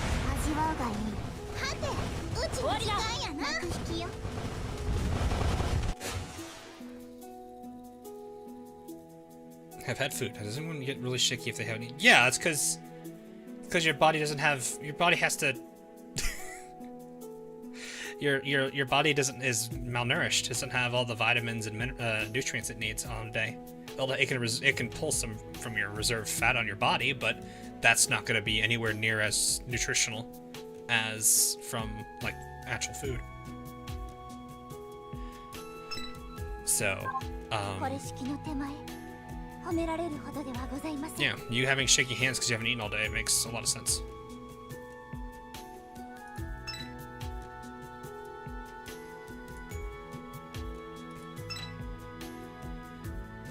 It's just an alternative timeline. What theory is this?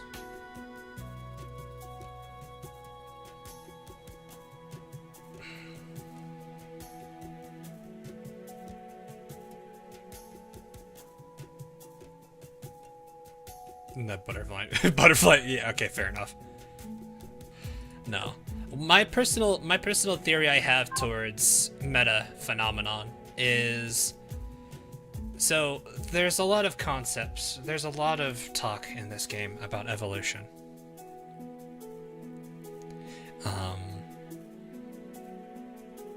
I think the biggest most important thing that we could really mention here is going to be like how humanity was using old weaponry, and then they found the consent, they started using the consent, and just kind of proceeding to further advance their technology and to evolve into a more advanced race, or into a more advanced, you know, arsenal.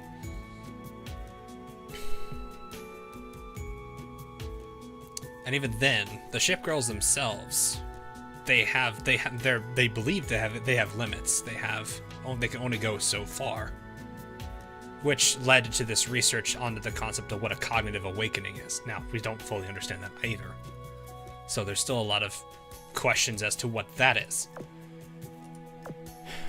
But that does kind of imply that cognitive awakening is like the next step of evolution of some sort. Not as to what, I'm not sure.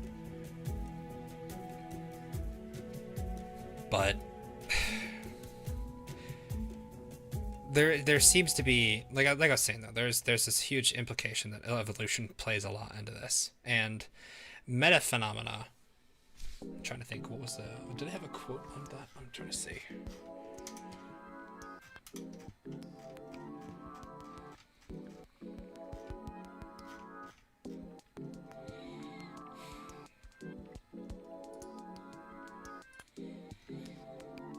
No, okay, I don't have it. All right. One of the things I could think about off the top of my head is that you know how what is the infamous saying? What doesn't kill you make you stronger? That silly line. Or like a better way to put it, the more cruel, harsh, and brutal an environment is, the stronger those that survive it are. So my assumption is the meta phenomena has something to do, in a sense, with evolution, but it is something that, in a way, is a blessing and a curse. For humanity, using the ship girls is great because it helps them fight the Sirens and to try to keep this era of peace while there's a Siren threat in their universe. However, also using the Siren, or also using the consent, I believe, is in a way a double-edged sword. This is kind of going into the tweet I made on my account a while back ago. That was 100% something I made that had nothing to do with the in-game lore itself.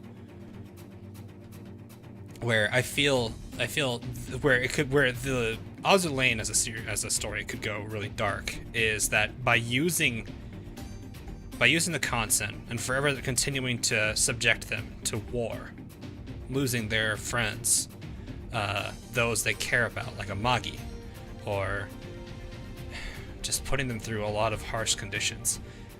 Well, just continuing to put them through that endless cycle over and over and over and over and over again is what may lead into that meta phenomenon. Hi, Hiryu.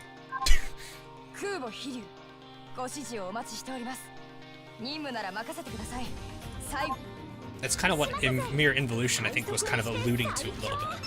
Because it's that constant AF reenactment repetition, or repeat over and over and over and over again. Granted, for those pawns, they're trying to cognitively awaken them.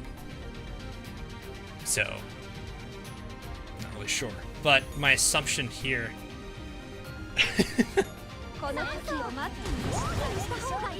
There isn't permadeath in the game, though. There isn't, to a degree, yeah.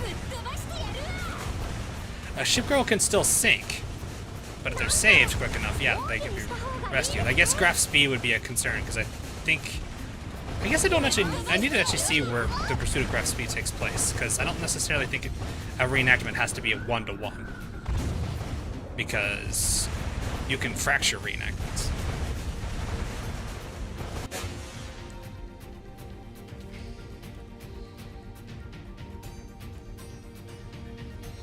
But I think the only reason I think about this is because Helena Meta talks about the meta phenomenon being a curse that the Wisdom Cube has. So it's almost like it's something that every ship goes through after some time.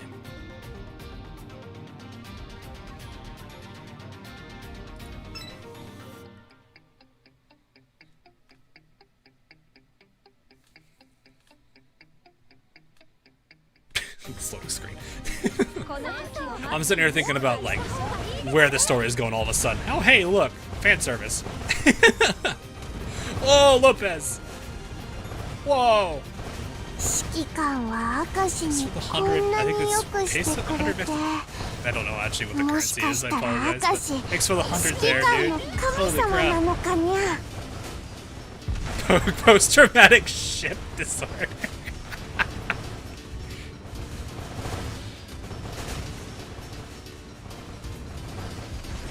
At least will get us at least one. No, not necessarily, but it kind of does allude to like what I think is as you go through Mere Involution, especially with on the commander's side. So I didn't put a message. It's okay. I can still rate it if you want me to. You just gotta type it in. You can send it now. It's fine.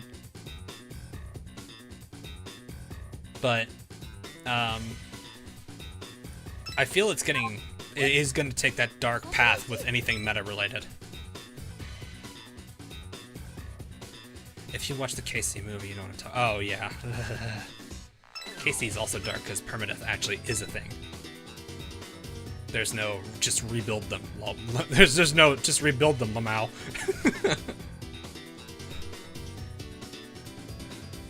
So, what I will also say too is there's a very, very interesting line the Sirens give. They only want you to the things you see are what the Sirens want you to see. So finding the truth may be something pretty dark. It's just that the Sirens are also trying to hide that because they don't want us to know it.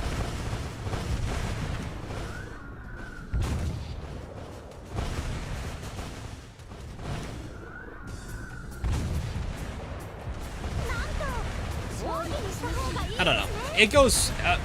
there is just this implication of evolution, which... and even then, I think it's Mere Involution, right? Involution also has something to do with evolution. Like the names itself are kind of tied together that way. I think involution occurs before evolution. Don't take my word on that. I actually don't remember. This is like psychology. I don't necessarily know. I am not a psychology guy. I don't know this, but I think if I remember correctly, I think it's involution comes before evolution.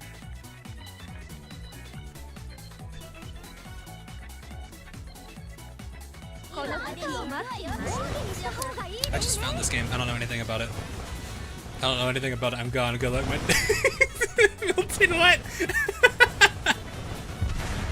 Bruh. Have I? Oh, the DD buffs? I haven't noticed them, to be honest. I should probably check. Shimmy Jimmy, that name's amazing. That name's amazing. Shimmy Jimmy. But yeah, Lopez, thanks for the 50 and the 100 from earlier, dude. That is nuts. But I'm guessing you're enjoying the game, though. I take it if you've just recently found the game. Hopefully you are enjoying it to the best that you can.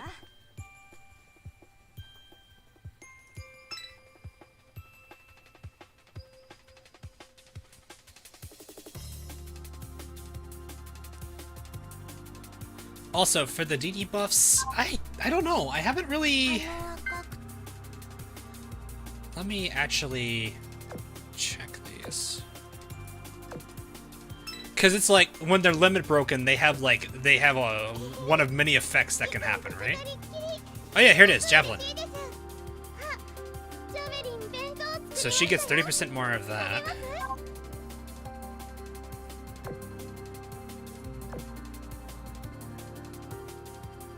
Plus 30%. Why doesn't it show it here then?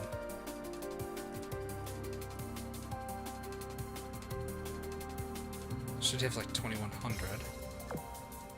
Makes sense because it's 380.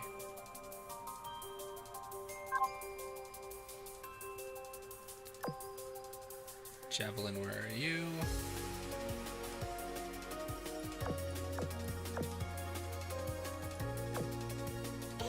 Why are you not using the retrofit skin? I probably was doing something else with it.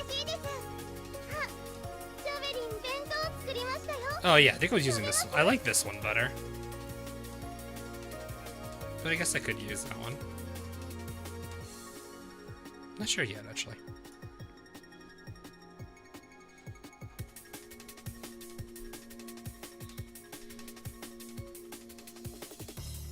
I actually don't know which one of these skins I like the most out of Javelins. I'm going to stick with this one, because I actually kind of like it.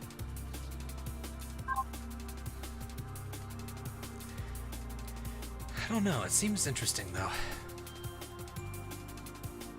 You have to look at the list to see what buffs she got.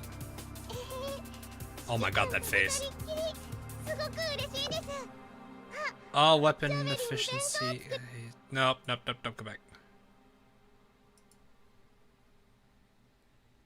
Like, look here. I'm not exactly sure where it's supposed to show itself. Doesn't show anything here.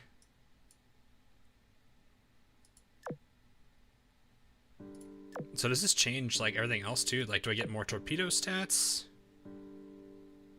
Yeah, she just straight up gives 30% more of everything. Apparently.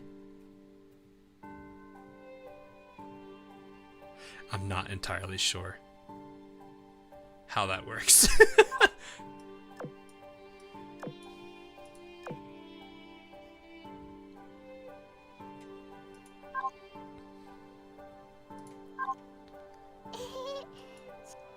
I know not every single one of them has it. Like, I think this is 10 times. So it's like what? I think the barrage gets halved.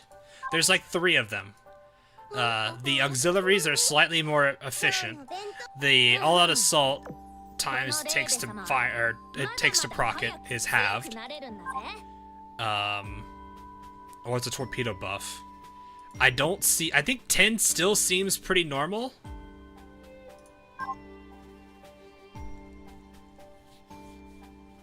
Javelin definitely got the aux gear buff. Z1, I mean, that's wait. Does Signet still exist applies? Yeah, I would say still does. Because, I mean, Signet actually does challenge Javelin on evasion. Not to mention, I think Signet has more evasion-based skills than Javelin does. You can see the buff on the loaded break screen. How long is it going to take to read through that, though?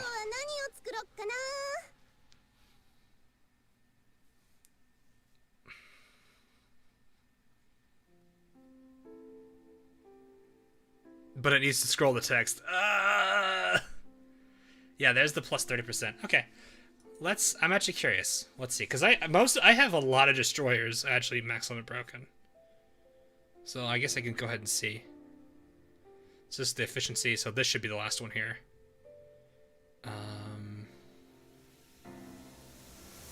I think this is decreased. I think this is the all-out assault. Decreased torpedo. What? Oh, the spread. Right, I forgot about the spread. I forgot spread is that's a 4th one. Never mind. Or no, not 4th one. That's a 3rd one. Sorry. I'm tired. So she got the torpedo spread buff. Z2, Theo. Or Theo. I don't actually know how to say her name. Yeah, this needs to stop scrolling. Or at least speed up the scroll. Decrease spread. So maybe it's by faction? Because 2 Germans now have decreased torpedo spread. Javelin has increased auxiliaries. Laffy... If Laffy got barrage... Oh god, she did. Laffy has barrage.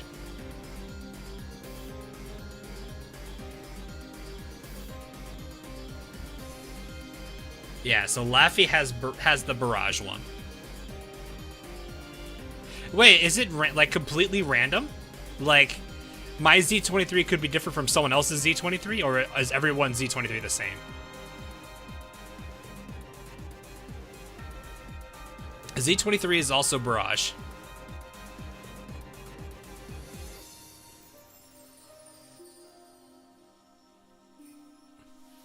Ayanami, she's torpedo focused, so I kind of would imagine. I feel like the torpedo spread thing actually would be pretty good for her, but they probably don't want to make it that crazy.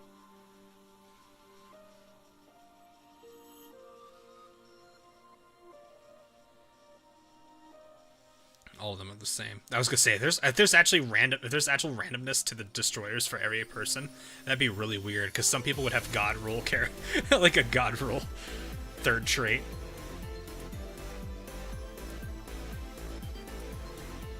Decrease spreading. Oh yeah, she did get that. So she has tighter torpedoes. That's actually good. Nanoda. Could you imagine Nanoda with the 30%? Like, let's give more health to a character who already has a chance to reduce damage to 1. Let's make a destroyer who's already tanky.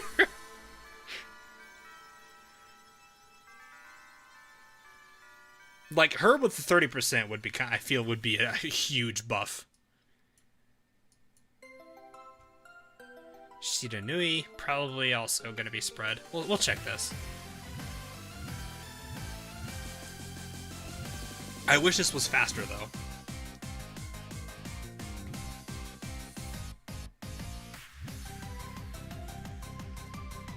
Yeah, it's decreased as well. Oh god, please tell me please tell me the amount of hits for Eldridge's barrage is reduced. Please. Please tell me that. Oh my gosh, I need this. No, it's the stats!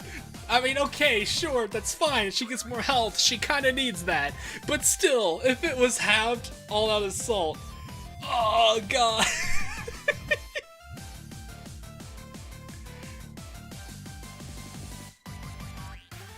That would be nuts. Because the amount of spam this would be if it was halved on the... I would imagine by the time that one's done, she's already fired it off again. The auxiliaries are 30% better. Have a slightly better efficiency. That would be nuts. What is Tashkent's, actually?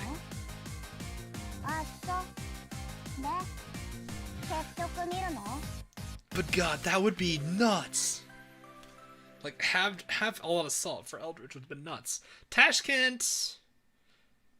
Barrage? Okay, yeah, I could see that being pretty good for her.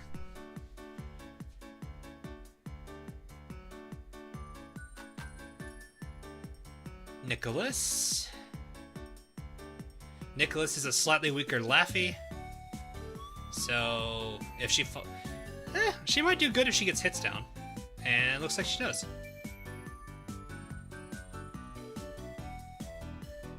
Same DD buff. Okay, fair enough. For Bane,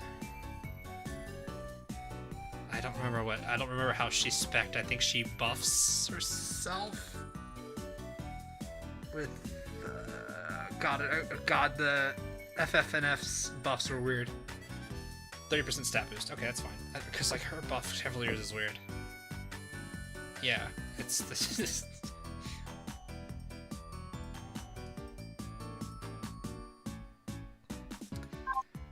Kind of definitely needs to have that. That's interesting. Hammond. A stat boost, maybe? Oh god, that would be nuts, actually. 30%? Oh my god, it is. So... you could potentially... if I'm understanding this correctly with the stats gained... from this, you could actually give yourself a near 500 AA Hammond.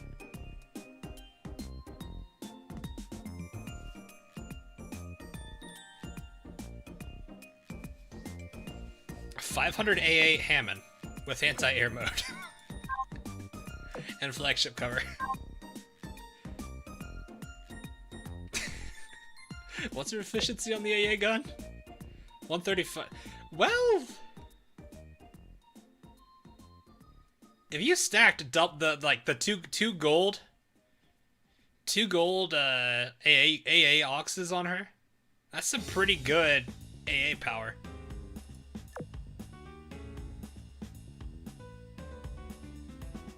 Because I've got her at 238 right now. If it's 30% the way I'm thinking it is, each one of those gives 30%. If you give her, if you slap 2 of these on her, just for the sake of putting 2 of these on her, that'd be 100 plus 30%, which would be 130%, if I'm understanding that correctly. Which means putting 2 of those on gives her 260 AA.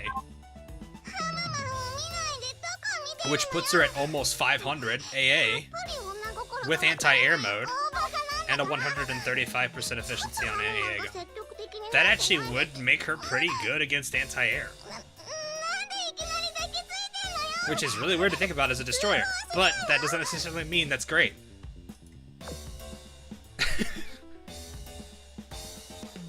Oh, exactly, that's the thing. That's why I'm saying that. It's like it's something I've noticed out of this. Like this is because I know Hammond is an AA destroyer. So make her really good at what she's supposedly designed for. With that 30% stat thing.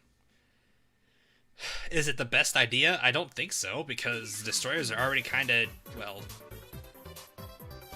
squishy as a glass cannon. Well, not really glass cannon characters. They're just kind of not that tanky. They're just not tanky. I guess 1700 is still decent for her. Suzuki, you guys said was AOA halved. Shigure. Still worse than Ellen. Yeah, I mean, but you guys see the point I'm making here is like, that actually does make some sense. 30% more of that. That's I think Torpedo spread. That's just the point I'm making, is the fact that that actually is kind of nice for her, because she is an AADD, so giving her 2 auxiliaries that are focused on AA would make her pretty good at it. That's all I'm saying. I'm not saying that she's going to be absolutely amazing on it versus, like, you know, Alan, but the fact that she can achieve that now, or get an even better AA game out of it than just simply slapping the 2 on in the first place. I mean, it's a pretty nice boost. I don't know, it's just interesting. Can you imagine how fun it would be if Amazon doubled XP gain for destroyers just because it's Amazon?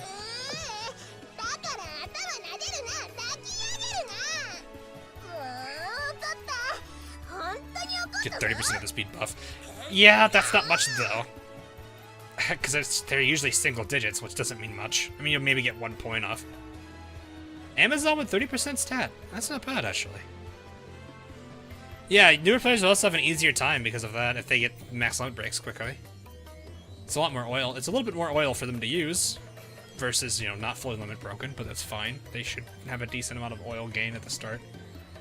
Yugure is, oh god, what's it called? Air raid assistance and, I forget what the flagship cover. Decreased torpedo speed. I guess that's okay. Sakura Empire Torpedo.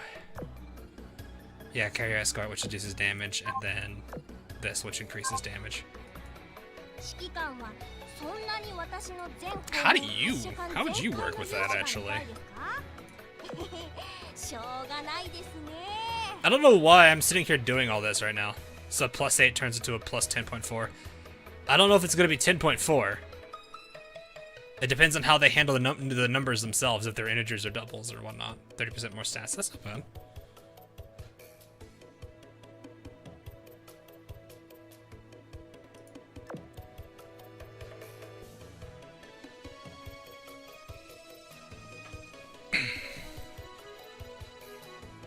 Fast math than that. No, what I mean is that speed is still going to be low. It's like maybe 1 point or 2. Because like what's a +10 boiler? What's the speed boost of a +10 boiler? I actually don't know, because I don't think I ever really cared to focus on +10ing them. Because like a +6, it's what? Yeah, it's 6. So 10% of that is 0.6. That's 1.8. So yeah, you're getting, I guess, 2. but I guess that does matter a little bit, but still. It's 8, so 0.8, 2.4. I guess that's okay. I don't really know how much speed is going to matter that much. Because if you really just want speed, you just need what? Beaver badge, really? Beaver badge, you can put 1 or 2 boilers on, and you should be good. You don't really need the 30% more boost. Actually, that reminds me. Where's our speed? Where's that, Lamalon? Yeah, you, come here. What'd you get, 30%? Yeah, but here's the other question, Neijing. Is it going to be 2.4, or is it going to be 2? Is it integer or double? Clearly you didn't actually try. Bruh, chill. Oh, she's this. Yeah, I guess 30%. 30% more speed would be kind of nuts on her. I thought you'd be more excited for that since you love your ramming fleet. I use it every now and then.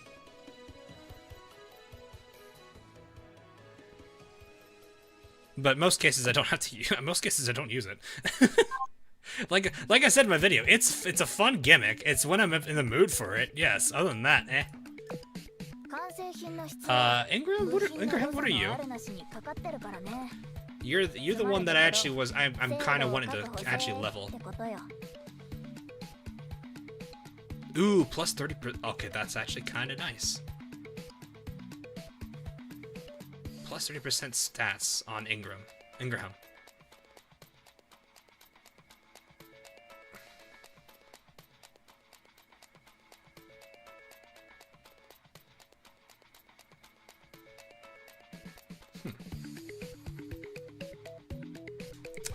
Because she's, if I remember, she kind of goes somewhat toe-to-toe with Z23, if I remember correctly. On some aspects. Not all, but some aspects. Yeah, no, she's got the spam, she's got all that stuff. But the 30% extra auxiliary thing, that's going to make her a little bit better, too. She could be a bit tankier, too. I don't know. I feel like this is actually pretty good. So I feel like that's going to be a great buff for her. Who is the shortest person in Azur? Like, that's a good question, because we don't actually have a good way to measure that. My assumption would be a destroyer. Unless you want to answer it, unless you just want to, unless we want to joke on it and say it's a manju. Just good torps too. Yeah, like Ingram actually is surprisingly good stat line. Like 137 firepower, 378 torpedo, 2400 HP. Like, her stat line in general is pretty solid across the board. And then you add on the skills. Those are nice. And then with the 30% auxiliary boost, yeah, you have ease. God, you easily can get a 3K.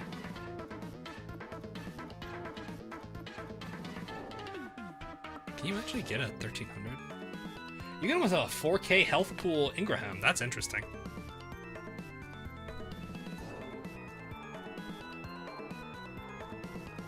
I feel like, Ingraham having that 30%, I feel actually that's going to do a lot of good things for her. Because, like, she already has a decent stat line. You can give her, like, an insane amount of health for a destroyer. Which is, like, I mean... Because it's 2400 at max affection. You can get a, what, 1300, I think, with the 30% on 2 health kits? At plus 10, you can go higher if it's plus 13. Or, no. Can you do... I actually don't know if you can do 13s. I have not done it yet. How far can you go with purple gear? Can you go 13s or is it limited? Like, I know blues you can go plus 7. Purples I don't think... Can they go 13? I know golds can.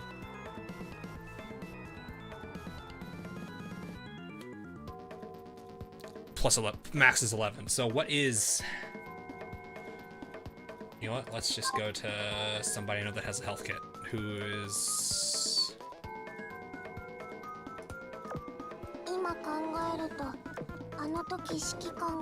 530. Okay, so 530, 沈められたかもしれない。 which is 53. It's not a whole lot more, but で still. もあの子が指揮官に手を That's 出 what, したら 100 and... ラフィーが許さないもん。 150, 159? 159? Yeah, that's not a crazy amount. So you're looking at 159, 318? 318 health? So 1318, 1318. Yeah. It's not bad, I guess. Yeah. Still, like, you can give her this.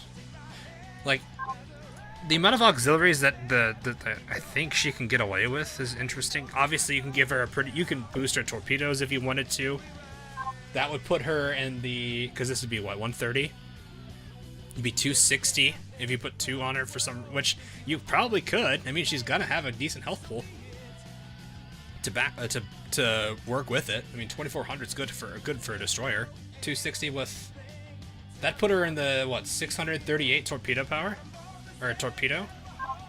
What's the efficiency? 135. Not a great efficiency, though. Well, I mean, it's okay. It's not going to be a very high power one. Doesn't need evasion. I would never do evasion on a destroyer. There are gold health kits. Pearl's Tears is, yeah. Pearl's Tear is, Celestial... Where is it? This one? Nope, not that one. No, go away. This one, I think. Yeah, this one right here is. I probably should start using those now that I can actually go plus 13 on them. So yeah, you can go even higher with those. HP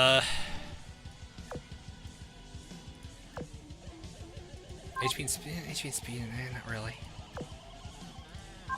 Yeah, evasion I wouldn't really focus on. Can you throw Fumos on them out of curiosity? Probably not. Ooh. That's only 6 though. I guess it is still something. Actually, I can. No, I don't want to take it off. Let's just go to Suzuki real quick. But so yeah, like that 30%, I feel like that actually gives quite a good amount of options.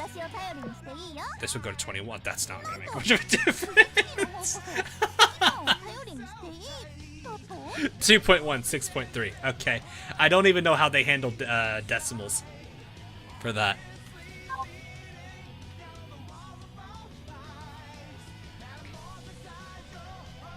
Ninja Glam gives health as well, so they're 13, 610. 610.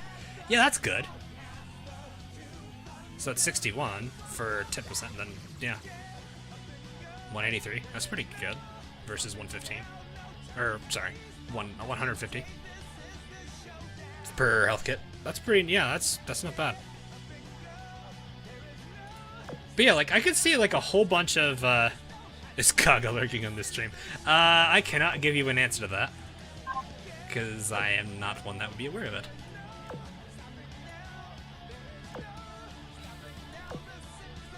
Oh, God. You could plus 13 these. God. Oh. I mean, you could do it, but God, the amount of plates you need for that.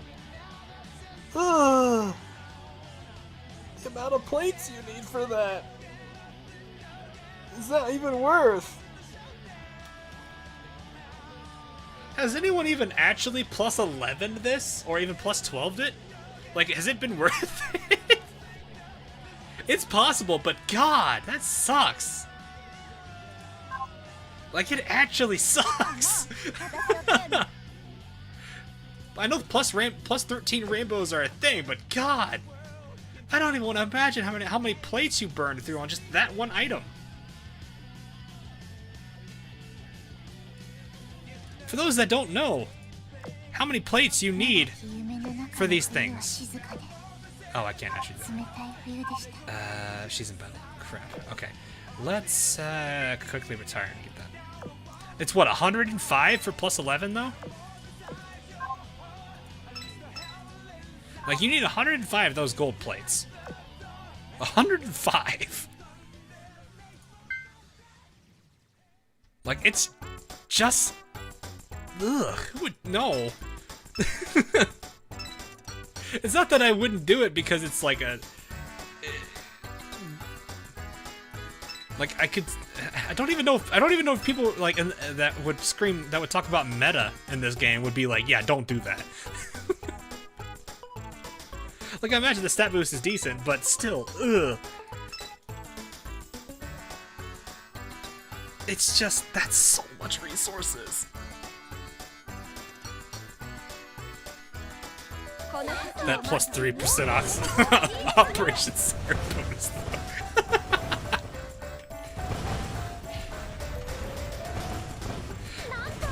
I think people are getting a very good feeling from me about that too. I wouldn't do it. I don't want to burn through that many plates. That's nuts. I feel like someone's gonna want me to do it for a video. Oh god.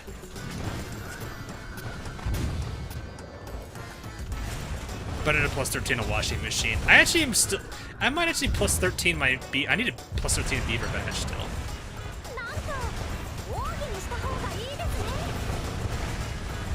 It's like the one thing I have yet to do is plus 13 a beaver badge.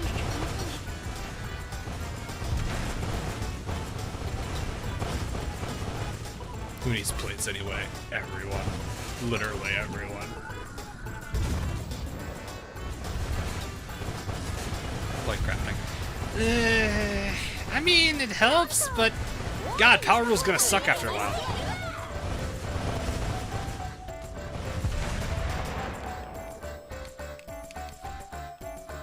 It's just like, the thought of even plus 13ing Oxytorps.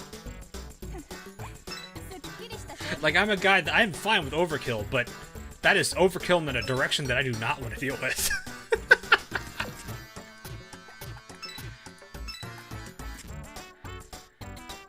Rainbows can't go above 13? I'm actually kind of surprised by that.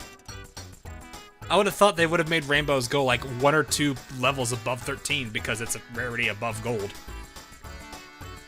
Or has no one ever actually tried that because the amount of plates you need is ridiculous.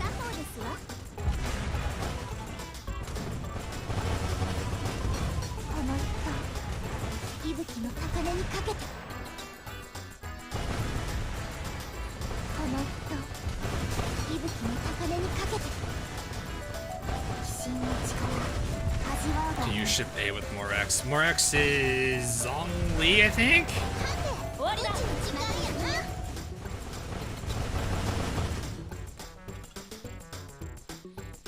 Yeah, like, could you imagine plus 15 on a rainbow plate? The amount of plates you would need just to plus 15 a rainbow item.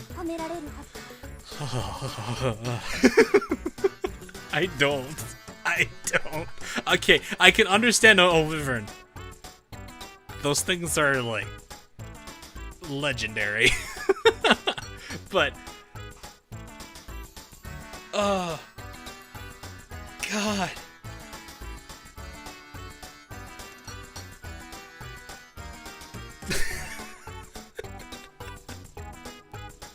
What even is the torpedo value for Oxytorps at plus 13? Like, what is it? I know at plus 10 it's 100, but what is it at, what is it at, what is it at, God.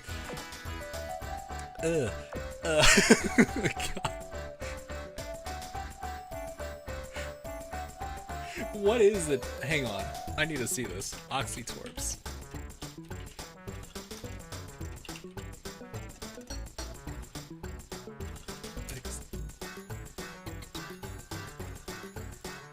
It's 118.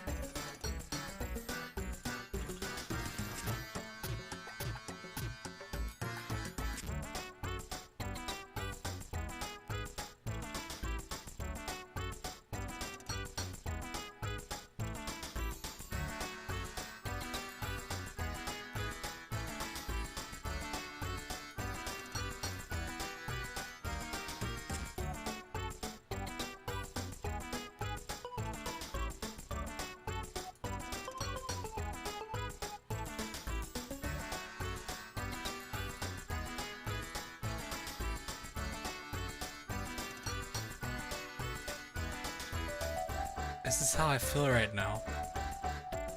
This is how I feel. At plus 13 Oxytorps. And I am by no means a meta player. I am by no means somebody who cares about the meta. You know it's bad. You know it's bad. When you have me like this. You know it's bad.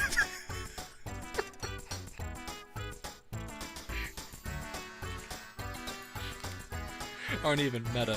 I know, but like, it's the whole thing of like min-maxing.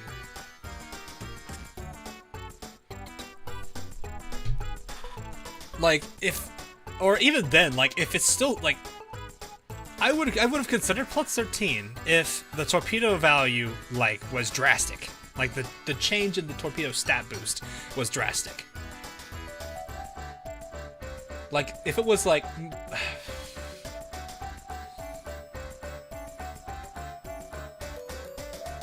maybe, what?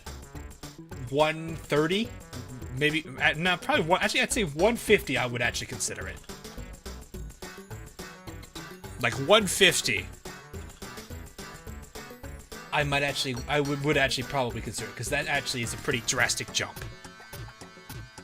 But like 118. That is like, just get a Meowficer that buffs torpedoes. If you really want that, just get a Meowficer that buffs torpedoes, for Christ's sake. Alright. Nah. Just, nah.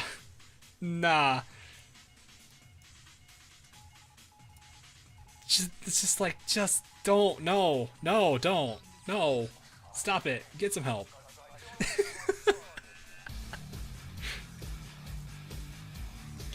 Okay, so I am just going to do stun and done, because why not? Actually, wait, who's the boss? It's a castle ship. Castle ships are carriers? Question mark? Or are they just kind of hybrid everything? Why you changed it? Do you not want me to change it? We can go back.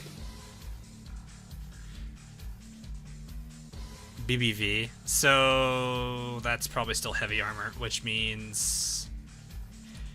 Okay, stun and done. Stun and done it is. I'm just gonna use my usual stun and done team. I'm not gonna care about it otherwise. I need 110. This will be fine. And...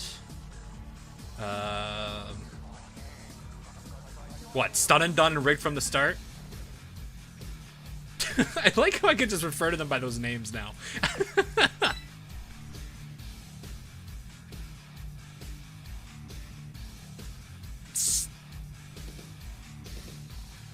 It's stationary though, but okay. I guess that is a good point.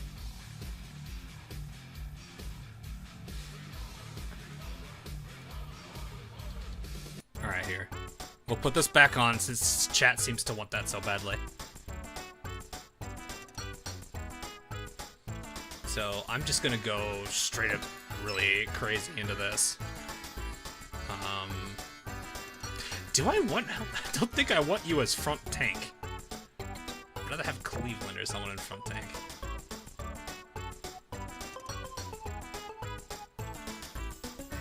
Baltimore? Baltimore. I've trained my audience, apparently.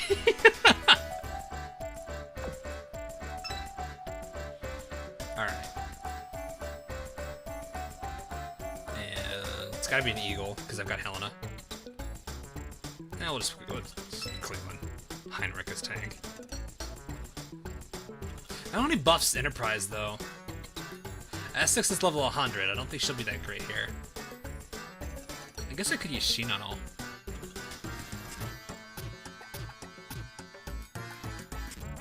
What level is she? She's like 104 or something, isn't she? 106. It is Shinano, though. San Fran. She's level 70 something, guys. I need to level her up.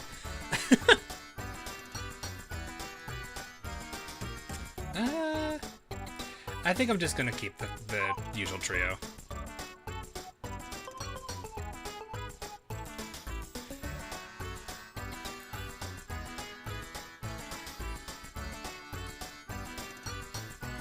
Let's do this instead,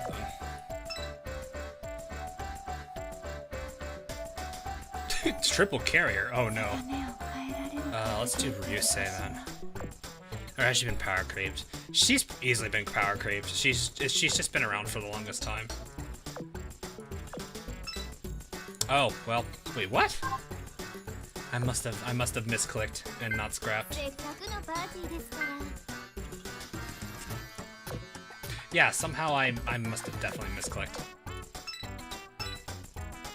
I should hate it when you do that. I don't need those. Don't need these or those.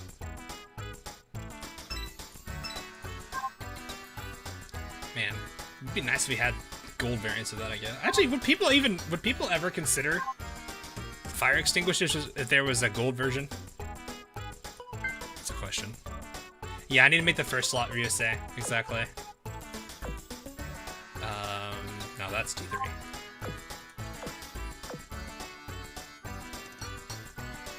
Why is KGV level so high?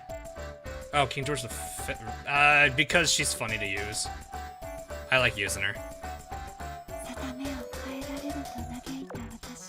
This is just the aircraft slot, so I can throw another Ryusei. Do I have another Ryusei I can throw in here? Oh god, I just realized how hard this is going to find. Shoho's out. Shoho's up. Who power creeped past Enterprise? Good question. I think a lot of carriers, actually. She's still somewhat good, though. I mean, it's just that she doesn't have much to her kit. At least not as much as a lot of the modern day, well, I say modern day as in carriers we have most recently, like Ticonderoga and whatnot. Not saying Ticonderoga is better than Enterprise. I'm just saying that Ticonderoga's kit is way more advanced than Enterprise's 70% chance to do more damage. She doesn't have a paragraph for her skill. Skip. I'm just kidding.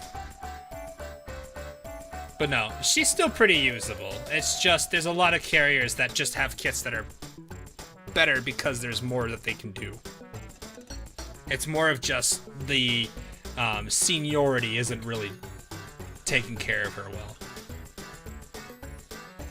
Ticonderoga's better than Enterprise. I didn't know. I don't know, because I don't use Ticonderoga, so I can't say anything about that yet. And then I think I said I was going to go ahead and just do... Man, I would use Champagne if I had her high-leveled enough, and dev'd, but she's not at all anywhere near that.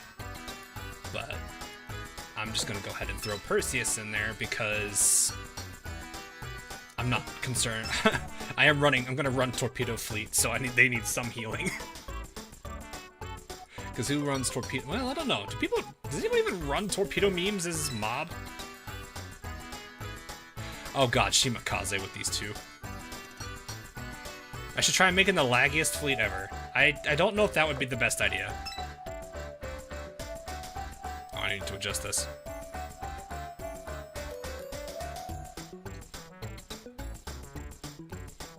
And use the flagship bonus. I guess that would help her, yeah. I'm just gonna throw in, I don't care that much about it. Run mob for affection. You see how these two are oath, though. I don't work like that. I don't even need subs. I'm not even gonna use subs. Let's make sure they're all kitted first. Yeah. I took a lot of gear off a while ago. Yes, I know the rainbow's on there. I was trying and I actually kind of liked it on her. Only because... I don't know if is New Jersey really the best for that rainbow kit just because it's hers? Sub to go extreme again. Alright, fine, I can put... I mean, don't use them on this mode, though. I literally won't need them. Oh, because you two have it right now. You two took each other's gear. Okay, here's what we're gonna do then.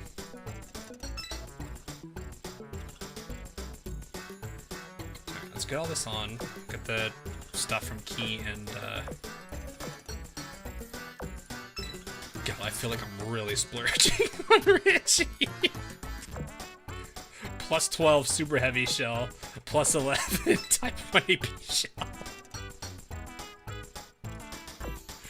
Oh man, she's gonna hit pretty hard.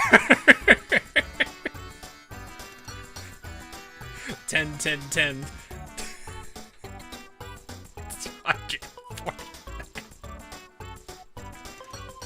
No, what? Nah. Nah. Let's just meme with this. Boom.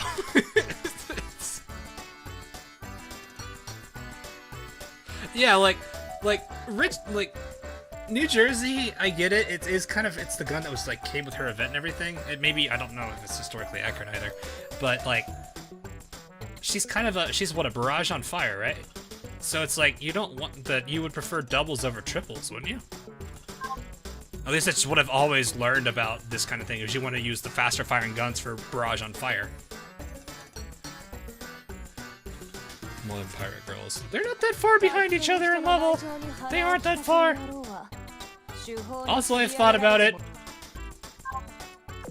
Actually, I do like her a little bit, because she does kind of try to make up for her mistakes. That's a gun designed for an Iowa. Oh, okay. Fair enough. I need to get more of these. The stags. Why do you have an SG? Oh, right.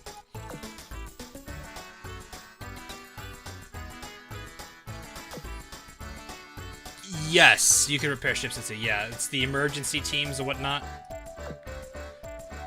I've not had to use it myself personally. Like, you actually spend gems to do that. You get one for free a day, I know that. But I've never bothered. I've never had to deal with it, because I usually, if I find that the team's too weak, I still manage to clear the stage. Might as well get this up. I'm not using gold plates right now. Should I do it?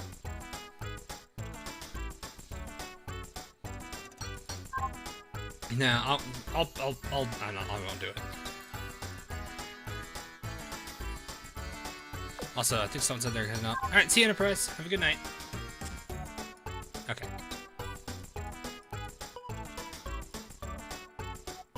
That's fine. Okay. I really don't think I'm going to need submarines here. The officers, you're going to get... Oops. No. Use the preloads.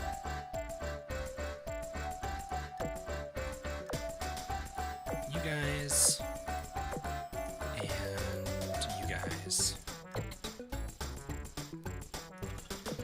Plus 13 white shell, probably better. Probably. I still want to do it anyway. I want the beaver badge to be the first thing, because I've used that. I use that so much.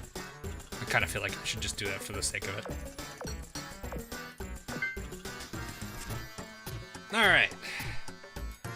How much of what on Earth? You know what? I'll go for shield first. Oh, you don't get a choice. You're gonna have to fight some of these temple ships. Or castle ships with low ammo, I think. Well, no, you can still do it. You're gonna run out of ammo, though. So, realistically... You're using all... Or, no. At the best, you're gonna be doing this with 5. Okay, let's take shields first, then. Oh, you need to defeat all 7 anyway? Okay. Well, I'm gonna try the shortest path to getting rid of as many of those support barrages as possible. Because, good lord, I'm not gonna fight that many. Well, actually, I don't need to. It's... Richie gonna be like, haha, nice barrage, or nice health you got pulled. Nice health pool you got there. And done.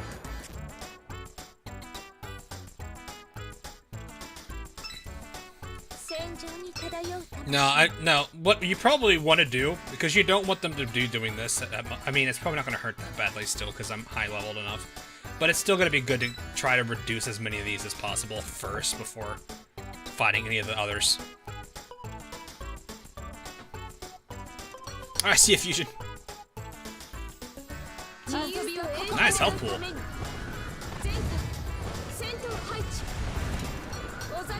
Hey, Nagato.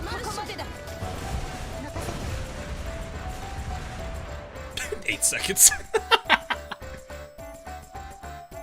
8-second palace fights.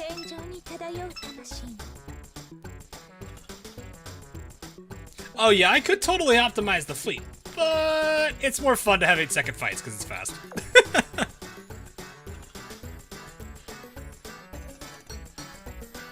Why be why be efficient with fuel when can have short fight? 11k. Ooh, nice.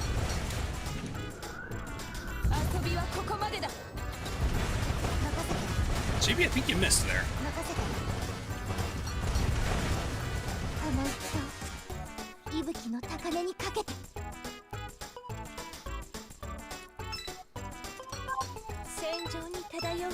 I mean, even with the 50% damage down debuff, I'm pretty sure we're still gonna completely obliterate them.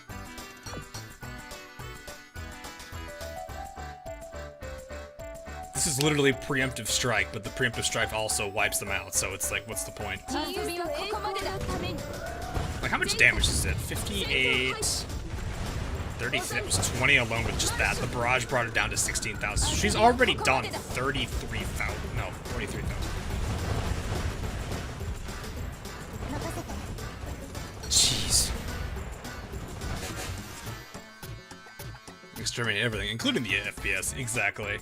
The frame rate is not safe from it either. Look at that damage number. It's so one-sided. She didn't even kill anybody!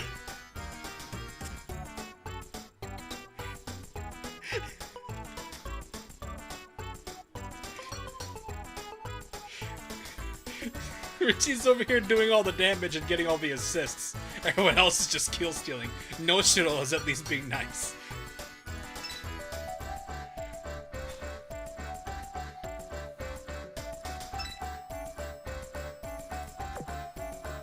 Oh. I have enhancement fodder, I guess. Why are people's accommodating to sour? You are probably not somebody that is. I still hate the fact that I did not catch on to her love line at all. I feel like an actual idiot.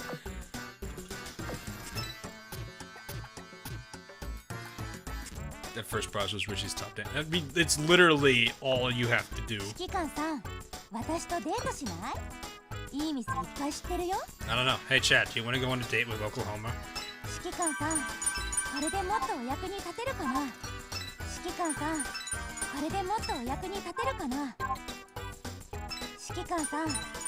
Actually, you know what? You know what? Real talk. I want to see an Oklahoma skin. I want an Oklahoma skin. That's probably one of the more common things I would want. I would be perfectly fine with that. Dead.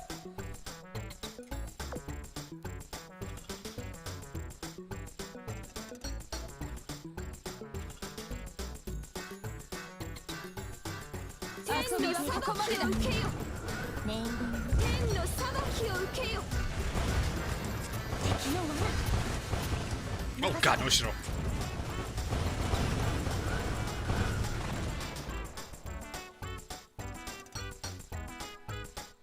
You know what's funny? I'm actually not even paying attention to it. I'm pretty sure I'm actually taking out the palace ship before I even get anything support-wise. Like, there's supposed to be a support barrage, a shield, and a bunch of other things, but I'm straight up just like, yeah, that's not happening.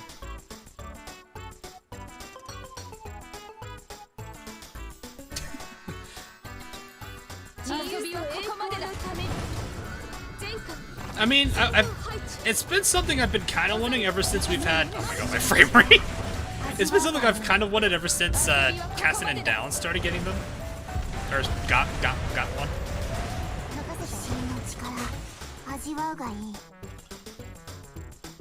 Like, the two of them getting one, I was just kind of like, you know, I kind of would like to have that. It would be very much appreciated. Like, Cassin and Downs, like, the skins are pretty nice for them. Downs is doing what Downs would do, and Cassin is literally a mood. I'm just gonna sit in a shopping cart.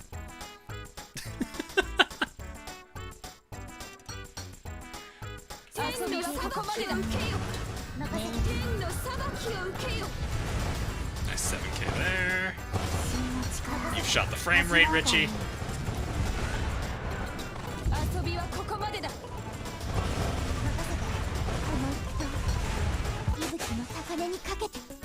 Oh, there's the healing. 15 seconds in.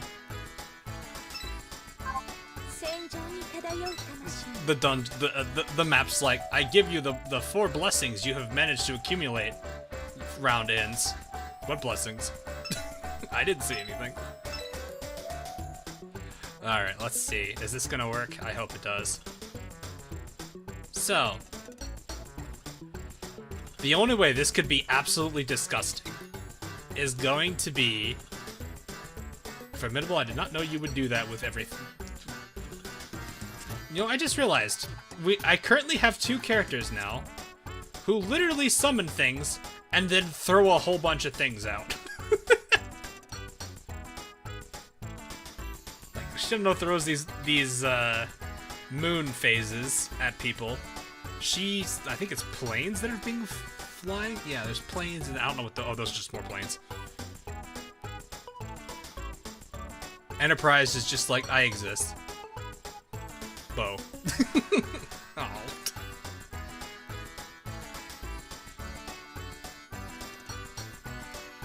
Okay. Let's see what happens here. Best way this works. Enterprise procs Awarida. Helena gives her debuff. Cleveland buffs. All of those together have a pretty low proc chance. It's 25, 60, and 70, I think.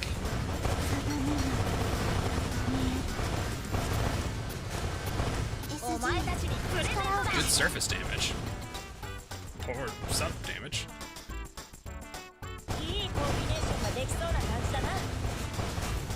Alright, let's see.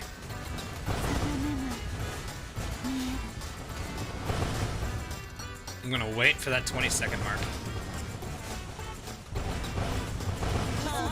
So order. Alright, everything except for Helena there. And rinsed.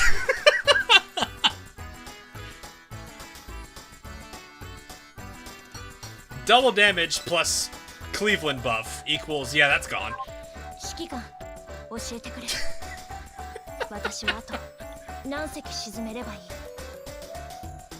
Just completely, absolutely obliterated. Oh my god. 104,000 damage.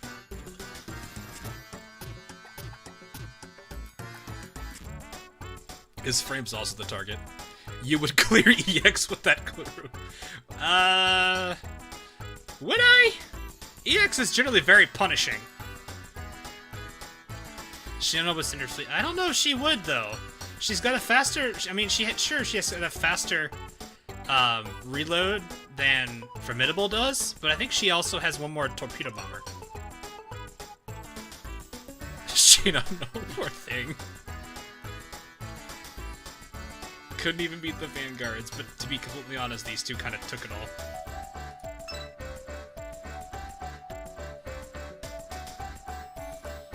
Yeah, I'm pretty sure this team, this would get completely... Yeah, it's... Oh god, it's how cute are you. I don't know if I even really care for that. Clear SP. Hey, look! You know what? EX will do it. Just for the EX. A single. Bam. Portland or Indianapolis?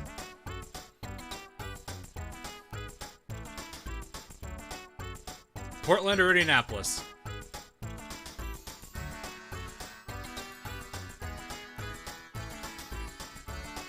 This is a 50-50. Unless is there anybody else in the 1 hour 50-minute one?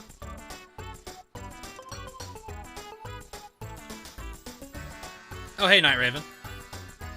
This EX boss is down. Oh, so I probably could do it then, is what you're saying.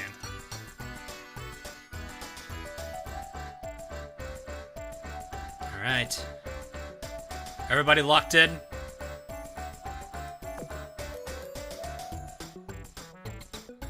Bam. And the winners of this guess is... Portland! I mean, I kind of figured it's a rare versus elite, but still, it's a chance. It was a chance. So those of you who said Portland were right.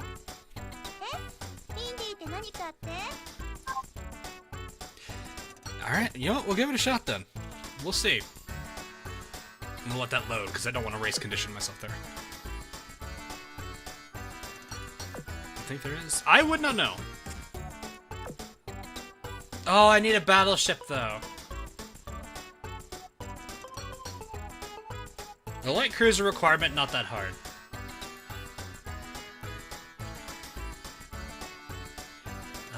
Well, in that case, I think I know who to take. How could he use a heavy? New Jersey? Okay, here's the clear question. Level 102 New Jersey, or level 120 max dev 30 full fate sim Monarch. Monarch loaded with AP.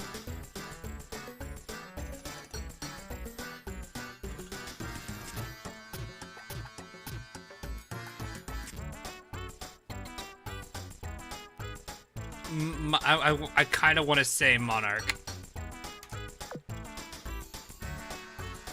Repulse, obviously. Good call! Corgi. Corgi, she's not too bad, but I think the widespread barrage is going to be a bit more accurate to work with. Repulse then. I'd love to take her into EX and actually let her get a victory in EX if I could. I don't know if that... Well, I mean, as you guys did say, this is easier. We'll see. We'll see. We will give that benefit of the doubt. I'll go ahead and see if I can still run Shinano here, though. And I'll run Formidable as well. I don't know what kind of enemies or what kind of things I should be expecting.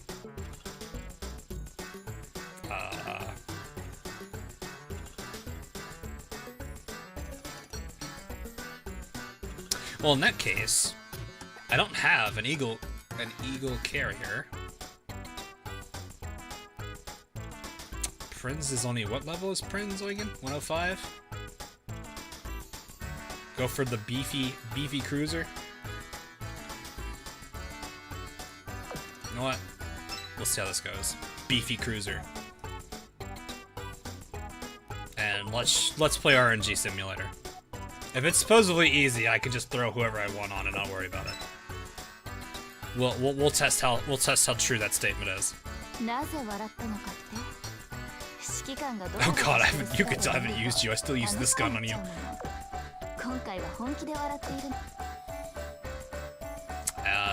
And you're gonna take her torpedoes because I don't know what else to do with it.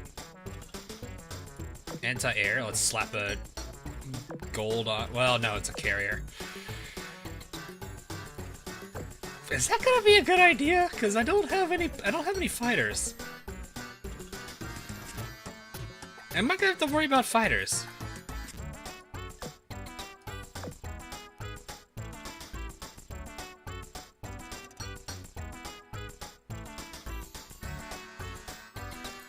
Just like, I don't know if I'm gonna be okay about that. Oh yeah, I forgot. I don't really care for score. I don't really care for score. I am not someone that's gonna care about getting a high score at all. It is something that means literally nothing to me. My only care in the world is, can I beat it? In which case, I'm more than certain I can. I just choose to not really care about it, though. Hello, Dalek. Alright, there we go. I think everyone is now fully prepared. Evasion rate still フォーミ works. ダブルのドレス姿 My only concern is going to be the lack of fighters against a carrier, because I know how could use a carrier, but I have no fighters. I have 2 eagles, which means good AA from those 2, but you 2 don't have any anti-air capability. Yours is pretty decent. Yours is not that great.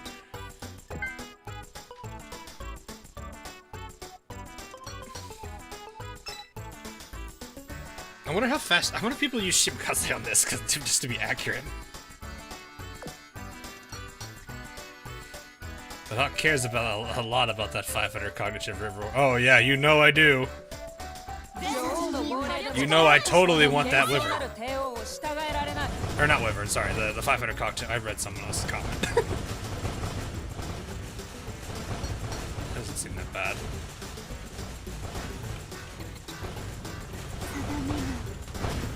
Whoa, whoa, whoa, that's cool. 力を貸して Ooh, good hit.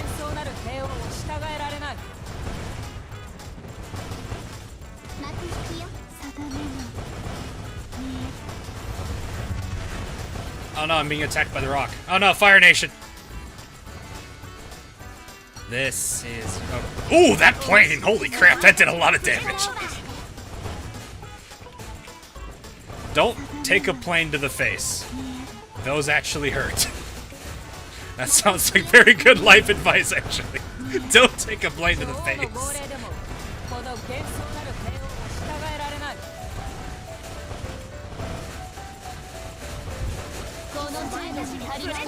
Well, if I had saved everything for the oh god. I'm just gonna stay right here and pretend nothing bad is going to happen. I can cheese things in the corner because this is what you can do. Flex tape can't fix that. Yeah, that's very true.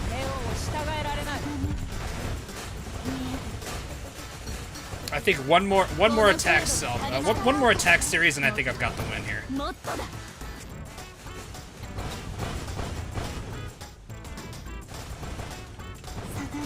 Oof, that hurt. Victory. No, live! Yeah. 2K. I want to say 2K. Yeah, that is actually very... Wow, okay, no, that's way more than I thought I was going to get. Then, let's see just how high people are getting. Night Raven at 7.3. Hey, nice job, Night Raven. Let's see, where's the first person I actually really know? I mean, okay, technically I think I see you in the chat already, Knight. So, congrats on the first place, my dude. Congrats. I think I know Ray. I can continue to feel very old judging by the number of people I can recognize in this list. I can find let's see. So far, only like 2 people. Okay, Faust. 3 people technically now, if I want to. I don't know if Raven you want to count. I know Chemo technically. Though the 2 of us don't really talk, so it's alright. Probably a busy man. Never actually stopped by and said hello or anything to him. Yeah, I don't know any of these people, aside from the few I know. New challenger. Oh man, new challenger. So, there's a good number of a good number of the creators, content. This person has Archerfish as their secretary. I am very concerned for their well-being. I say that, and this person has Sanfran. He's probably getting, they are probably getting bonked constantly.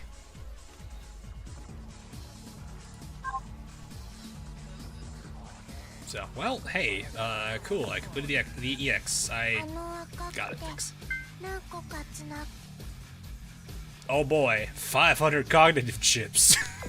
I totally need that. It's not like I totally don't have, 64,877.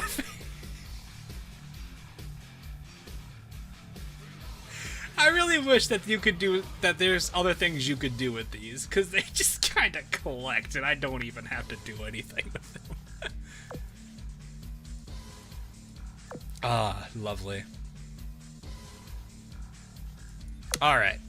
Well, I think we have definitely been on for long enough today, so to start using them. I actually have been. It's just we get events. I gotta spend the coins on them, not on the. God, that is adorable. Right, instead of on Cognitive Awakening, or just Awakening, I guess technically. It's like merit. After a while, it just stacks and there's nothing to buy. Oof. Dang, bro, I haven't even reached 2,000 yet. Don't worry about it. Trust me. It's not going to take long. It's not going to take very long for you to build up a good stockpile of it. So.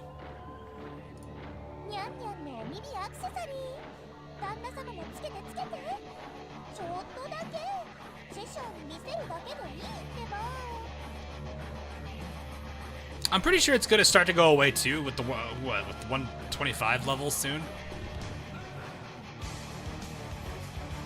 Oh, they use a different currency completely. Oh. Well, I mean, I can awaken her. Probably can awaken some of these 115s.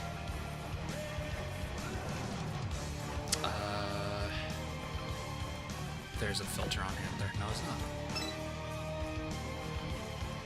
Let's see.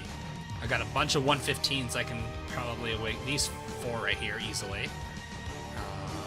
These 2. Actually, these 4 probably. These 2 I've been waiting, but I might as well just go ahead and do it eventually. You definitely as well. Hal as well. Actually, really everybody here. All 5. Oh yeah, that's a good point. I'm not used to all these filters on extras now. It used to just be enhanceable, then there was retrofit available. Now there's pledge outfit. I don't know what's special. What is special? Oh, okay. No, I see. This is just like there exists an alternate. They could have just called this alternate form or something. I guess special works. Can cognitively awaken now. That's kind of nice. Yeah, I have a good number. Oh yeah, Arizona too. Which ship type do you prioritize first? For what, leveling? I don't usually have much of a level in mind. I would say the thing I'm more concerned about is looking at characters. So like what I'll do is, if I want to build a faction right now, I'll look at, so like, let's say Sardinians, because I'm actually looking at them right now.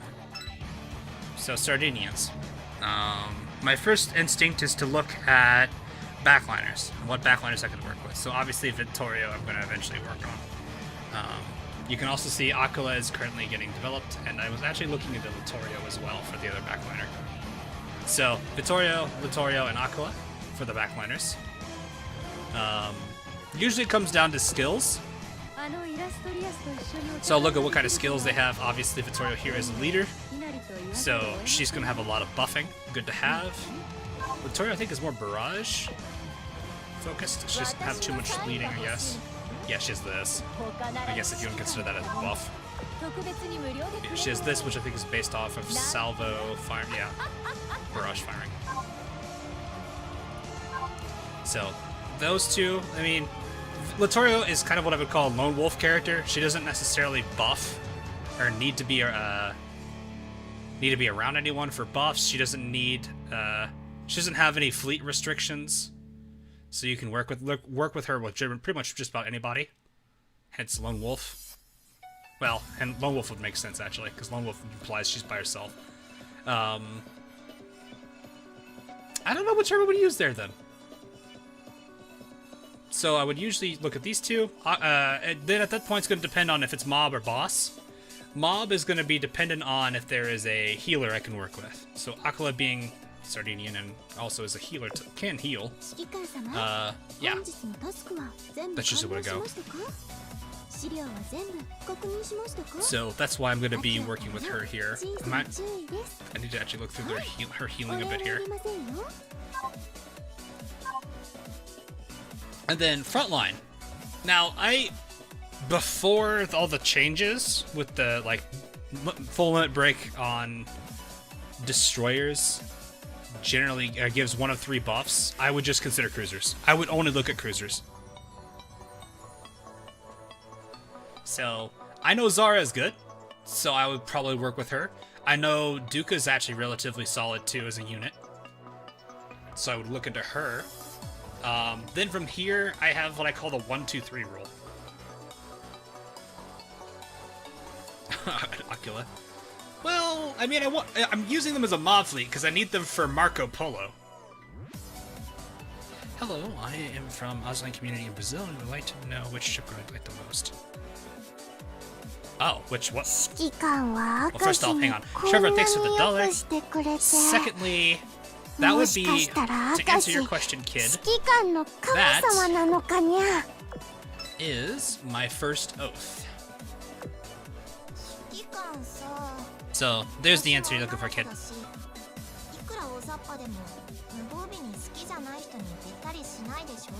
I could actually awaken Repulse. So, this is my first oath, and I will always remember her for that. She'll always have the #1 favorite. But yeah, the term I've heard for use of Laconia for themselves are selfish. Is that selfish though? I don't know if that's the right term. Because that implies they want everything. So like, I would imagine selfish would be like, I could be in a fleet, but I don't want to be with any battleship. Tier pits. Selfish could also be...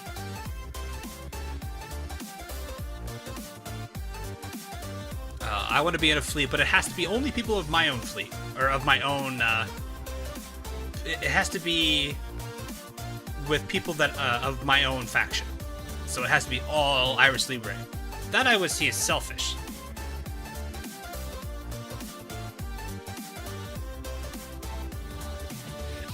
I would say that I think probably the better term might be a solo character. Maybe solo. Because they don't really... Or no, solo's like Lone Wolf.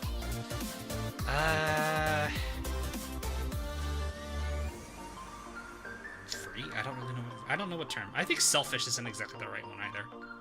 Because when I think selfish, I think they impose limits on you. Because it's what they want. Hence selfish. I don't know. It's not a term I would use. But yeah. The other thing, so this is something I generally do also play. I was talking about this earlier before I was talking about the favorite character. It's called the 1-2-3 rule. I generally worry about my team's speed. I don't like teams that are too fast because it usually means that, now, okay, there's an exception to that. Obviously, the ramming fleet. I don't like fleets that are too fast because it usually means I'm sacrificing something for that speed. And I don't like fleets that are too slow because I can't really dodge. So I do have the 1-2-3 rule, which basically take the 3 characters, assign a numerical value based on their class, add them together, and that generally gives you a general idea what it is. Or like, so the higher the number, the slower they are. The lower the number, the faster they are. So destroyers are a 1, light cruisers are a 2, heavy cruisers are a 3. Now there are exceptions. Eldridge is a 2. So I would say I generally like to stay around the, I think 5 to 7. That's generally what I like to do for like speed-wise. So rarely will you ever see me run, I mean, if I'm running triple heavy cruiser, then I'm going to make sure I'm putting like a bunch of speed on equips on them to reduce that. But I don't usually run triple destroyer, usually because destroyers aren't that great when triples. I guess there's a few that are okay. But I usually, like, my most common thing to do is a light cruiser, a heavy cruiser, and a destroyer.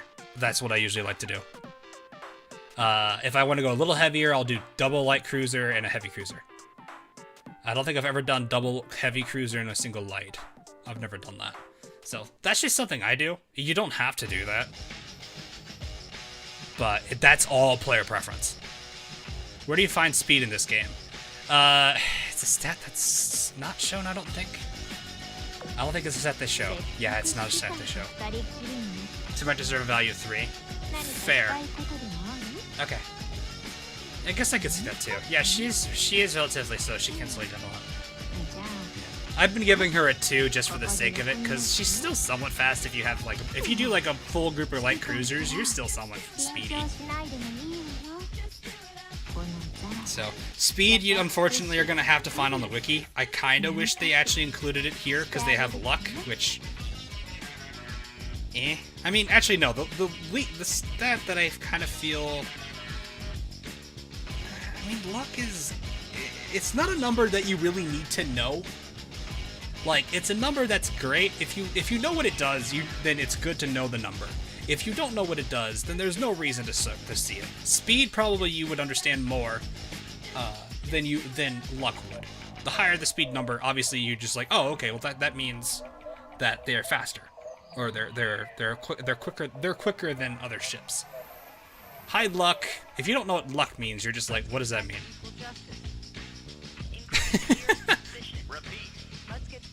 Azur Lane and lore fit together. Yep, I'm gonna have a video that comes up pretty soon about it. It's pretty long though. But yeah, there's so much room for speed here. But unfortunately, you'll have to use the wiki until then, which is why I like to simplify the rule into that 1, 2, 3.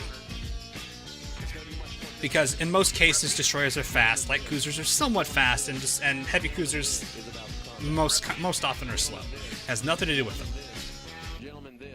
But it's one of those things that's actually kind of, you know... I wish they had it here so you could actually see the numerical value, but honestly, just going by the 1, 2, 3 setup I go for is kind of nice. You can go by...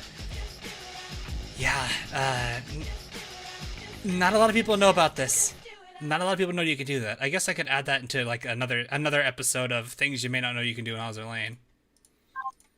But I don't know necessarily if this is something people would be like well, okay, actually I remember talking about this before. This is not entirely accurate. So like this says the ship's firepower stat defines the ship's damage with artillery. Yes, but no. Yes, but no. It's way more, there's way more involved with ship's damage than just the firepower stat. A torpedo stat, same thing. Aviation stat, same thing. Reload, that's not gonna be a thing. That's fine. Oil cost, that's fine. How much damage to the ship's anti-sub weapon, that's fine. I don't actually know how the numbers work on this. I think it's literally just the amount of... I don't know. Not looking for either. Don't think that does anything.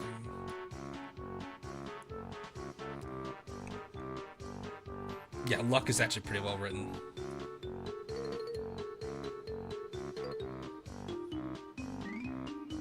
This could be worded better, because this would basically say defines the ship's degree of protection, which would make me think greatest to least, heavy, medium, light. Oh, I want heavy armors, because that means they're going to be the tankiest.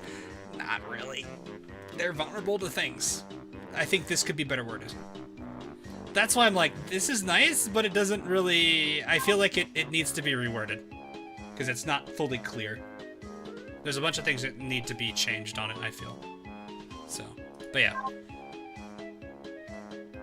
Anyway, so bottom line is, when you're building a fleet, mob or boss, look at skills, and if it matters to you, 1, 2, 3 rule.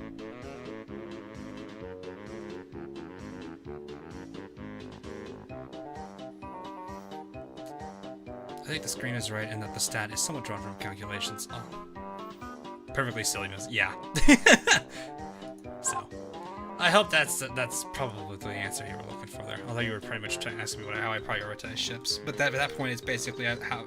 I mean that question pretty much turns into how do you build your fleets? Like how do you choose that? So, all right. Well, you guys can look at Cheshire again one more time. I remember they're saying that they don't want to overwhelm the player, and when asked about the barely explained part. Yeah, I mean, it's fair, but the problem is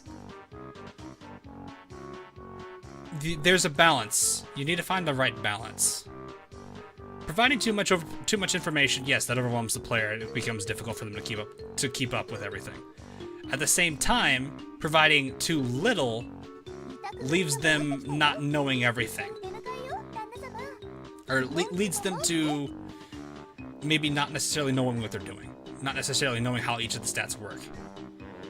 They may be able to say, oh, it works with damage, but they don't realize how little... how little firepower is in the overall damage formula. But then again, it is very complex because it is mathematics. But it's still the fact that if they could have said it partially is involved. Like they could word it better to be a little bit more descriptive without being too overwhelming.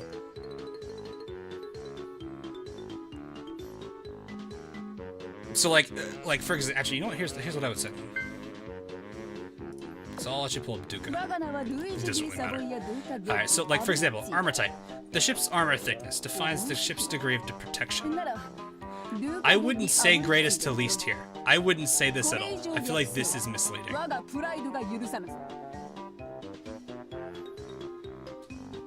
So what I would say is armor type, the ship's armor thickness determines I would say armor type determines resistance to certain attacks.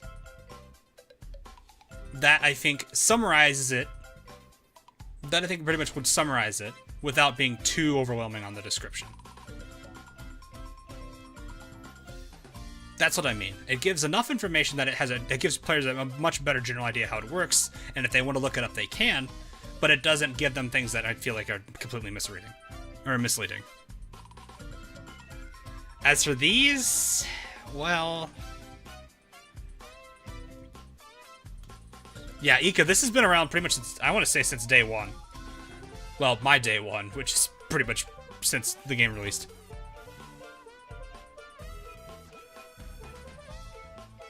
Perhaps for a while, but is it intuitive? It isn't, but it's still better than people going into the basic assumption that heavy armor is the best. I shouldn't be using anything but heavy armor. Because I would read this and think, oh, heavy armor is the best.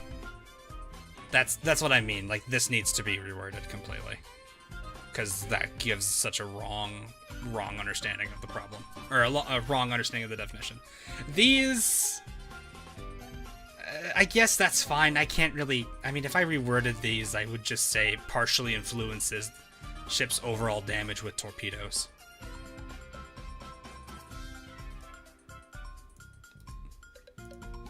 Because, like, the only thing I'd be worried about with people reading this, I don't want them thinking, oh, well, hey, they have 194 a torpedo. That means whenever I hit him with a torpedo, it does 194 damage.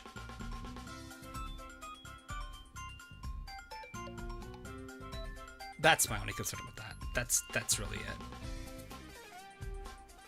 So, but yeah, how I would reword this, it just say partially determines. That would be it. Or influence. Yeah, influence would be a good way to flip it too. HP, no, that's fine. Evasion, fine. Reload, fine. Oil, obviously fine. Probably something similar to how I handle or how I would handle firepower and torpedo influences. Oxy, I don't understand this one to even... These two I can't really say I know much about them, so I can't say anything. This is the same way as well. Luck actually is written perfectly. So, another thing I would like, clicking this, you actually see the number of their mood. You actually know what their mood is, not just seeing, oh, something good's gonna happen. Like, I don't know what number this actually is.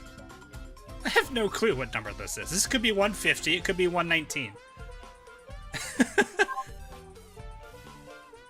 I would not have a single bit of clue. And even the stats page doesn't even show it.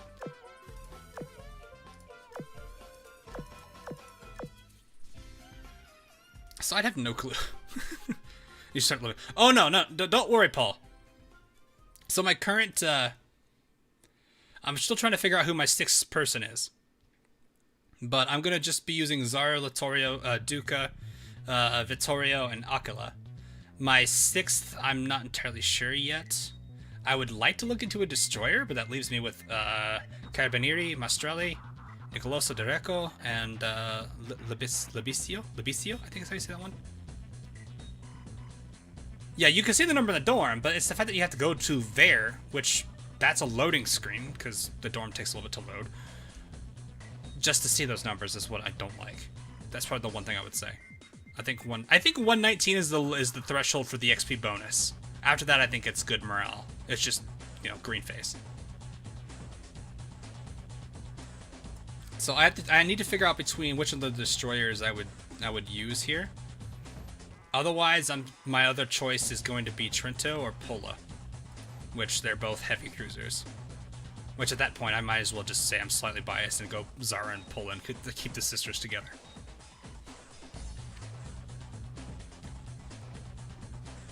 Oh, I didn't even see Vincenzo. I'm sorry, Vincenzo. Vincenzo down here too. Libezio. Yeah, I don't speak Italian. I only know what buongiorno. Buongiorno. And what? Yeah, like buongiorno and grazie, I think. Grazie. Those are like the 2 words I know. It's negative hug. It's 121 plus. Really? I thought it was 118. Oh well. Close enough.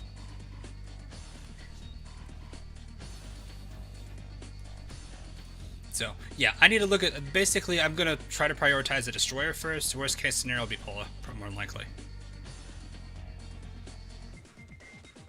I just need to figure out which one of them actually would be. Actually, you know, let's go ahead and take a look at it now. First 3 torpedo launches. You come with a preload already, so that's down to 2.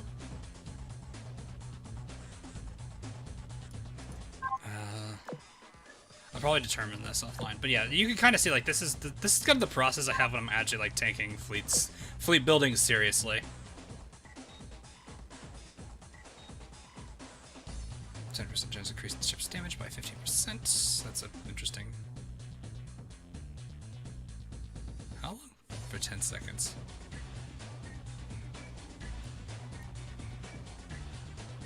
Increase the ship's damage dealt by 15% and increase the damage dealt by the ship by 15%. Why split those two? Interesting buffer. That definitely seems interesting.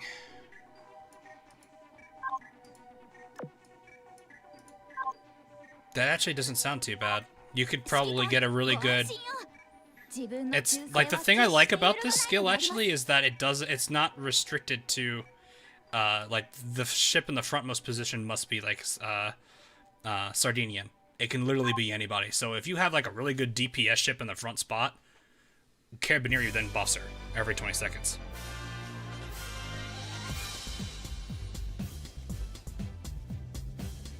So that seems like a good one. Maestrelli. Takes damage percentage evasion, increase evasion. Let's just switch to the archive. So, 30% increase the evasion by 50%, that's not bad. Deploy smoke screen, evasion rate by 40%, that's nice. So it's okay. More defensive, not a bad thing. Increases the ship speed by 5, and also increases their firepower and torpedo by 15 if there are other Sardinian fleets in the sim. If there are just other, it doesn't have to be the full fleet. Okay. So she's more focused on herself for a buffing in terms of offense, but good team defensive skill there.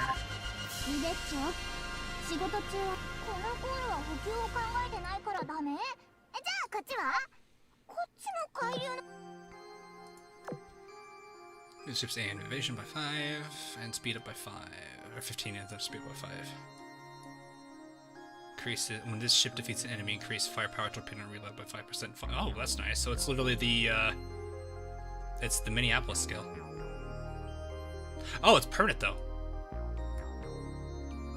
So 15% at max. Not bad. Damage taken by enemy seals by 8%. Also increases the ship's damage by 1. 1% isn't the worst thing. 8% isn't also the most amazing thing either.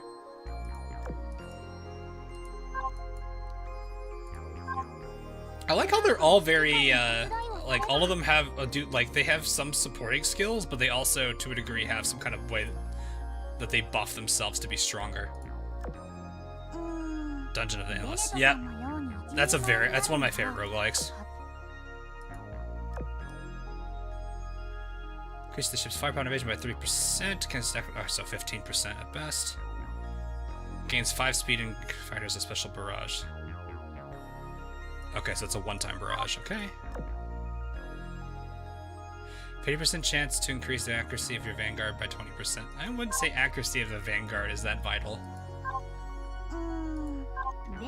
Your vanguard usually doesn't have problems hitting their targets. It's your backliners that do. Okay. Energy briefly takes damage, 30% to splice, level 10 smokescreen. Smokescreen straight based on skills level. They don't explain what the smokescreen does. I'm just assuming it's evasion rate? Okay. Doesn't explain what the smokescreen does. It just says it's the smokescreen.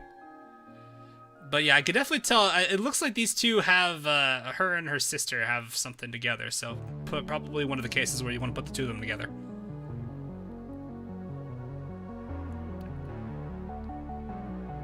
Also increase her AA and aviation by 15% if they're other. Yeah, so they're both literally they're kind of like a dynamic duo.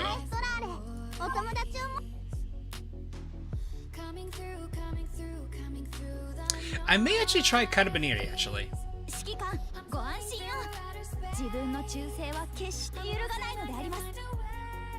Because her two skills actually seem kind of interesting. I might actually give her a shot. She's got a read on them. Oh, right, I just threw stuff on her a while back ago. Yeah. So I'm thinking what I'm probably going to try. I'll try Zara and Duca together with Carabinieri. Front tank...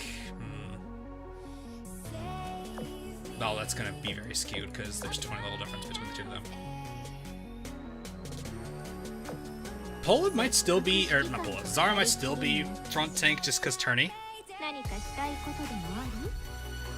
Because this actually should be saying when she gets hit. It's not necessarily that she takes damage. Because if she dodges it, she can still hit it. Or she can still get the proc.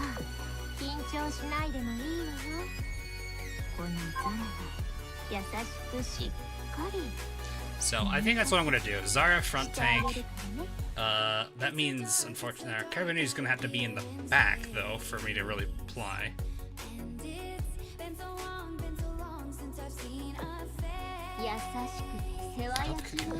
I wasn't planning on using Pola though. Pola buffs Zara. Yeah, I know that. But I was gonna run one. I was gonna do a 1-2-3 rule. That is on my edge. I usually like 5 to 7. I could run Zara, Pola, Carabinieri, and that's still what I would consider relatively fast. I might have to put some speed on them though. Well, I'd put Beaver Badge on Zara.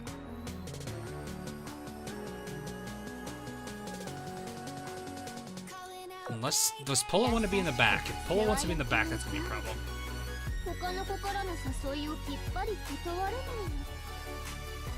Increases firepower by 1% in AA. Okay.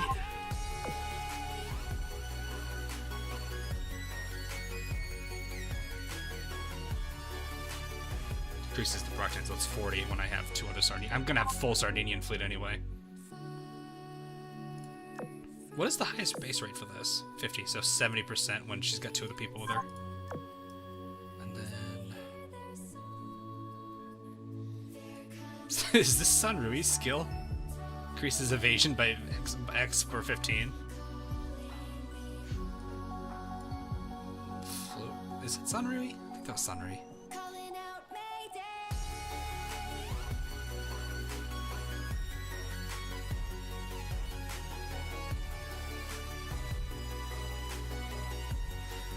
That does make them tankier. I'm not worried about them being too tanky, though. The firepower buff, though, is kind of nice for a heavy cruiser, but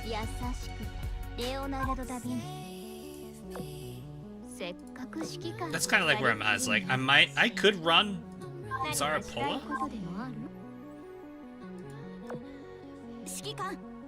Carabinieri in the back would be interesting, because what I would do is I could stack, because I'd get the firepower boost from Pola to Zara, and then I could have Carabinieri in the back, which will then give that 40%. No, sorry, the no, it's this one. 30% to increase damage output by 15% for 10 seconds when she's in the back.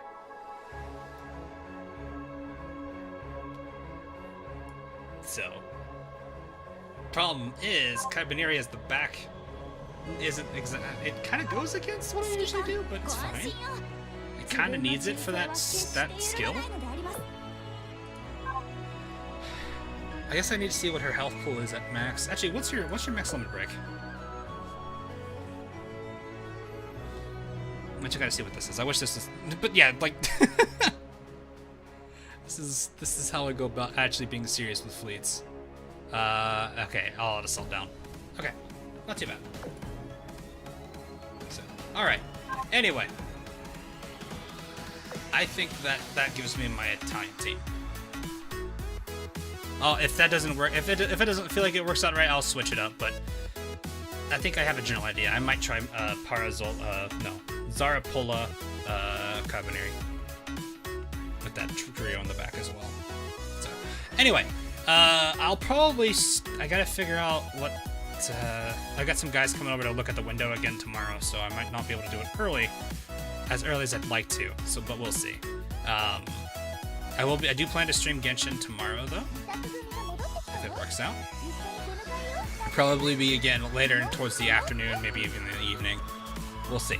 But aside from that, that is gonna be all for now. Again, gotta wait a little bit on the video. Gotta wait for a few more people to see it first and give me some thoughts, and then if everything's good, it'll be out for you guys to watch. Happened to the window.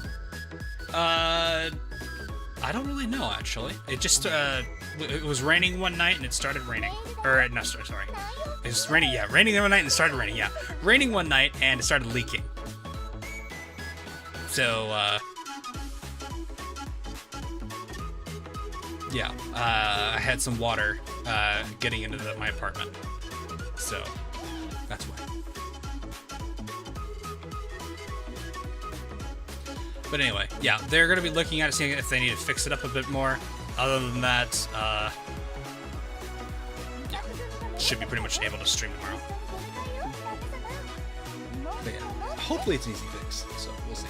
Anyway, that's all for tonight, though. Hope you guys did enjoy that. A longer stream than I like to do. It is a Friday, so I could kind of get away with it because I'm on a weekend. So I don't mind streaming a bit later than I usually do. That said, I'm gonna be I am gonna be looking through this event one more time, just to kind of make sure that I have all the answers I need. I've also got a few things I need to check with some people to see if that's consistent at least, and then I'll have another video for Upon the Shimmering Blue out later on for lore. So anyway, hope you guys had a good time. I definitely did for sure, and I will see you guys again later for some Genshin. Later, everyone.